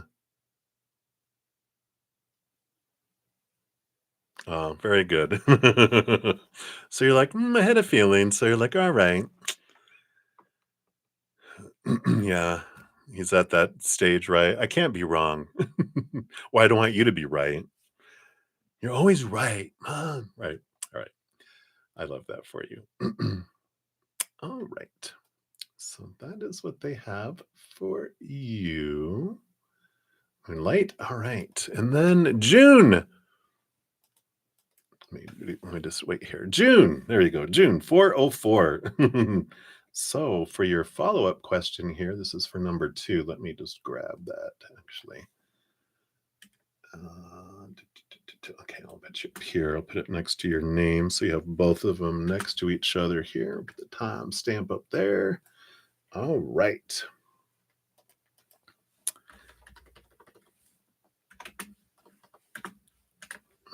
Oops. Oh no. Okay, hold on. Shouldn't have copied that. I got rid of my little pasty thingy. All right, here we go. That sounded weird. All right, so we'll put this here for. I don't have a pasty thingy. That sounded very strange. All right, there we go, June. So, June, for your follow up question here. So, Yadi, you're actually up next after June. So, almost there. So close. All right. So, June, your follow up up here. Let me scroll back up here. Give that a love and a like there.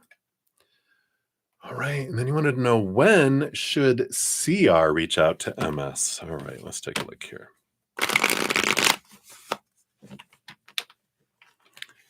All right. Well, the cards just went everywhere. It was like, wow. All right. So, when's the best time to reach out? Can you tell us more about that, please? Okay.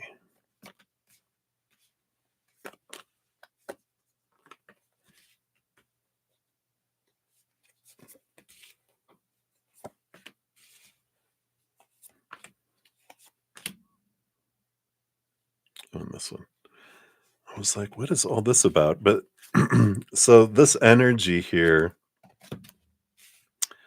they've given you 10 cards. These are the next 10 days. So we're going to see which day in the next 10 days is best here. So we'll take a look here.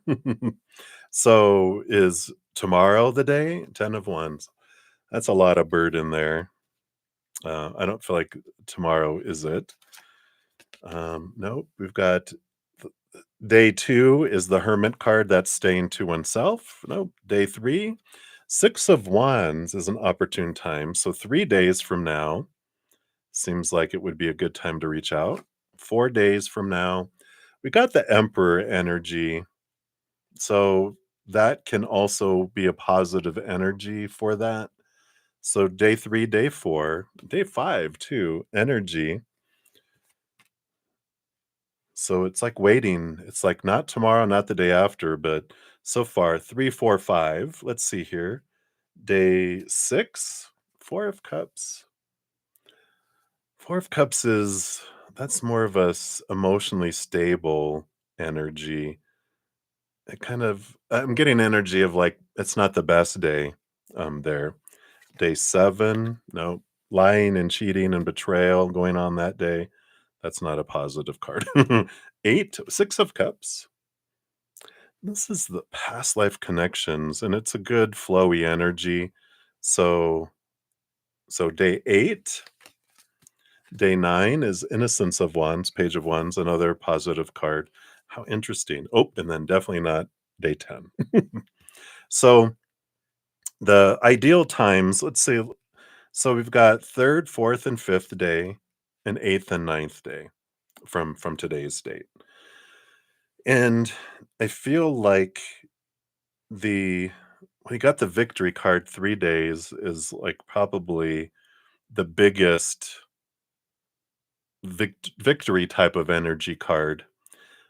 Um, the Emperor day 4, the Ace of Wands day 5, and the Innocence of Wands day 9, all those inspire action and energy of making a decision and stepping forward as well.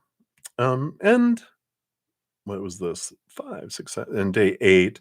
Day 8 with the 6 of cups.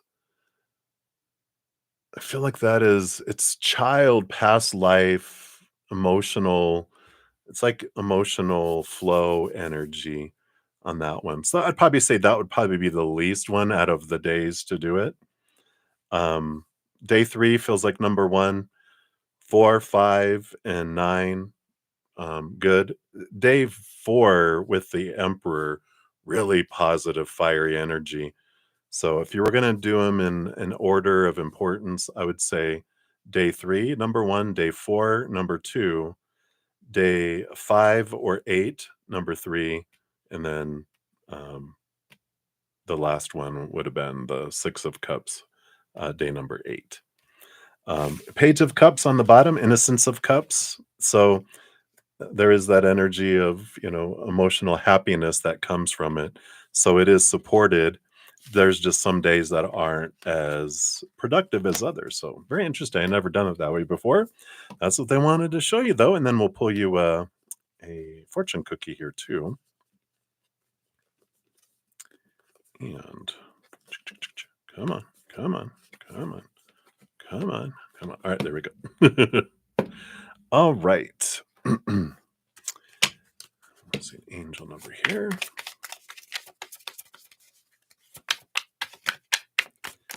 All right, there we go.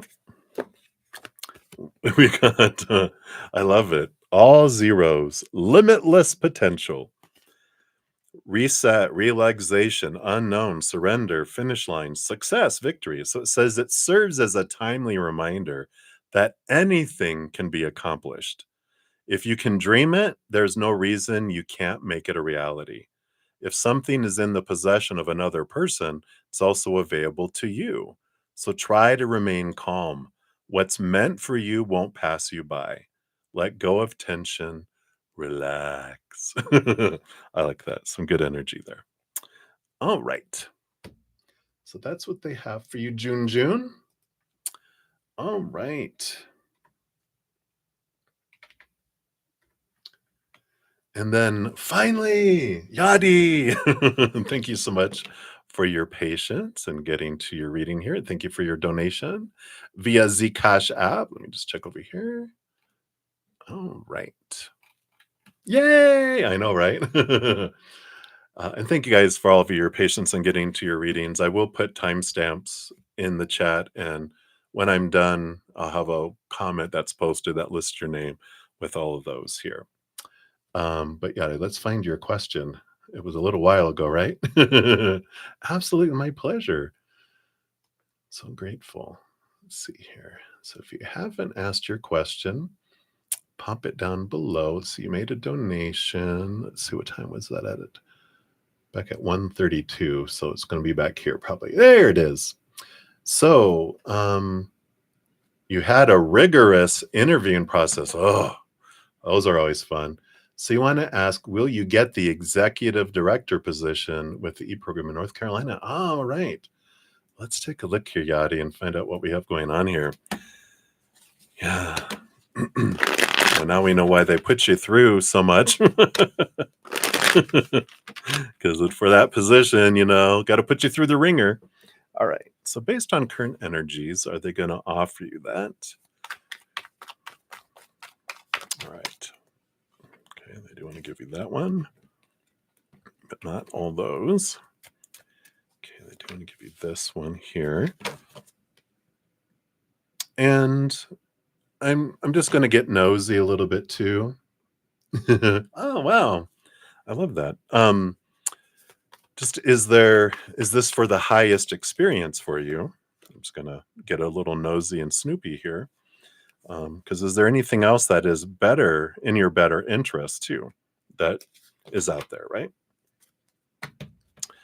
All right. So we'll get snoopy. Bottom of the deck, you do have the Innocence of Wands, which is the Page of Wands, which is about passion and movement and, action, action, action. So we do have that here. So let's see here. Not your highest job. Oh, yeah. So you got the Four of Swords. Four of Swords is peace of mind. So I do feel like that there is this energy with this because it's mental stability. It's like, okay, you can put your mind at rest. I feel like they do. And what's this other card that came in here? Yeah. But like you said not your highest job, right? Yeah, because you've got the naked heart here, which I do want to read this energy here because I feel like we have 1 with this heart card and then 2 and 3. I feel like there's something else that's coming for you, more in alignment with your passion. So I feel like they offer it to you, but you're kind of like, let's see, because this is about connection, purpose, and higher self. And the Naked Heart says, I radiate at a pure vibrational level, calling in all that I need at this time to stay in alignment with my path. The universe is highlighting my gifts and asking me to trust myself and my intuition. As I listen to what my heart needs, my natural essence comes forth to be nurtured, and I innately connect with my calling and purpose. Comparing myself to others does not serve me and will only knock me out of my flow. I was given the exact proportion of amazing, otherwise, I would not exist. My path may not always feel easy, but it will feel right. And when I shine bright, I am the spark to someone else's light and I inspire others, right? The little Luna moth on the top up here, sitting at the top, they whisper to you, you are brave and beautiful. Fly out of the darkness and into your light. And if you do feel a heart disconnect, then we can ask ourselves, is my ego leading my path instead of my heart? So is my mind out of fear, wanting me to go in a direction and my heart wants to go in a different direction, right? And oh, a music therapy program. Oh, how fun. That sounds more like your heart, right? So let's take a look here and see what these other ones are here too. So we've got here um, these two cards. You've got the Nine of Pentacles and the Justice card.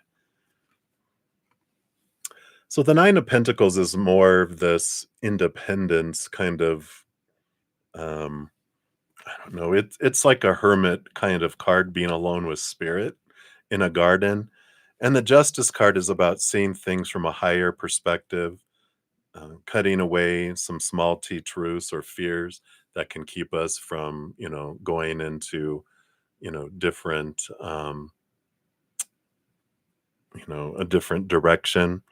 That's there. Let's put these three cards on the bottom are here too. Got the Four of Pentacles, which is my card of home. I don't know, would you be doing this music therapy program from home? Yeah. Got the Three of Swords and the Ace of Cups. The Ace of Cups, yeah, this is the following the heart here. I do feel here that, they are taking you in this direction of, it's like, I like the difference between those two because you've got this, you're going to live your heart or you're going to encage your heart with the fears, right? The fears of disappointment or, um, and so it's a very drastic look here. And it's like it's almost like those Three of Swords that were up on that original job here. Those are the three swords that kill your heart, right? We see up here, these three here are now inside the heart that killed this heart. It's like, oh, you're killing me. Your heart is going, yeah, we could do that, but I feel like what is follow your heart. Your heart won't lead you in the wrong direction. But I feel like you will get offered that other job.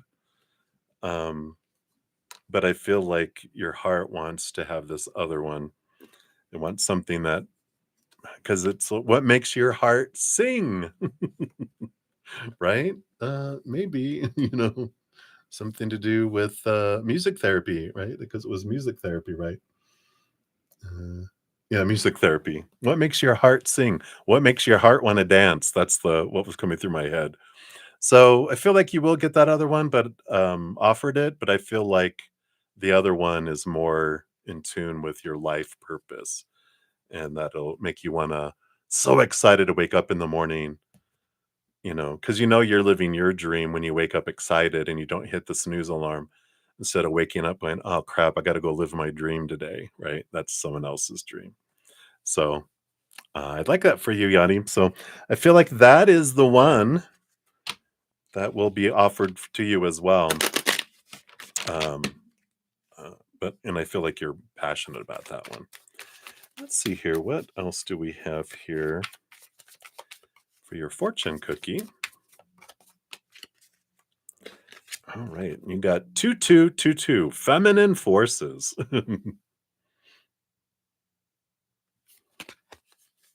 Yeah. The twos, the choice numbers, right? This is relationships, balance, prosperity, efficiency, patience, and humility. Says you can do everything by yourself, but life is to be shared. Partner up with the right spirit, and you'll become a force. Honor commitments and people around. Don't judge, listen. You've been seeing that number 222, 222. Whoops, almost put it back in the wrong deck. That would have been fun, it appearing in the deck. So I like that for you. That's what they have for you. So hopefully that was worth the wait there for you, Yadi. So many, many blessings. I'm excited for you. Music, music. All right. Absolutely. And thank you again for your donation. All right. And then I did have another donation come popping through. So Shanji, thank you so much for your additional donation. I'll put that up here. All right. So we've got one more donation. We'll put number 2 here and this one. And then lost my number already. There it is for 2019. There we go. All right. So, Sean G, let's find your question. I think I saw it a little bit ago here.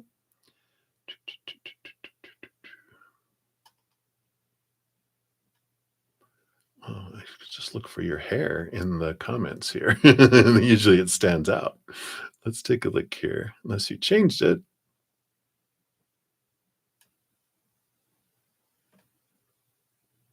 Let's see, when did that come in? That'll give me an idea where to look around here. There we go. There you are. Guidance for the week. I see you. All right. I know it's funny, right? I can see your it definitely stands out. That's good. All right. So guidance for the week. All right, let's see. What does Spirit want you to know this week? And thank you again for your additional donation. I appreciate that. All right. I do want that one and these. What else? That's how you find you too.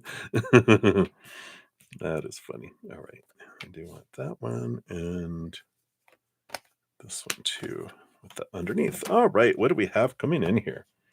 So, guidance for the week. You do have the ace, not the ace, the innocence of cups, which is the page of cups on the bottom.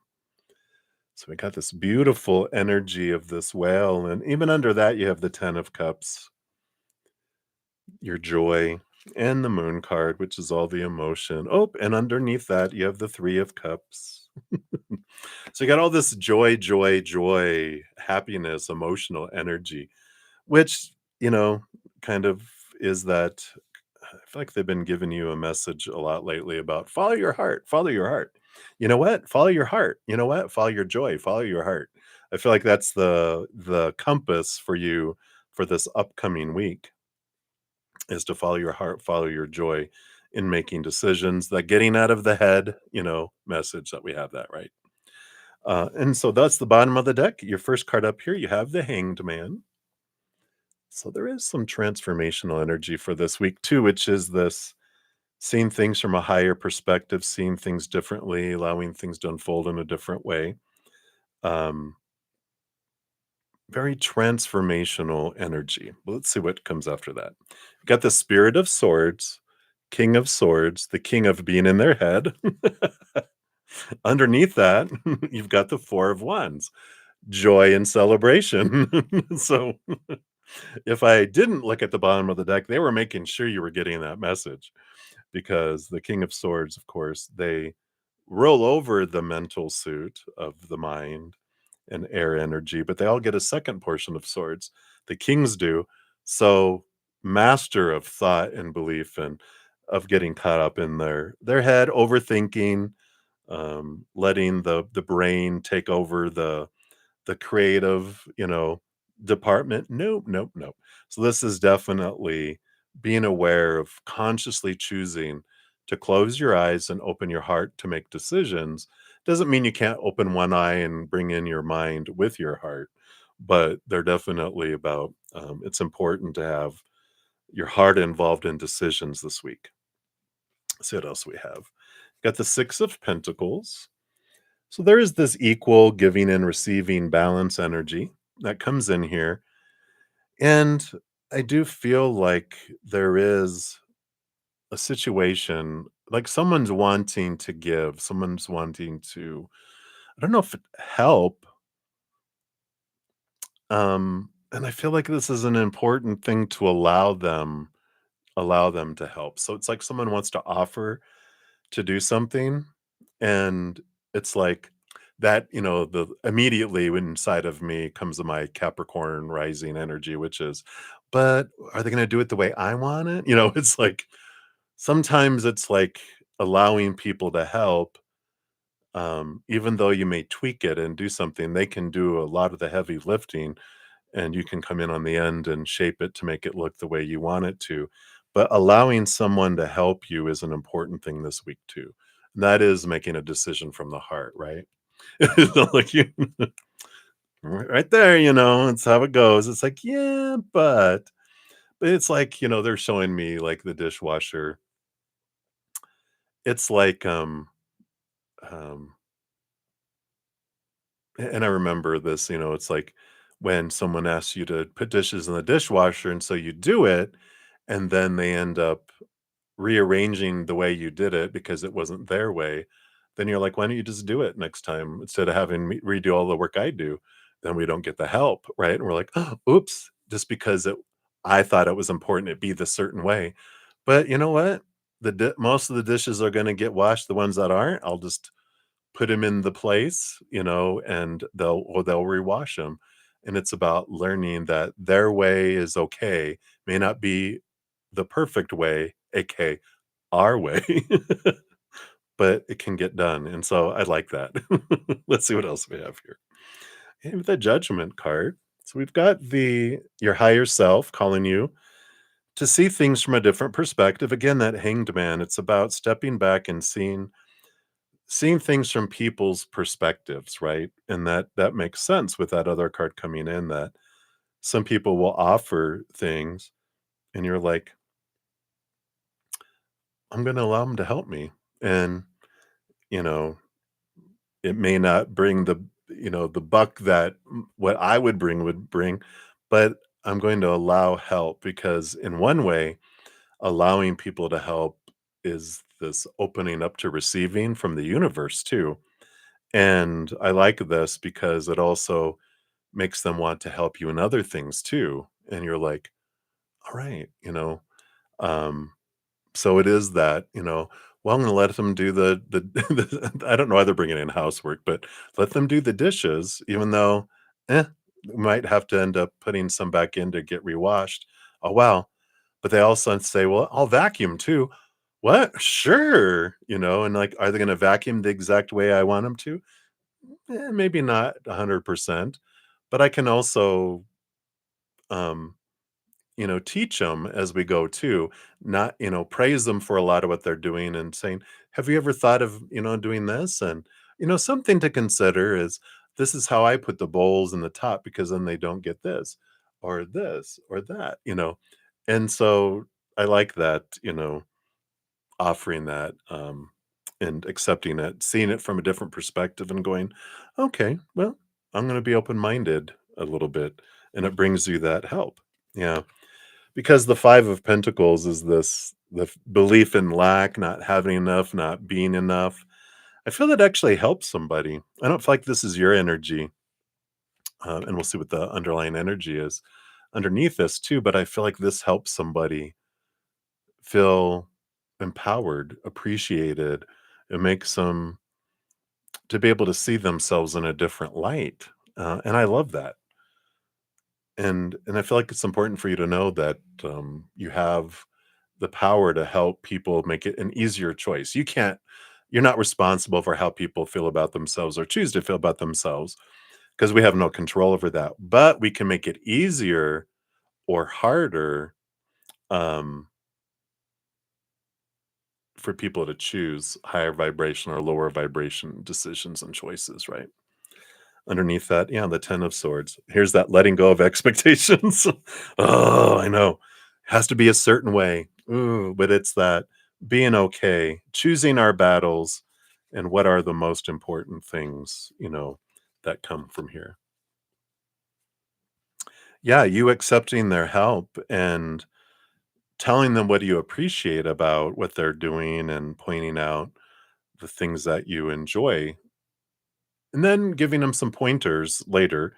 But really, the focus, I feel like, is accepting help and allowing them to do things and see things from a different way, because you may not take on their way, but it triggers ideas of you going, "No, I wouldn't do it that way, but they gave me this idea. Because they're doing it this way, I can do this and this and this." So it sparks open-mindedness and creativity that allows your mind to be open to other creative energies coming from the spirit realm too, which ignites your own creativity. So I like this following your heart this week. It just feels different than like tasking, right? And I can relate because, like I said, I have Capricorn rising, which is very much gets into the head and the tasking. And with my air signy sun Aquarius side, that can happen too. Um, and I have a ton of water to balance that sometimes, but I can get into the task mode where, um, no, no, no, don't here, just let me do it. Not thinking about other people's feelings or how that's going to impact them or their relationship with me going forward. But I like this because I feel like it's empowering. So I love that. Then your fortune cookie is starting over 101. Begin at 101 with someone. Intelligence, dynamics, making a difference, failures, personal or spiritual development. It says happiness is linked to self expression, growth, and experience. Learning from failure is key. Happiness is real, possible, and around. Understand its process and the pursuit of it. Joy is fluid. Here's that back to joy already. It's in the little things and the big ones. Fails are fun. Start fresh. So I love that for you. Bum ba da bum. All right. So that is what they have for you, my dear. Thank you again for your additional donation. I appreciate you so much. All right, everybody. So that's it for the donations. Here in a moment, we will. I'm going to check here and see the free readings for my YouTube channel members. There's a few of those that you'll see my names in green with little badges. And then I'll begin on the free readings. But before we do that, I've been on for 4.5 hours. I do need to run down the hall real quick here because my bladder is needing here. Oh, wow. And let me just take a look here. My host was just texting me. I want to make sure everything's okay.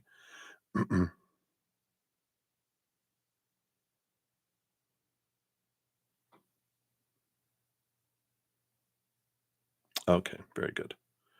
All right. So I'll be back in just 1 minute. So thank you guys so much. I normally don't do this, but evidently this coffee went through me. And it's for me to focus going forward, I do need to be right back. So I shall return.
All right. Thank you. Thank you. I am back. And perfect timing, too. Because my host brought me Dutch Brothers. She had just got home and was like, oh, here. And I'm like, oh my God. So out and now more to come in. Yay. Oh my God. I think that's the one with quadruple shots in here too.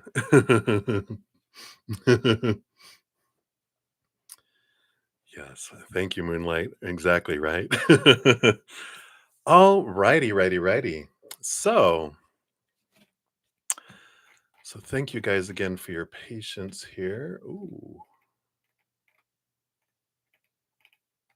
Yep, some are starting to disappear. So let me grab some more screenshots here. So we start to get to this amount of time online. I think YouTube starts to cut some chats. So let me grab these just so I make sure I don't miss anyone, just in case.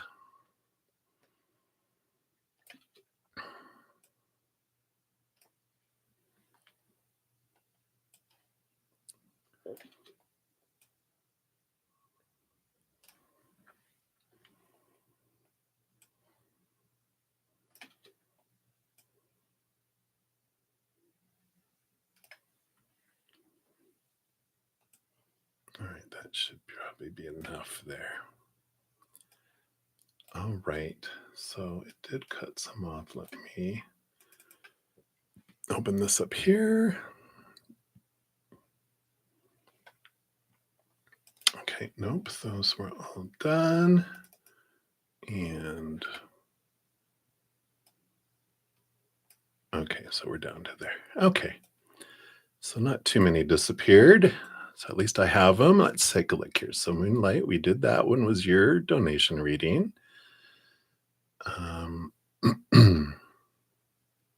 Oh.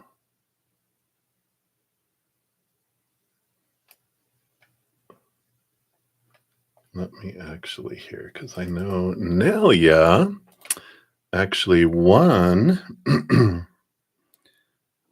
one of the memberships, right?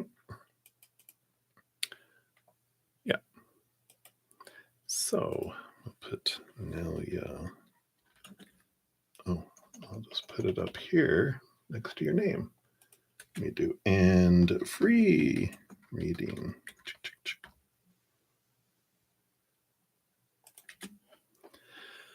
All right.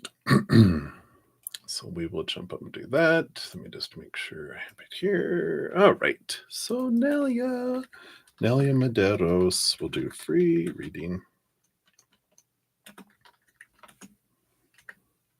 Is at 4:38:30. I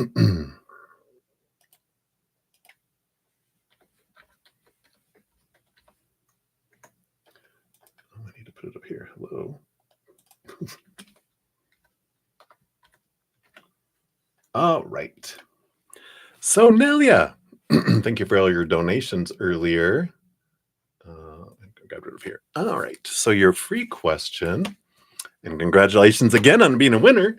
Why did Sarah Ashley stop collaborating with Lady D and Jason on YouTube? Ooh, any conflict? Let's take a look here. Of course, in free readings, move a little faster, everybody, just so you know. It's 1 to 2 cards for those. So don't worry, it's not going to be as long as the donations were there. They do want this one here, though. Okay. Was there conflict? It doesn't seem to be here. We've got peace of mind with the 4 of Swords, and the 8 of Pentacles is a lot of work, work, work, work, work, work, work. It feels here like I just feel like the work was done and they were ready to just take things to a different level. It doesn't feel like there's conflict here at all. It just feels like the work changed. They thought that they were gonna had different ideas about where they wanted to head, with collaborating, and they're just like, it did its job for now. So I don't feel like there's any like shenanigans or anything going on there. But yeah, so I don't feel like there's anything that's on that side of things. So there we go. Yeah, not too bad. No drama. Darn. No, I'm just kidding. All right. So many blessings to you. All right. Okay, we did that one. We did that one. We did that one. Did that one. All right. And then, so Happy Pill 44044. Let's take a look here. 44044. All right. Put that up there. And then down here in the chat, we got Happy Pill. I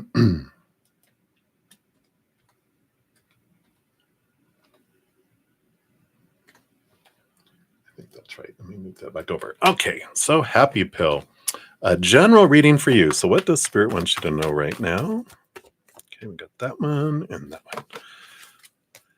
So you got the Heart of Swords and the Heart of Pentacles. Wow, Queen of Swords and Queen of Pentacles coming in here.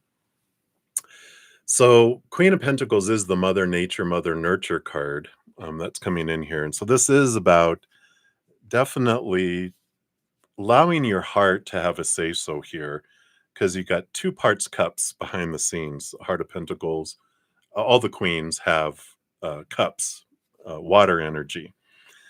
And so the Heart of Swords is, a balance between head and heart, and the Heart of Pentacles is about, nurturing oneself. And so I feel like in making decisions and what's going on in your life now, there is a message of getting out of your head and into your heart, but also kind of an extra emphasis of you being selfish. And it's okay to put yourself forward for you to fill up, and then other people get the overflow.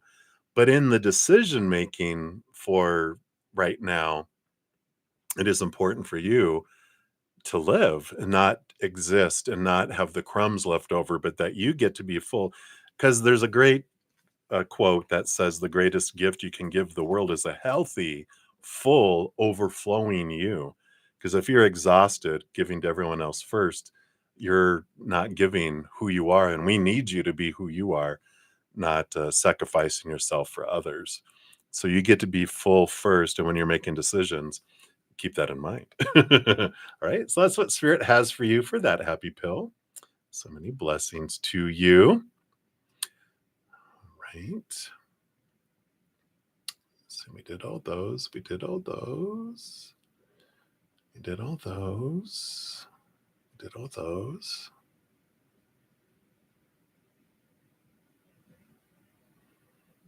Okay. We did those. All right. And then Andrea, 54 Hector. So congratulations on being one of the winners as well. Let me grab my timestamp here. I think that's right. So let me type your name in here. So, oops, I put all caps. What am I doing?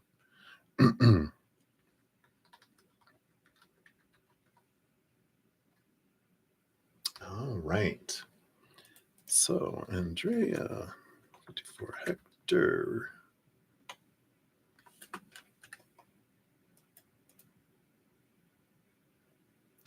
Yes, 43. I think it was 34. It was around there. All right. So congratulations, like I said, and being one of the winners. Don't forget, Thursday nights, we do get together. Our Zen Cricket and Praying Mantis members, you have access to that. Starts at 6 p.m. Mountain Time. It goes to at least 8 p.m. Mountain Time, sometimes 9, sometimes 10. So it's unlimited free readings. We do oracle readings, past life readings. So hopefully you can join us. I know it might be in the middle of the night for some people, but I'm so sorry. All right. So, Andrea, let's take a look here. You want to know any messages from your loved ones that you should know? Let's see. So, from the other side, message. All right. Got those. We got those.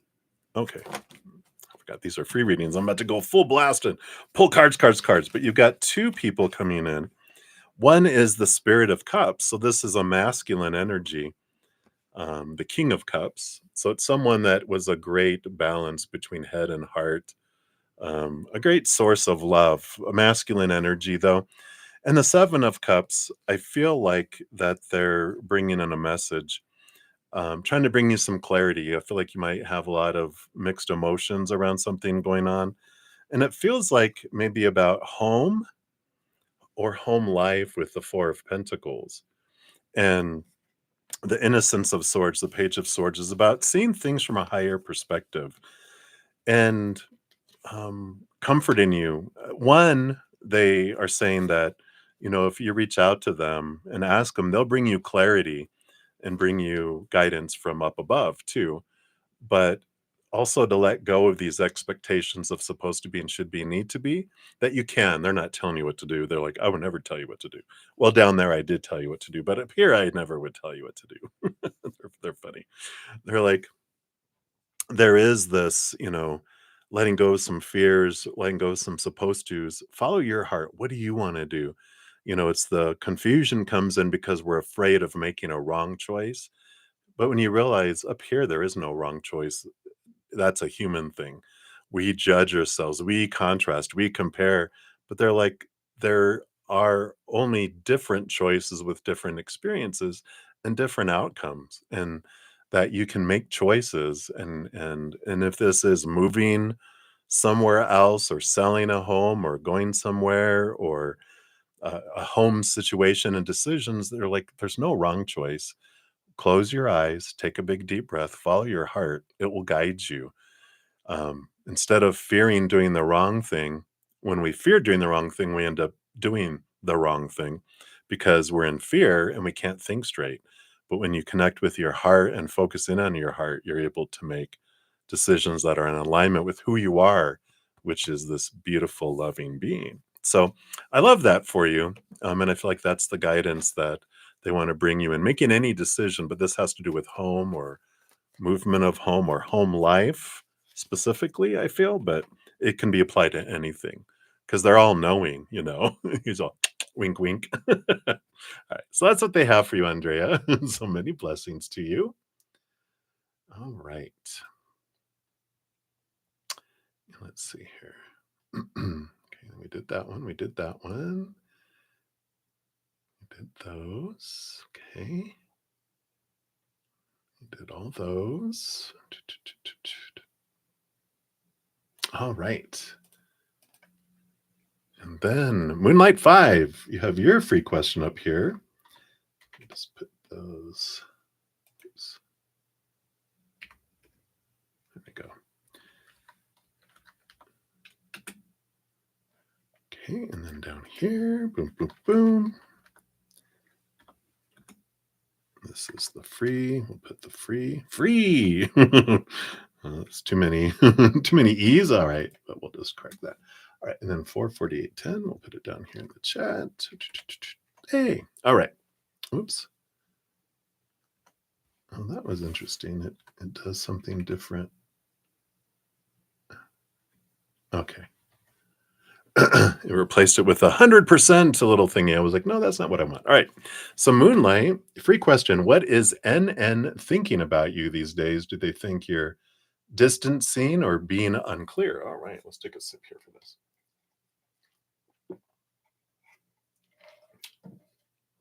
I am so blessed. I tell you what, you send major blessings to my host. She takes such good care of me. I tell you what.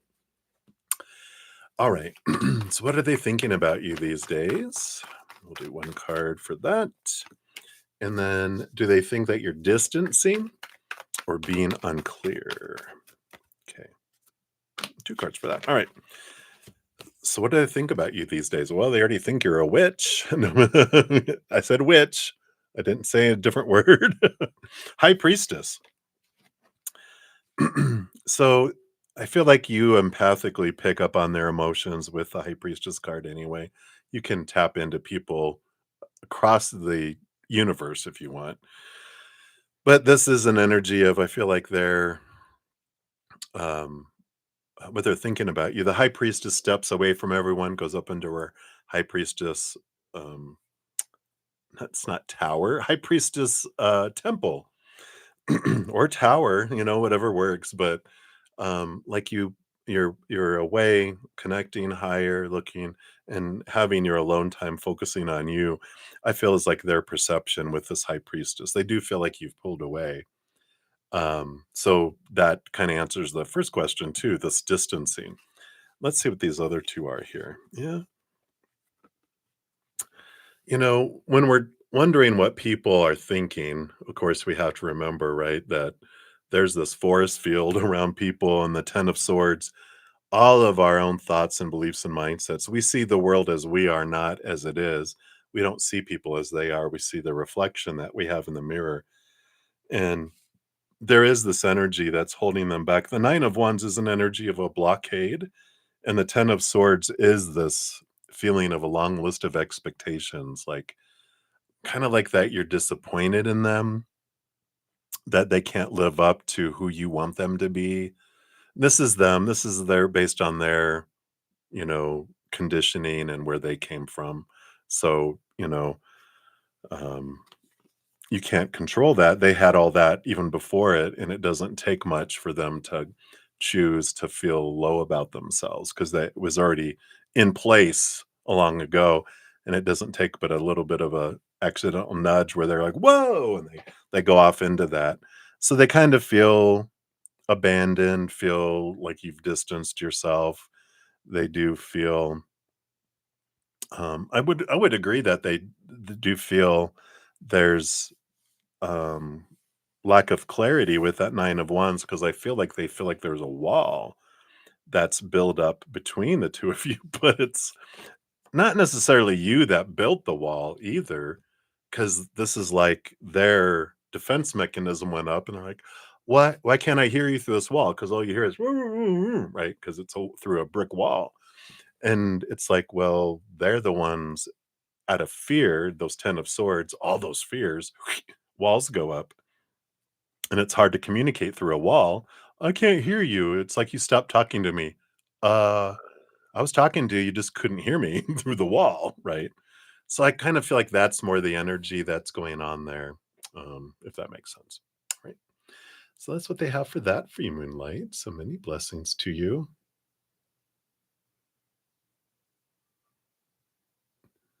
I just read your other comment about mom. He will learn that mom knows because she's a little older and you've lived a little longer, but you believe it's by doing, not listening. Yeah, they won't do that anymore, right? That's too funny. I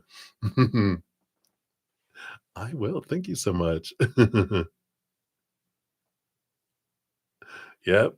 Boom, boom, boom. I love that. That is funny though. Yeah, it's amazing how smart our parents become as we get older. Wow, they really knew what they were talking about. All right. So thank you so much. I appreciate you. All righty. So that is it for the donations and my YouTube channel members. Now we will start in on the free readings. So let me see here. All right. So I know some of these disappeared. So let me bring this up here. Whoa, that shrunk down. All right, let's see what we got here. Where are we at? All right.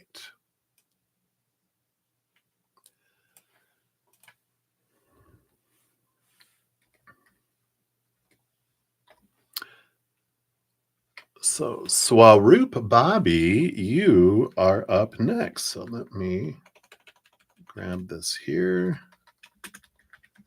and we'll post it out here.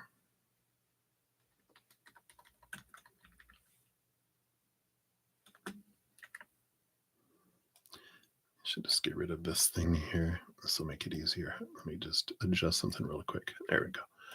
Get rid of some of the crystal balls. That way I don't have to keep clicking there. I should have done that a while ago. At least I learned for next time. All right. So Swaroop Bobby, your question was about a love reading. Any new love coming? All right. Let's take a look here. What else?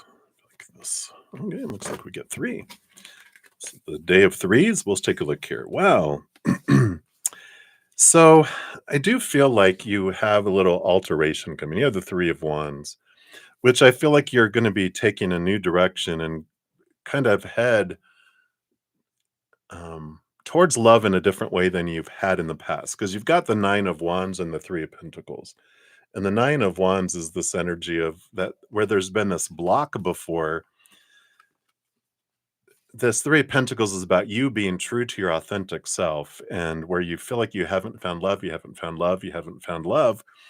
I feel like it's because we've been looking and approaching love as a job instead of as an adventure.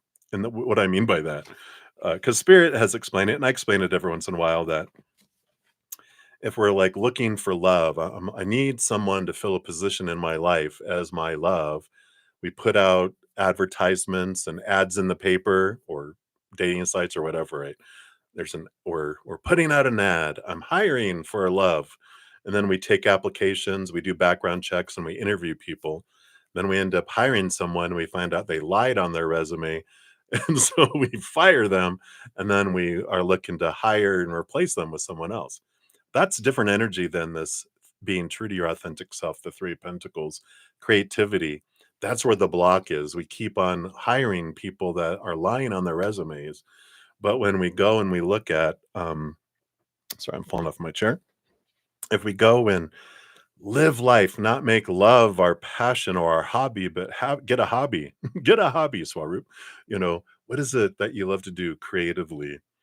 Is it pottery? Is it painting? Is it hiking? Is it playing music? Is it dancing? Whatever a creative way of expressing yourself, live that passion, go do that. And when you're doing that, you bump into someone who also is living their passion, what happens to be your same passion. Sparks happen, it organically grows into a relationship. So the relationship is a byproduct of you living your passion, not trying to find love, right? And so that's the difference. And I feel if you do that, that's the different way, then I feel like you do find someone. But I feel like you're just going to keep getting these liars who lie in their resumes. And you're like, you find out, you guys, I can't find any good people to hire for love, right? And it's like, well, that's good because you're going to find them by living your passion instead. All right. So that's what they have for you, Swaroop. So many blessings to you. All righty. Let me see here. Are we down to here yet? No. Let me see. Okay. So Patricia, you are up. So 45805. Let me just jot that down here. 45805. Patricia. You'll be up next here. Let me just post it into the whoops. I opened TV. That'll pop up here. Mouse gone wild. All right. So Patricia. And your reading is at 45805. All right, let me correct something up here. Thank you guys again for all your patience and getting to all these readings. I know it's almost been 5 hours. What time is it? Oh, it's 4. Oh, wow. I'll be back on in 2 hours for this evening session too. All right, but these will speed up a little bit more. All right, let me jump back over here. So Patricia, you wanted to know here, guidance from your totem animal. I love it because I have these animal apothecary, and I do want to jump to these. So let's take a look here and see what totem animal wants to come through. All right. You have the swan, see beyond the past. Card number 23. I know these are free readings, but I wanted to do this. The beautiful black swan. The fable of the ugly duckling tells of a baby swan that nested with baby ducks. All the ducks made fun of Little Swan for how different he looked, which made him feel inherently not good enough. Little Swan compared himself to what a duck should look like rather than own the nature of his true self, a swan. Sadly, Little Swan began to assume the identity of the ugly duckling. And as time went on, Little Swan grew and became the most beautiful black swan. And some would even say more magnificent than the common ducks that bullied him. This card is the story of what happened to the black swan as an adult. Reflected in the water is his heartbroken child self. Despite how gorgeous Black Swan became, he suffered from severe shame and feelings of unworthiness. He could not see the glorious truth of himself. He became crippled by the delusion that something was inherently wrong with him. He believed a wicked distortion that diminished his worth. He was utterly unaware of his captivating beauty and could honor neither himself nor the gifts the great mystery bestowed upon him. He became obsessed with outside validation and compared himself to other winged creatures. The ugly duckling finally woke up to his true self as the beautiful black swan and asks you to do the same. Swan's medicine asks you to accept that you feel your insecurities, but do not submit to them. Whenever you feel small, it is not reality. It is the old story and the programming that brainwashed you. Please wake up from the illusion and honor what the Great Spirit gifted you, the gift of yourself. No one in the world is like you. Own that you are a rare miracle. Wow. Boom. Booyah. There you go. I love that for you. So that's what they have for you, Patricia. So many blessings to you. All right. I love it. I love it. I love it. All right.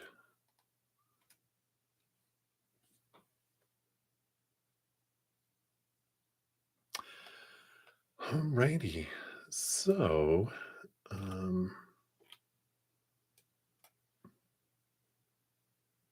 it go away here? Where'd it go? Where'd it go? Oh my gosh. So it actually, I thought we were done, but I think it just erased some more. So let me get back down here.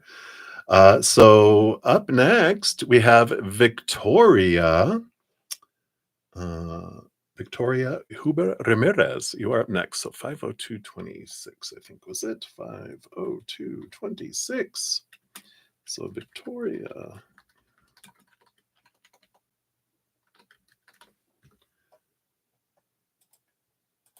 All right. Put it down here.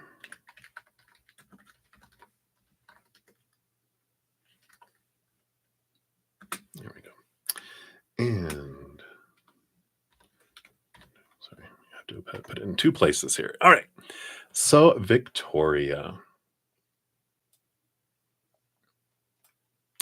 Grab this screenshot, move it over here so I can keep seeing it here. All right. So, well, let me take a look here.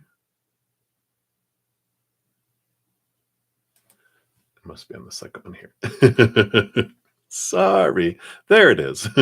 So, what is coming towards you in the upcoming week? All right, let's take a look here, Victoria.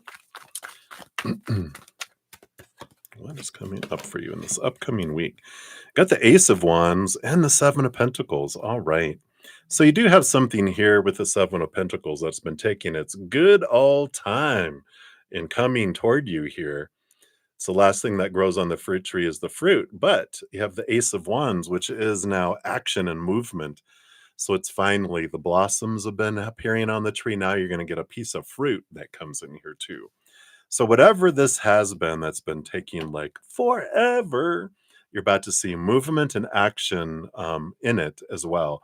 And it's important with Ace of Wands too that whatever, like the one fruit that's there, don't focus on what just one fruit. I wanted like more. Focus on gratitude for the one fruit because that's what allows more fruit to come in. But if we focus on the lack of fruit, then we have more lack of fruit. So you do get a like a single apple growing on this giant apple tree.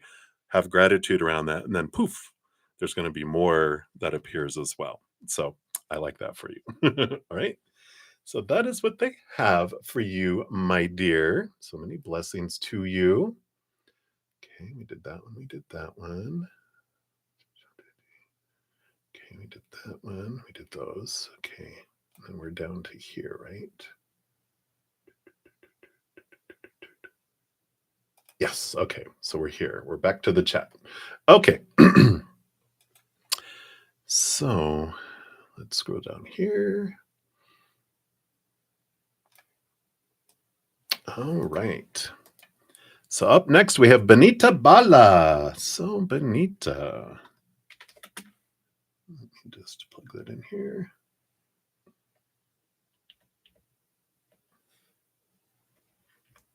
Sorry, I mistyped there. So Benita Bala. All right.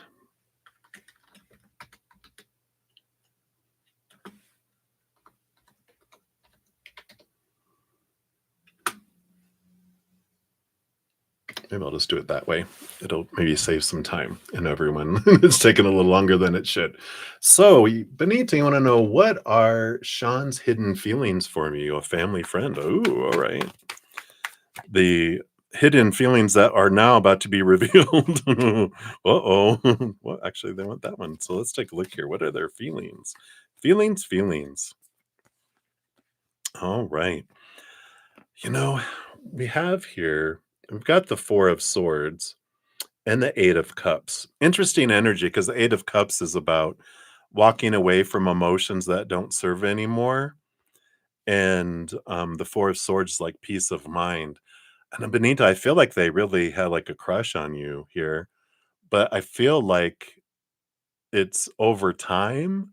They've really, not that they don't have feelings, but it just feels like they're more at rest. They've kind of decided it's best for me not to um pursue those, and so it's kind of like they've either locked them away somewhere, or it just kind of has become not stagnant is the word I'm looking for, but they just kind of stabilized where the crush has turned into just feelings, but not feelings that they want to act on, because I feel like they don't want to, because they are a family friend. It feels like that energy of, I don't want to get, I don't want to lose being a family friend if I hurt you, or something doesn't turn out way. It's going to be awkward. It's going to be weird. It's just best I don't. I'll be threatened by your family. If you hurt her, I will kill you. But so I kind of feel like it's there, but I feel like the big crush and the big that's kind of leveled off, and that they just kind of, I'm trying to think of the word. They kind of have just reverted to, I'm not going to act on this. And so it's kind of because they haven't fed it and paid attention to it, it feels like it's kind of leveled off, if that makes sense. All right. So that is what they have for you, Benita. So many blessings to you. All right.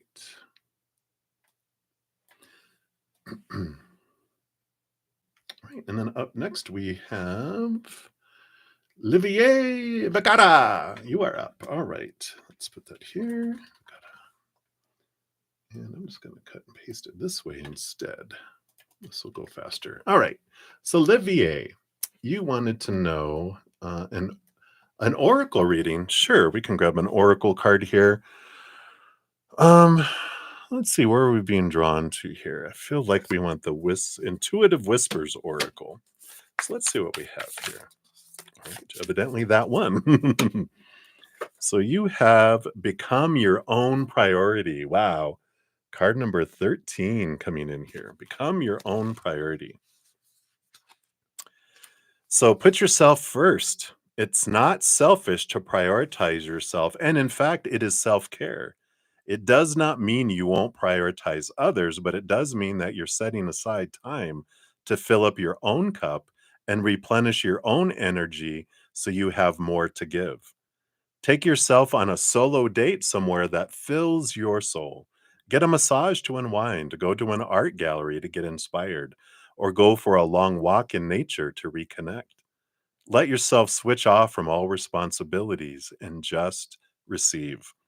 We often expect others to fill up our cup, but the truth is, if you're not prioritizing yourself, no one else can. Ooh, we are only loved by others to the same depth that we love ourselves. Learn to spend quality time with yourself and love what you discover so you can allow that same love in from others. By prioritizing yourself, you are giving permission to others to do the same. The healthiest relationships belong to those who prioritize themselves and then come together to elevate each other. Turn your focus inward and prioritize your needs. How to prioritize your needs? Every week, put time aside for a nourishing solo date. Make sure you have everything rescheduled for that time. So when you are on your date, you focus in on you and you alone.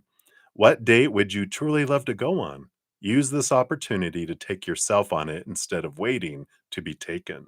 Empower yourself by prioritizing you. Enjoy. I love it. All right, my dear, that's what they have for you, Olivier. So many blessings to you. All right.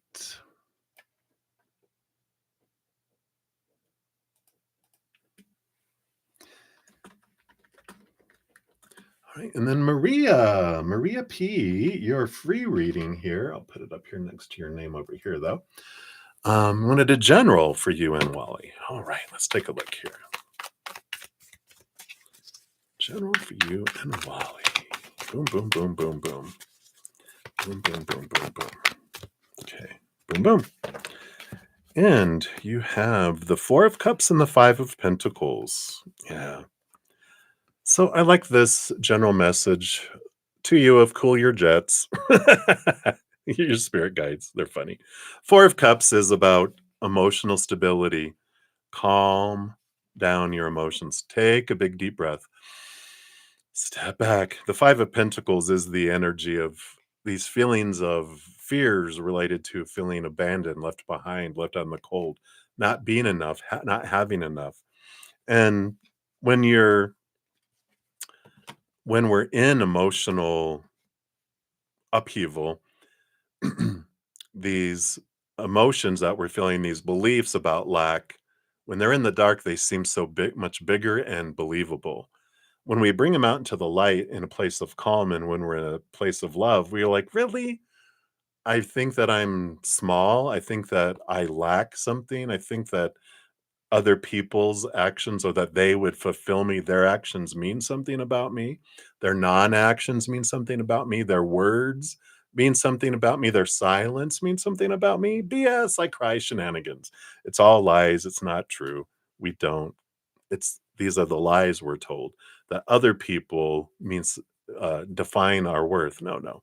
I define my worth. I don't define anyone else's worth either, just my own. I get to decide what my value is. And it's rooted inward and upward, eternal, unconditional love, not the outside world. We also realize with the Five of Pentacles that it's not humans that bring me what I need in each moment, it is the Creator. I never lack for anything. I only feel like I lack when I look to the outside world, to humanity, to conditional love, to instability in the unstable world. Then I feel unstable. But when I go inward and upward, I do feel that fullness. So I feel like that's their message. Just remember who you really are. Remember who you were before you met anyone. You know, you didn't become less suddenly. Now you need someone to fulfill you. You enjoy the feeling that generates within you when you're with someone, but those emotions are in here, not out there. You're generating them. This is how you feel about yourself when you're with someone, not how you feel about someone. There's a difference when you really say that again. The love I feel when I'm in a relationship or around people is the love I feel for myself.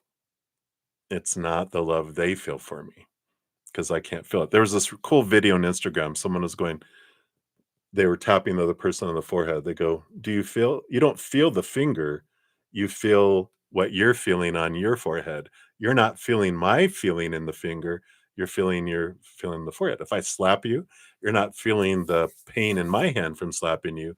You're feeling the pain on your face.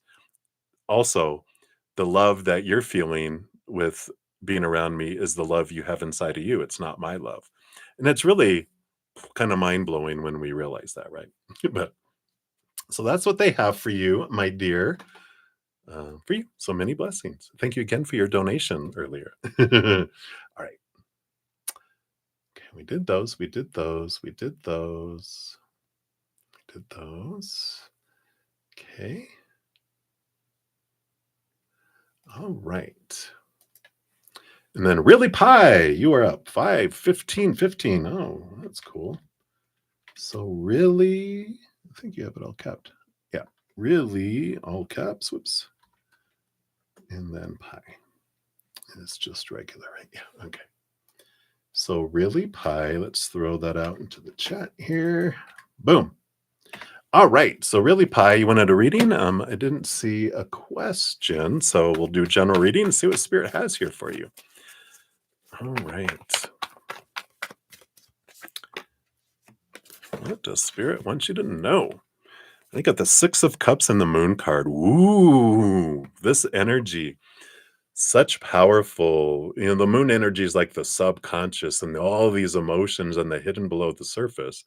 And the Six of Cups is this past life energy, especially both of these cards are like past life energies that the cards that represent that.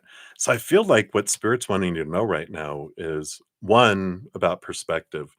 When you realize this is one lifetime out of billions that you've experienced, some as human and many as other different creatures, entities, and different universes, different frequencies, different dimensions.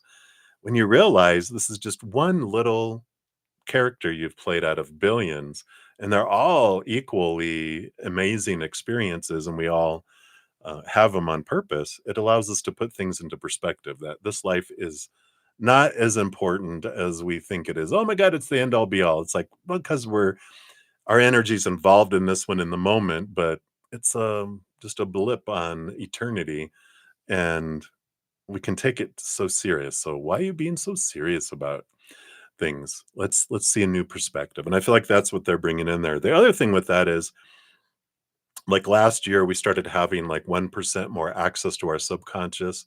So we started to pick up on more lifetimes, attraction to different places, recognizing emotions between other people, like, but these are past life emotions that we're feeling, past life connections to locations. This year, it's 1% more every month. This is why this year is such a huge transformational year of humanity, because we're getting more access to past life information and connections, and we're like, what the hell is this, right? So a lot of this emotion building up and moon energy is huge for you this year too. Everything is expansive emotionally for you this year, so you're feeling a lot of other people's emotions, which are triggering a lot of your inner child's emotions. And you're recognizing other of your own emotions that are yours and not others.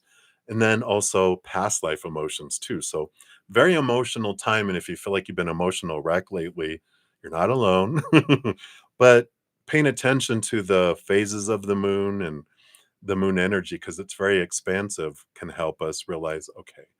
And then there is I've got a couple videos, and whoever else this is resonating with, it's the empathic bubble and the true gift of the empath. Here they are. I'm going to pop them down here. Those are free videos, but it can talk about how you can build up a bubble to keep other people's emotions from, you taking them on, so you can recognize more what other people's emotions are, what are your own, what are your inner child's, and then also what are past life ones. And then you understand that you're able to push unconditional love energy, emotional energy out too. That's the true gift of an empath. Not feeling everyone's emotions, that's more the curse. It's more the tool for us to be aware of emotion, but you can push emotion out as well. So take a look at those videos, and maybe that will help as well. All right. So that's what they have for you, Really Pie. So many blessings to you. All right. And hey, Tim, if you're here, hey, Tim LaGem. Coffee all around. Yeah, I do have. Yeah, cheers. Let me take another sip of my coffee.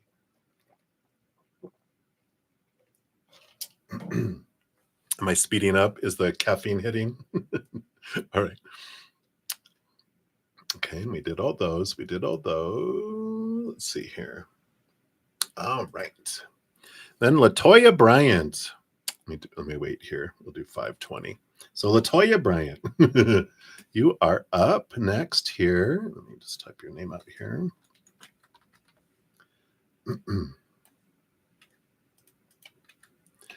All right. Anyone to know what your spirit guides want you to know? You're a Gemini. All right. Well, boom. Well, they definitely want you to know something here, but they want this one. All right. You got the 8 of Cups and the 5 of Wands. Yeah, there's a little bit of energy of, letting the drama go, walking away from emotions and relationships that no longer serve here too. 5 of Wands is a transformational energy. It's like you can be in the middle of a firestorm and not feel like you have to get involved in everyone else's drama. It's like they're like spirit is saying you can sit this one out. You're not responsible for everyone else's relationships with each other. Let them work that out. You're only responsible for your relationship with each individual. And then with 8 of Cups, it's also this evaluation of the relationships and your emotional energy that you're investing. So that's good, to be aware of. Like, I don't need to try to make everyone get along with each other. That's their own choice, their own problem, not mine. I'm going to invite everyone to my party, and if they don't get along, too bad. Are so and so going? Yeah. Well, I don't want to go. If they're going to go, well, then don't go. Whatever. It's like you're not going to play those games. It's like this wonderful revolution of it's an emotional revolution that you're having. I love that. So you're not worried about that. You're also looking at these relationships where you overgive, like you're the one that gives 70, 80, 90% of the energy, the emotional energy into those all the time, and they only give 10, 20, 30.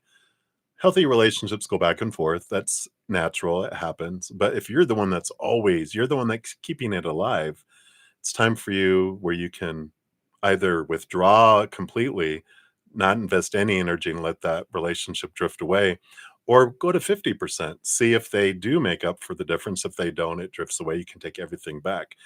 But all of this emotional energy, I feel like they're having you return a lot of all this emotional energy you're investing out there in um, relationships that don't serve you anymore.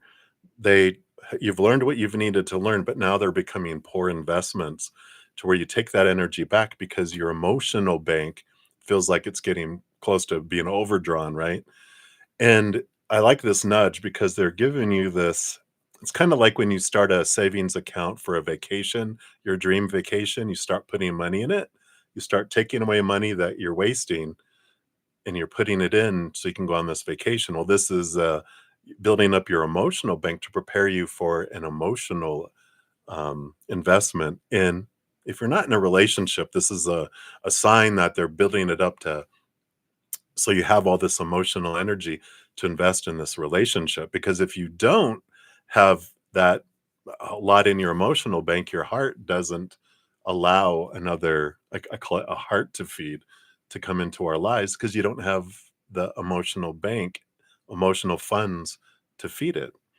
And so this is part of that, becoming aware of that and energy. So I feel like that's what your spirit guides want you to know right now. It's part of the preparation to prepare you for this. So I like it. Boom, boom, boom. All right, so that's what they have for you, Latoya. So many blessings to you.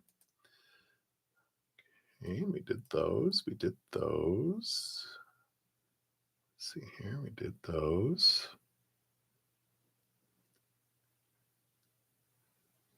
Okay, we did that one. Okay, we did those. All right. We're flying down. Sorry, just making sure I'm not skipping over anyone here. Okay, we did answer those. All right. Just move that up a little bit here.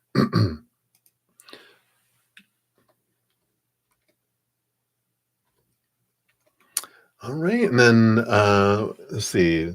Sup for Sid girl. That's Sarah, right? You are up next. Oh, let me type that out here. So SUP4 CGG, the number one RL. I always get that one there. So yeah. All right. So here we'll post that out here. Boom, boom. All right. So you'd like to know, should you let go of the connection with K? Yes. No, I'm just kidding. Let's take a look, see what Spirit has to say. There are no like shoulds, but is it for your best experience and your energy and the outcome to let go here? Mm, you have the Two of Wands. You like that? Meh.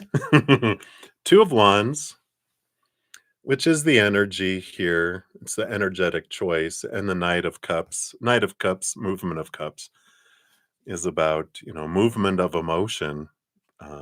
But the Two of Wands is it's there's no wrong choice in this, right? There's no should anyway. There's just different choices with different outcomes, and I feel like they're saying here that if you choose not to let go of it, it will eventually there will be emotional movement, but I don't feel like it's emotional movement up. I feel like it's emotional movement out. I feel like the connection will end on its own anyway. It's just a matter of when it will end. Either way, you're going to learn with this King of Cups, Knight of Cups, because that's the quest of the Ace of Cups.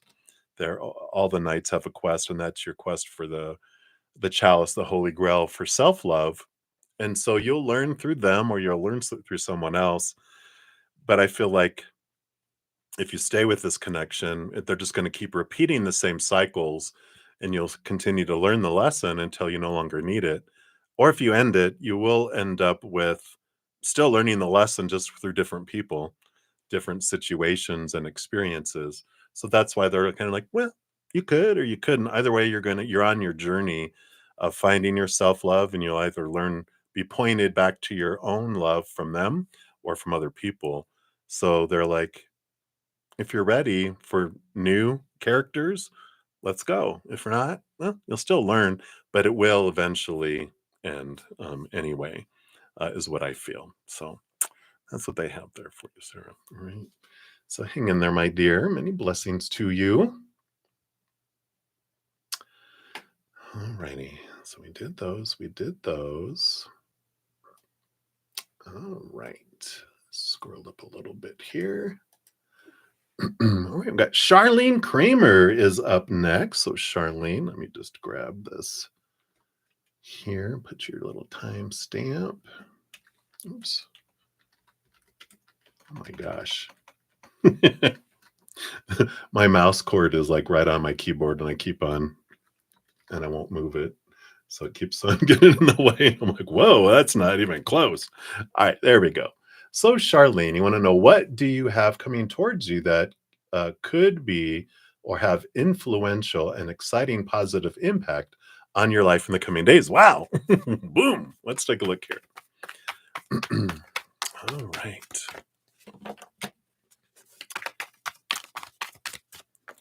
What do you have here coming towards you that could have an influence? Exciting, exciting stuff. All right. Well, you got the Nine of Pentacles, the Innocence of Cups.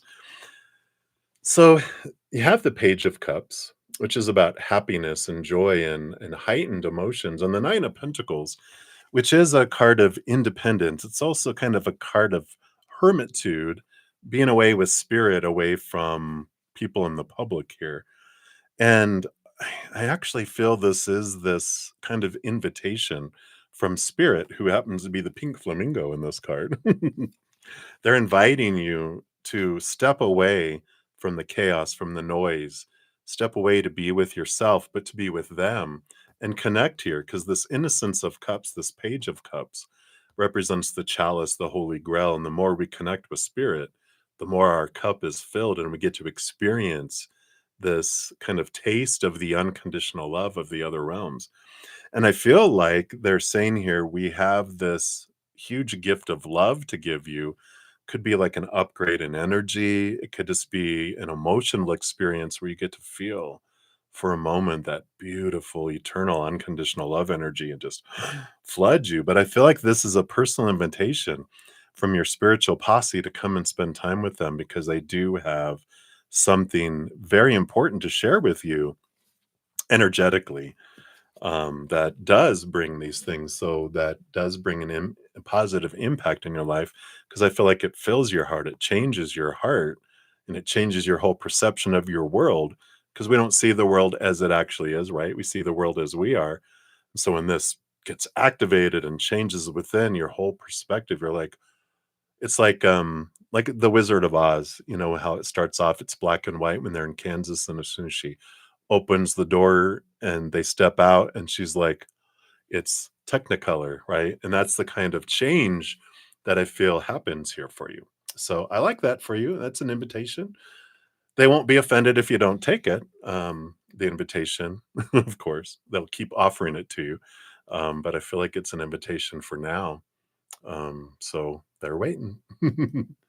All right. And they just showed me Alice in Wonderland, the tea party, whole cast of characters around that table waiting for you.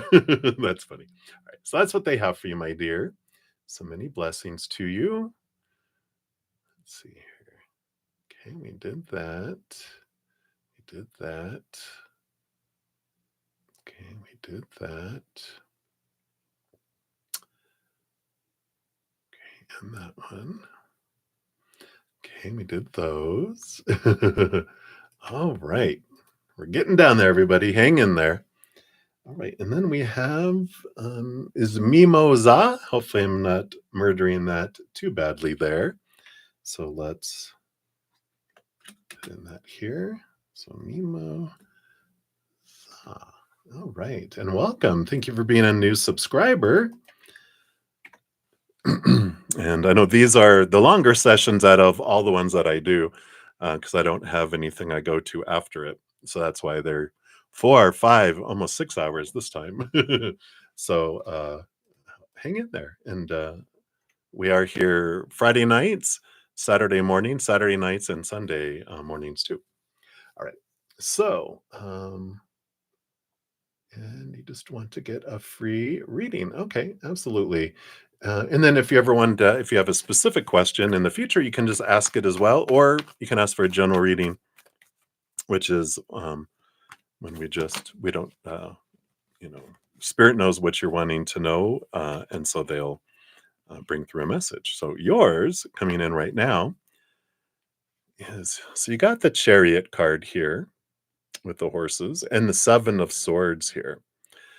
Now, the Chariot card, it is a power of choice card, right? It's like every moment we get to choose between lower vibration, which is rooted in fear, which the Seven of Swords represents our own thoughts and beliefs and mindsets that cheat us out of things, that steal from us, because they're limiting beliefs, restricting beliefs, and that type of thing, right?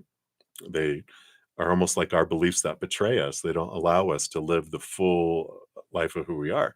So these are small t truths rooted in fear. Expectations, they sound like should be, supposed to be, need to be, have to be, must be, right?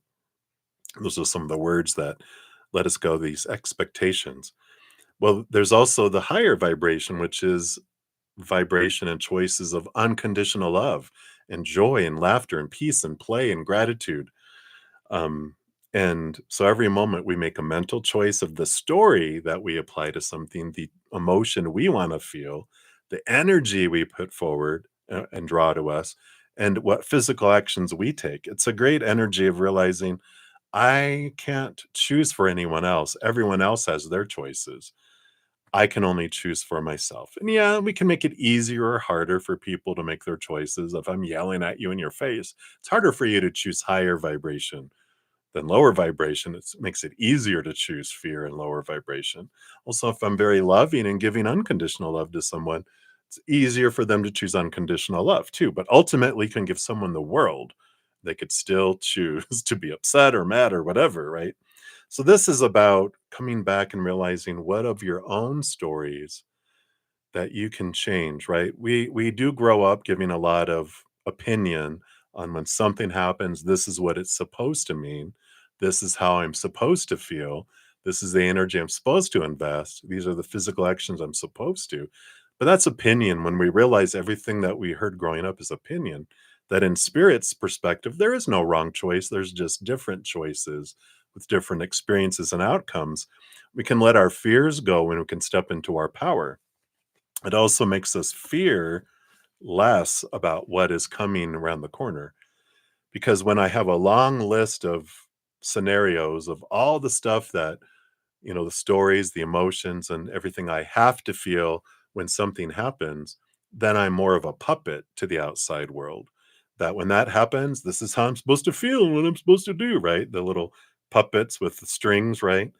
When we realize it doesn't matter what comes next, I get to choose. So technically, I could choose that anything that comes means I'm acceptable and lovable, and I'm going to choose joy in every situation. And the energy I'm going to put forward is gratitude, and the actions I'm going to take are all about love and giving. I could do that theoretically, right? But that'd be boring. We come down here to experience all the emotions, all of the experiences, right? So there's no right or wrong, but if I'm tired of feeling a certain way, I can do that. And I snip away all these strings, I get to choose, right? So very empowering energy. Hopefully that helps. That's what they have for you right now, Mimo. So many blessings to you. All right. So we did all those. We did all those. All righty. So up next we have Green Palace with a little heart. All right. So Green Palace, whoops, Palace with that and then that. There we go. All right. I'll post that down here. All right. So Green Palace. You'd like a general reading. All right. All right. And we don't have, I am the moderator. There are no moderators. Not yet, anyway. But I will post it. Oh, I could just do it. So a general reading, Green Palace. Let's see, what do they have? And then just so everyone knows too, after when I'm done, I will pin a comment listing all the everyone's names with timestamps too. All right, look at all this fire energy. You got the Sun card and the Five of Wands coming in here. So the message they have here for you, the Five of Wands, it is transformative energy. It's also my firestorm or drama card. And with the Sun card in this combination, I'm getting this message that's like all this drama that's circling your life and the world and everything else. We're not on an out of control drama train that's about to leap off the tracks and explode in a gorge, right? Life is so perfect and it's unfolding beautifully and perfectly. It's more like a monorail train at Disney World. It's on attached to a track, smooth moving. It has all its stops at its perfect times. And that Sun card is it's what these dramas do, what these things, the conflicts that appear are for us. They're not happening to us. When we look at it as happening to us, we get to experience victimhood, which is one of the things we come here to experience. But when we're done with this, we're able to return back and see from a higher perspective what is the gift in the drama? What is it showing us, right? I channeled Adolf Hitler in one of my automatic writings. Wonderful higher being. This character they play, they were like there was a purpose for them. They really brought the world together against them, right? They really joined people. They showed people extremes. And it's like even though we're like why would we ever want that? It did show us so much. It shed a lot of light on things as well as other people in power throughout the world are bringing people together because of the extremities that people do, of all kinds, people declaring war on different countries and different things. All of it happens that brings around, like, we may not see immediately the why behind something, but there is a reason. And it is always for us. It allows us to see things. So I like this, energy of realizing we're not on an out of control drama train. There is purpose to things. And when we step out of our fear, when we take a big deep breath and we step back, we know we can see that conflict and go, what, why did I want to experience this? Why is this happening for me? And then instead of feeling like I'm out of control, I realize I signed up for this in some way, somehow. So what did I want to learn? And then we can see the gift in it. And I feel like that's what they want you to know right now, Green Palace. So many blessings to you. All right. Okay, we did those. We did those. We did those. Right. Right. And we're at 540. And then we have here Go Records. You were up next. I know, finally, right? All right, let's take a look here. Let me just spell your name right. I'll throw that in the little chat here. Boom, boom, boom. All right. And you wanted to know, how does KL, your love interest, currently feel about what's going to happen between us romantically this month? Okay, so they want you to, how do they currently feel about you and what's going to happen here? All right, so we'll do one card here for what do they currently feel about you, and then one about what's going to happen based on current energies, what's going to happen between you guys this month. All right, so their current feelings for you. We got the Heart of Swords here. And it's interesting because the Heart of Swords is a balance between head and heart. But there's also this energy of very compatible energy, feeling like I could see how we could get together, and I feel like how we could be very compatible. And so there is this balanced energy with that, of seeing that you are someone that, can communicate, but also can feel. You're not so much in your head, you don't know what an emotion is, and you're not so much in your heart that you're emotionally unstable. You're this wonderful balance, able to communicate, and they see, this is their perception of you right now, that they're like, I think we could be very compatible. So let's see here, based on that, what's going to happen between you romantically this month. Oh, wow. The Naked Heart. So there is a lot of sharing of emotion here with the Naked Heart. This is a unique card for this deck, but it's about being true to your unique self. And um, there's an important message that comes in with it because it's about your heart, right? You can't give more love to someone than you have for yourself. They can't give more love to you than they have for themselves either, right? We can't receive more love than we have for ourselves, nor give more love than we have for ourselves. So if I love myself this much, no matter how much love I want to push out, it's going to trickle. No matter how much love someone wants to give me, it's just going to trickle in, right? So the biggest thing I can do to help my all of my relationships, because every relationship in the outside world is a reflection of my love for myself, is raise my love vibration. Because the more I develop my self-love, the greater I can give and receive love to the humans in the outside world, right? And we can do that by releasing thoughts and beliefs that don't serve us anymore, that are limiting and restricting, emotions that don't serve us anymore, energy that doesn't serve us anymore, even things in the physical world that don't serve us anymore. And so I feel like if you do that, it allows your relationship to grow. But I feel like they're saying here, um, what's restricting things growing is your emotions you have for yourself and their emotions they have for themselves. So I feel like you just need, the only thing you can do is focus on raising your own self love, because that increases your ability, and you can't change them. They have to do that on their own. But I feel like romantically, I kind of feel like things are kind of slow moving because it's giving you guys time to raise your love vibration. Otherwise, you'll have low vibrational interactions, which are in fear. We've had those feelings before: betrayal, anger, sadness, sorrow, blah blah blah, right? Lower vibration, we don't want that anymore. So taking the time to focus on your self-love will be an important thing for you. All right. So that's what they have for you, Go Records. So many blessings to you. Okay, we've done those. We've done those. We did those. We did that.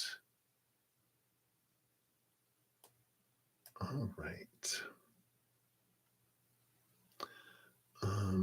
Let's see. I think Mimosa, I have you down that you already did a reading earlier.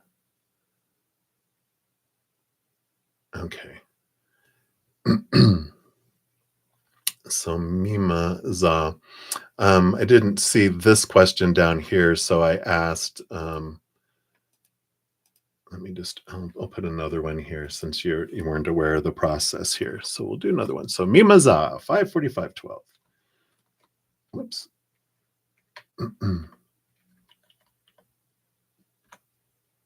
We'll just pull a quick card here for you for that too.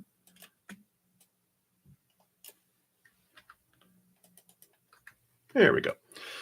So you want to know, when will you start a job? So we'll pull a quick card for that here for you. We did a general reading for you earlier, and you'll see that timestamp also there.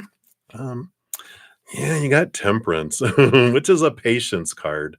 It is like, takes time for gold to appear. So it there is this energy of taking time here. But when we're looking at, the reason why we get a temperance or a patience card, it's giving us opportunity to get clarity around something so we don't keep drawing in, like a job that isn't for our highest anymore. And what that means is, especially with the scales, it's your head and your heart. And your head, it's out of balance. Your head is the one going, this is what we should do, what we're supposed to do, what we need to do. Makes sense. It's responsible, blah, blah, blah, right? All those rules. Well, the heart, the difference between following our heart when we're looking for a job is that feels like living. When we follow our brain, who has all these rules, it's like we're existing. We're just checking off a checkbox. So I feel like what the reason why this temperance, the slowness is coming in, is because it's time to get out of our heads on limiting, like, well, I've always worked this type of job. It's what I should look for. It's what I should do. I have experience in it. But instead of restricting your search, don't restrict your search. Allow your heart to lead you. Go, what would your heart love to do? And you're like, you know what? I'd like to work at a zoo. But the chances of me, don't let all those doubts and stuff go. I'd like to work at a zoo. Well, go look, and are there any jobs available at a zoo, right? And you're like, oh my God, there is. I'm gonna go, well, do they require experience? No, entry level. I want to go do this. You're so excited to go and start this at the zoo, and then you move up because you're so passionate about it, right? Or there isn't a job available, so you go check out the zoo and you ask around at the zoo, and they said, well, we don't really have one out there yet, but let's try that. Let's go this route. And, if you would like to like start working part-time on the weekends, we can at least do this much. And that's your foot in the door, right? So it's that kind of energy that comes in here. And because I feel like if you're doing the mind old jobs, it's going to be drawn out for a long time. Like, I don't see like you're going to get something within the month of April. But I feel if you follow your heart, you'll find something really, really quick, and you'll enjoy living and waking up in the morning instead of going, oh, got to go to work. You're like, "Ah, I get to go to this work that I get paid for, this dream kind of energy." So I feel like that's what's coming in here for you right now. Mimaza. So there you go. Hopefully that helps. All right.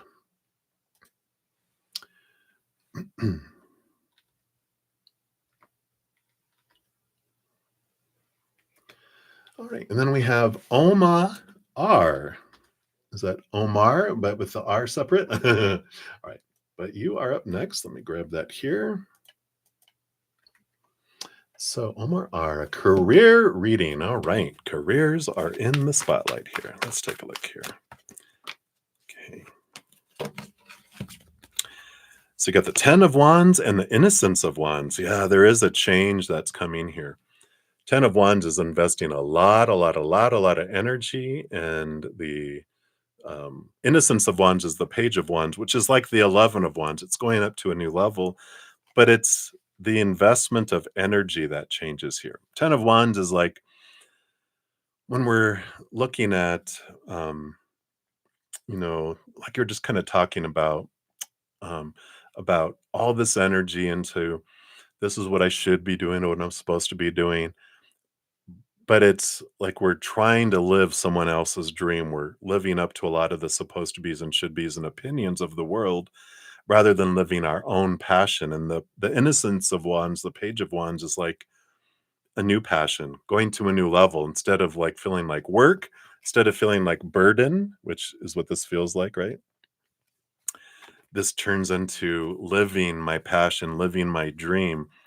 So I do feel like the guidance around career is realizing I don't need to follow all these supposed to be, should be's, and need to be's out of fear of rejection, fear of not having enough money, fear of this, fear of that. What are these fears, right? That are keeping us trapped in positions and jobs that don't bring us joy. And this is about following your joy, following your heart, because you're willing to. It's amazing, like when you go live your dream, you're able to live with a lot less because when you're not living your dream, you try to fill up this hole in your heart with all this other stuff that require money. But when you're living your dream and you're feeling fulfilled in what you're doing, you don't feel the need to buy, purchase, and fill yourself up because you're already feeling full. All that stuff's above and beyond extra where you're like, I don't need that. I don't need that. I don't want that. I don't want that. I don't want that. And you're able to do something that you love, making less than, you know, trying to do something bigger and getting more money that isn't making you happy. You're existing, but you're not living. So I feel like it's important for you to kind of step back, take a big deep breath, try to get out of your head, ask your heart, let your heart have a seat at the table to find out what it is that you want to do and see where that leads you. Because I feel like that will bring some Spock into your life. Not Spock like Captain Spock from Star Trek, but a spark. All right, that's funny. Anyway, that's what they have for you. So many blessings to you. All right. We're getting there, everybody. Hold on, hold on. Right, where are we at in time? Okay. Okay, we did those. We did those. We did those. Okay. And where to right here? Okay. Grab a time step here. So 5 can be 5:52. All right. So up next, we've got Tanya Fallon. So Tanya, let me grab this here.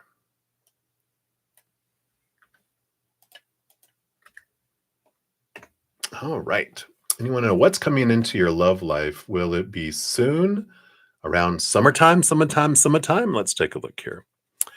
See what we have here. So what's coming into your love life? Will it be soon? All right. So let's see. Will it be soon? Let's look at that first. No, got the 3 of Swords. Expectations equal disappointment. Not based on current energy. It's not coming in around summertime. Let's see here. What's coming into your love life? Well, and that's based on current energies. And you do have the Wheel of Fortune that's coming in here. And the 2 of Wands, and the 2 of Wands is about your energy and what you're investing and what you're focusing on is what impacts how fast you're drawing something in. The Wheel of Fortune, I do feel like it's a fated relationship because it is the Wheel of Fate, the tune of for you, that someone is coming your way. And the Wheel of Fortune tells us, everything that comes into our life is for us, but sometimes our human is like, how is that for me, right? But in this case, when we get the Wheel of Fortune, even our human is like, oh, I see how this is for me. So I like this energy that you'll be happy with the results when they do arrive and come into your life because it is a fated relationship. But right now, it's not the summer. But with the 2 of Wands, it's all about ranges, right? Like most relationships, like 99.99999% of all our relationships in humanity are ranges. It's like we don't meet someone on an exact date and time. This is the soonest we can meet him. This is the latest we can meet him. And what impacts that is our energy, right?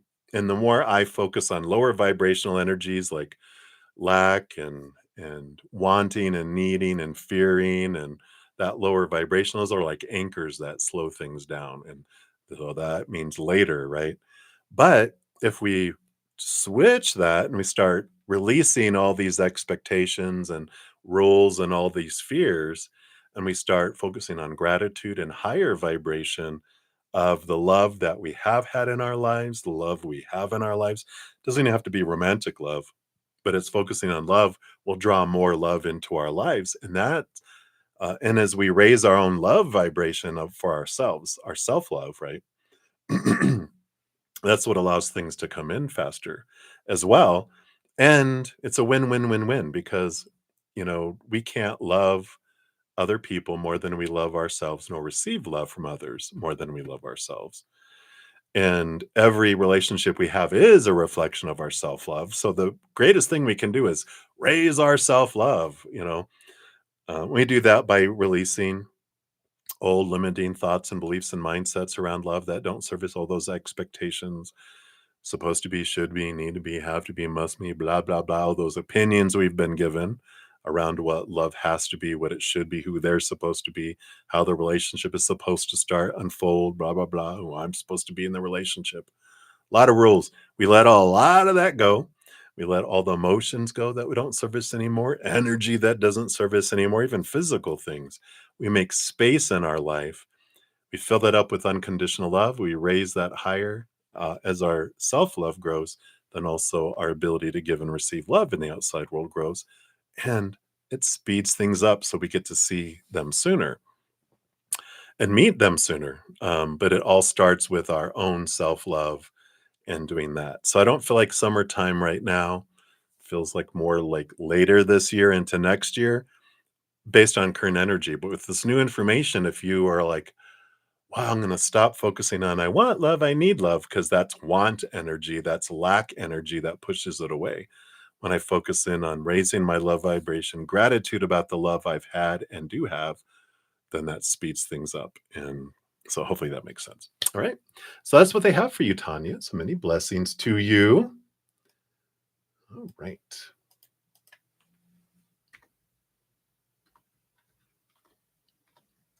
Oops. The little number change. So we have Maria Pan is up next. So Maria Pan. All right. Sorry, it looks like it capitalized your name. I know it's not capitalized, but we'll put that down there. All right. So Maria, you wanted to know here. Well, hope all is well. Yeah, I hope all is well with you too. So Johnny's current intentions towards you. Johnny. All right, let's take a sip here.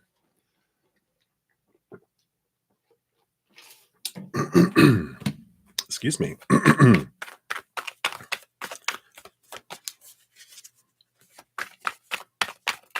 What are Johnny's current intentions? Oh, right. Boom, boom. All righty. So we do have here the Queen of Wands. And we also have here the Judgment card. The Judgment card is this energy of like seeing things, being called by our higher self to see things from a different perspective. So I do feel like their intentions with the butterfly are in like this transitional phase. The Heart of Wands, the Queen of Wands, in the beginning, I feel like it was a really lot of passion, a lot of physical attraction, energetic attraction. But the Queen of Wands is like they're seeing you in a different light. They're not seeing you as a princess any longer. They're seeing you as a queen who deserves respect, right? So I feel like their intentions are changing, and they are definitely. There was a lot of passion, like I said, just no doubt. There was a lot of passion, a lot of attraction, hot bloodedness. That was their intention. They're like, "Oh, wow, very attracted to you," but it's growing and it's changing into something with this Judgment butterfly transformational energy here. It is going to a different level, but I don't feel like they they quite understand what it is yet. It's like, well, it was a caterpillar. Now it's in this cocoon thing. What is this changing into? I don't feel like they know yet. Before, I feel like it was very all about passion. I want to touch you. I want to be with you. I want to become one with you, all that stuff physically. But this is becoming like, you are more than I thought you were. Um, Not to diss you or anything like that, but they were like, wow, the more they're getting to know you, the more they're kind of intrigued, and they're like, um, the idea that they had where they put you in a bucket with all these other people, they're like, no, they're taking you out of that bucket going, you don't belong in there with them. You're unique, you're different. And so we need to, I don't even have a bucket for you. So I like that kind of energy coming in, but I still feel like they're trying to figure out, I don't know what to do with you now, because I thought, oh, it's going to be like these others, not like a conquest, but that I'm going to have that, and then I'm going to get bored with it. But they're like, no, you're different, and I feel like things are changing. So that's what they have for you, Maria. Well, well, well. So many blessings to you. All right. So we've got that one.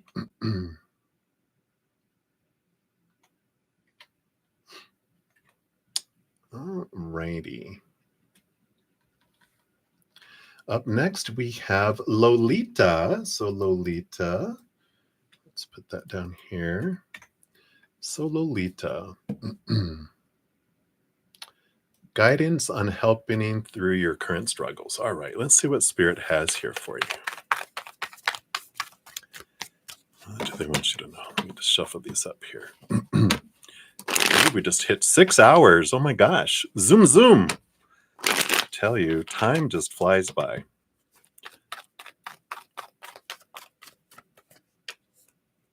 Okay. So what advice do they have? What guidance here? 9 of Cups in the universe. Wow. So the universe is this victory card, and the 9 of Cups is emotional fulfillment, emotional dream come true energy too. But I just feel like the guidance they have around struggle, and this just fits every area of our life, that the universe is an ending of the old way of looking at things and the beginning of a new way of looking at things. The 9 of Cups, the 9 is like a hermit's energy. It's the 9 in the major arcana, which talks about turning inward. And when we have the 9 of Cups, one of my favorite decks shows like the Ace of Cups at the top, and then all the other cups get filled as the Ace of Cups overflows. That Ace of Cups is your heart, is your chalice. You become the Holy Grail, where you look to the Creator to fill us up. And we fill up, and then it overflows. And that's what changes our life, because we're taught to look to the outside world to fill us up, which it falls short. The 3 areas that we're taught to look: relationships, situations, and things. All those areas of our life are lacking because they can't give us the love we're looking for, because we're looking for unconditional, eternal love that we can only find in our own hearts, inward and upward. But when we look to the outside world, we feel unstable, we feel empty. It's a temporary, conditional love out there. That if it fills up us at all, it doesn't fill us up for long. So, relationships with humans of all kinds, friends, family, lovers, best friends, workmates, whatever, people change, right? Humans are fickle and unpredictable. People change, humans change, people walk away, people pass away. So relationships with humans are unstable. And if we define ourselves by those, if we try to fulfill ourselves with those, we feel empty because they're constantly changing, right? Situations like jobs, education, social status, whatever, constantly changing, unstable. Same with things, our bodies, our bank accounts, possessions, they all deteriorate, they blow up, they burn down, they're stolen, whatever, all unstable. They all eventually turn us inward and upward, where we find that eternal, unconditional love of the higher realms. It's the only stable thing that's here. And when we define ourselves by that and we fill up, we don't stop wanting the things of the outside world. We just stop needing them. It's like we're searching for a 10-course meal with 2 desserts, but all the world can offer us is third dessert, fourth dessert, fifth dessert. And we look and we look and we look and we can't find it there. We eventually get so hungry for real food, right? Not just desserts, but real food. We turn inward and upward. We're like, there it is, the 10-course meal and 2 desserts. So we're full, but we can always make room for more dessert, right? So we allow people to bring us third dessert from the outside world and fourth dessert, but it's just above and beyond extra. And if someone's bringing us fifth dessert and goes, no, I'm not going to give it to you. Before we'd be like, no, don't take away my fifth dessert. Now we're so full. We're like, thank you. I was going to explode if I ate any more. I'm so full. And that's the change of things. And so whenever we're getting the disappointments and the anxiety and all the instability of everything coming in the outside world, realize, oh, I'm feeling unstable because those things they can't bring me what I'm looking for. They're just above and beyond extra. So we fill up on the inside and it changes our whole perspective of the outside world. So hopefully that makes sense. I feel like that's what they want you to know right now. Hopefully that helps through the current struggles of understanding why it feels so unstable, whatever you're going through. It's because we're expecting something to fulfill us that can't. And so we get to release that and go to the place that can. Right. So that's what they have for you, Lolita. So many blessings to you. Right. So we did those. We did those. We did those. Whoa. Okay, there. Why did it jump suddenly? Sorry. Let me just make sure here. Right.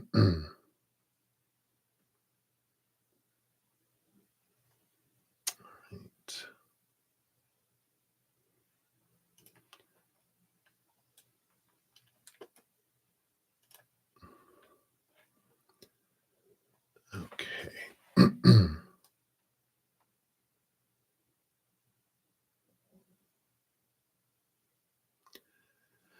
All right, everybody, I'm getting close here. I'm only going to be back in an hour here. So let me just take a look and see where I'm at here, because it looks like we still have a few here.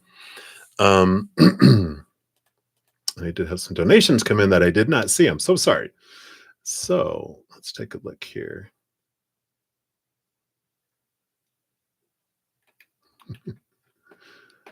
All right. I just saw Anna, you're so funny. Anna. Uh, Cheers to you too. I don't know. I don't think you're in here right now. There was a different one. I don't think Anna C. I think that's someone else. All right. Let's see here. Well, I've got an hour. I just need a little break in between. But okay. So let's just jump in here. Let's finish these up here real quick here. So Anna C., you are up here.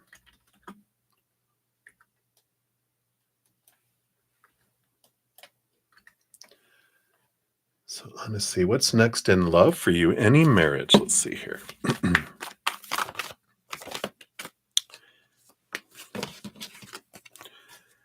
All right. Well, you do have movement of cups. So there is this emotional movement that is coming in here for you here. I feel like what's next for you is not marriage. What's next for you with the Five of Wands is an energy of a firestorm. It is this movement of energy that's coming in here. Um,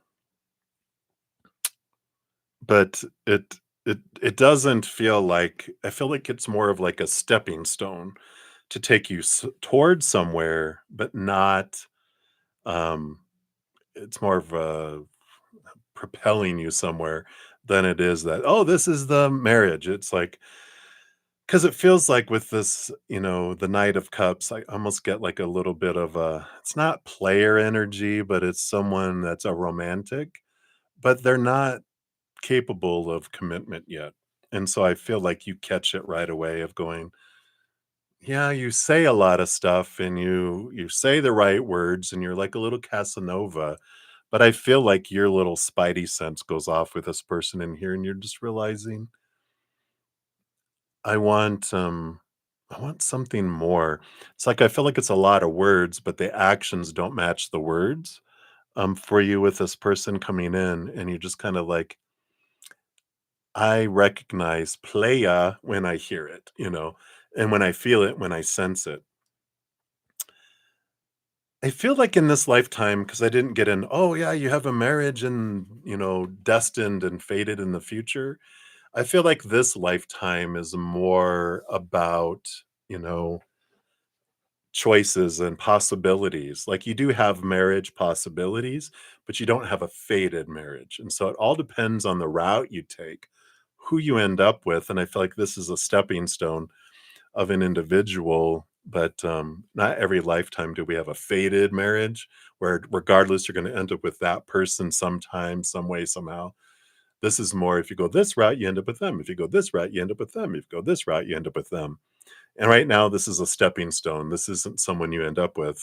I feel like the next one is a romance, but you're like, meh, you're just a stepping stone. You're showing me and reinforcing me trusting my gut, me trusting my instinct, me recognizing things and choosing not to fall into an old pattern. So I really like this because I feel it's an important step for you.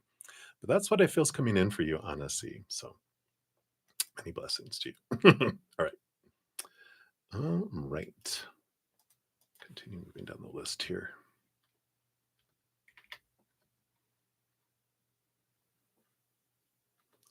And then we have Nisha Bell. All right, Nisha Bell.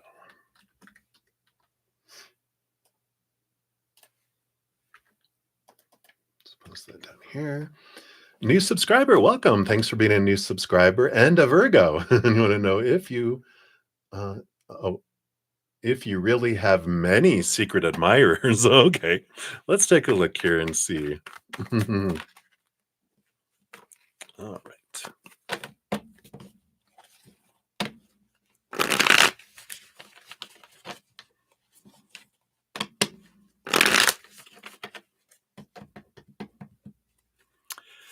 All right.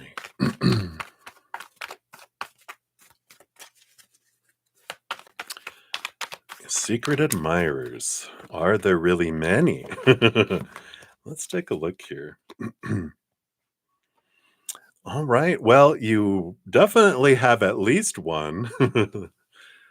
So you have the Queen of Wands here, and you have the movement of Wands, which are the Knight of Wands, which are a lot of attracting people, energetic and physical attraction. It's not emotional, like um secret love, people who have crushes like love on you. This is attraction energy, right? The movement of wands, passion. They're like, ooh, who's that? Really drawn, like, but it's, and I do feel like you have a lot of secret admirers, but it's about the physical and energetic attraction, not like people who'd make good lovers and people that would make good in a relationship, right? They're just all about, it's like a bunch of little chihuahuas who are humping people's legs. You're like, "No, thank you." You know? It's like, all right, like a lot of like a giant flame draws a lot of moths. That's kind of what I feel here, that you do have that, but um, I feel like it's a good awareness because it's something that you can look at as what do you admire about yourself, right? And the energy, and it's, you have this confidence, you have this energy, and that's very attractive to a lot of people because they don't have it for themselves. And so I just don't feel like there's nothing you can do about it. I'm so sorry. You're just like, well, I'll put up with the moths. I'll put up some of those bug zappers that'll take them out. But I feel like you focusing on love and your self-love and energy will help keep the lower vibrational away as you raise your love vibration. It'll draw on a different type of individuals that can match you instead of lower vibrational energies that are attracted to that bright light kind of energy. So that's what's coming in for you there. You do have admirers, but I feel like there's going to be a change of your energy of gratitude for the love that you've had in your life. And if you focus on love and your self love, that you'll see a change in the energy too. So hopefully that makes sense, right? That's what they have for you. So many blessings to you. All right. Okay. Let's see, how many do we have here? My goodness. Um, so I know everybody got. Let me just do a few more minutes here. You're very welcome. What I think I'm going to do here, because I keep on doing more, but I'm running out of time and energy, and I need to get ready for my next session. That's in 50 more minutes, less than an hour. So what I'm going to do here, let me get rid of all these other ones here. Um, I, I will be back, and I will complete out. I will start the session by finishing up the free readings and the donation. I'm so sorry, Miss K. I see you there now. Um, you will be up first when I return here. And Maria Amethyst Celentine, yes, you will get yours too. I've been on for over 6 hours, so I do need to take a break before I return. But I will grab these and I will come back. Miss K, you'll be up first. And then I do have Tan Hopkins, Maria Amethyst Celentine, Ari. Well, Ari, if you throw your question out, you'll be up for. I'll include you. Um, Anushka, Morning, Gracie. Yes. So, and Ari, if you're here, if you have a specific question, throw it out real quick, and I'll grab that too.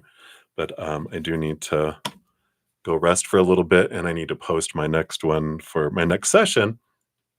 So you guys don't need to repost your questions. I will continue on from here, but I do need a break.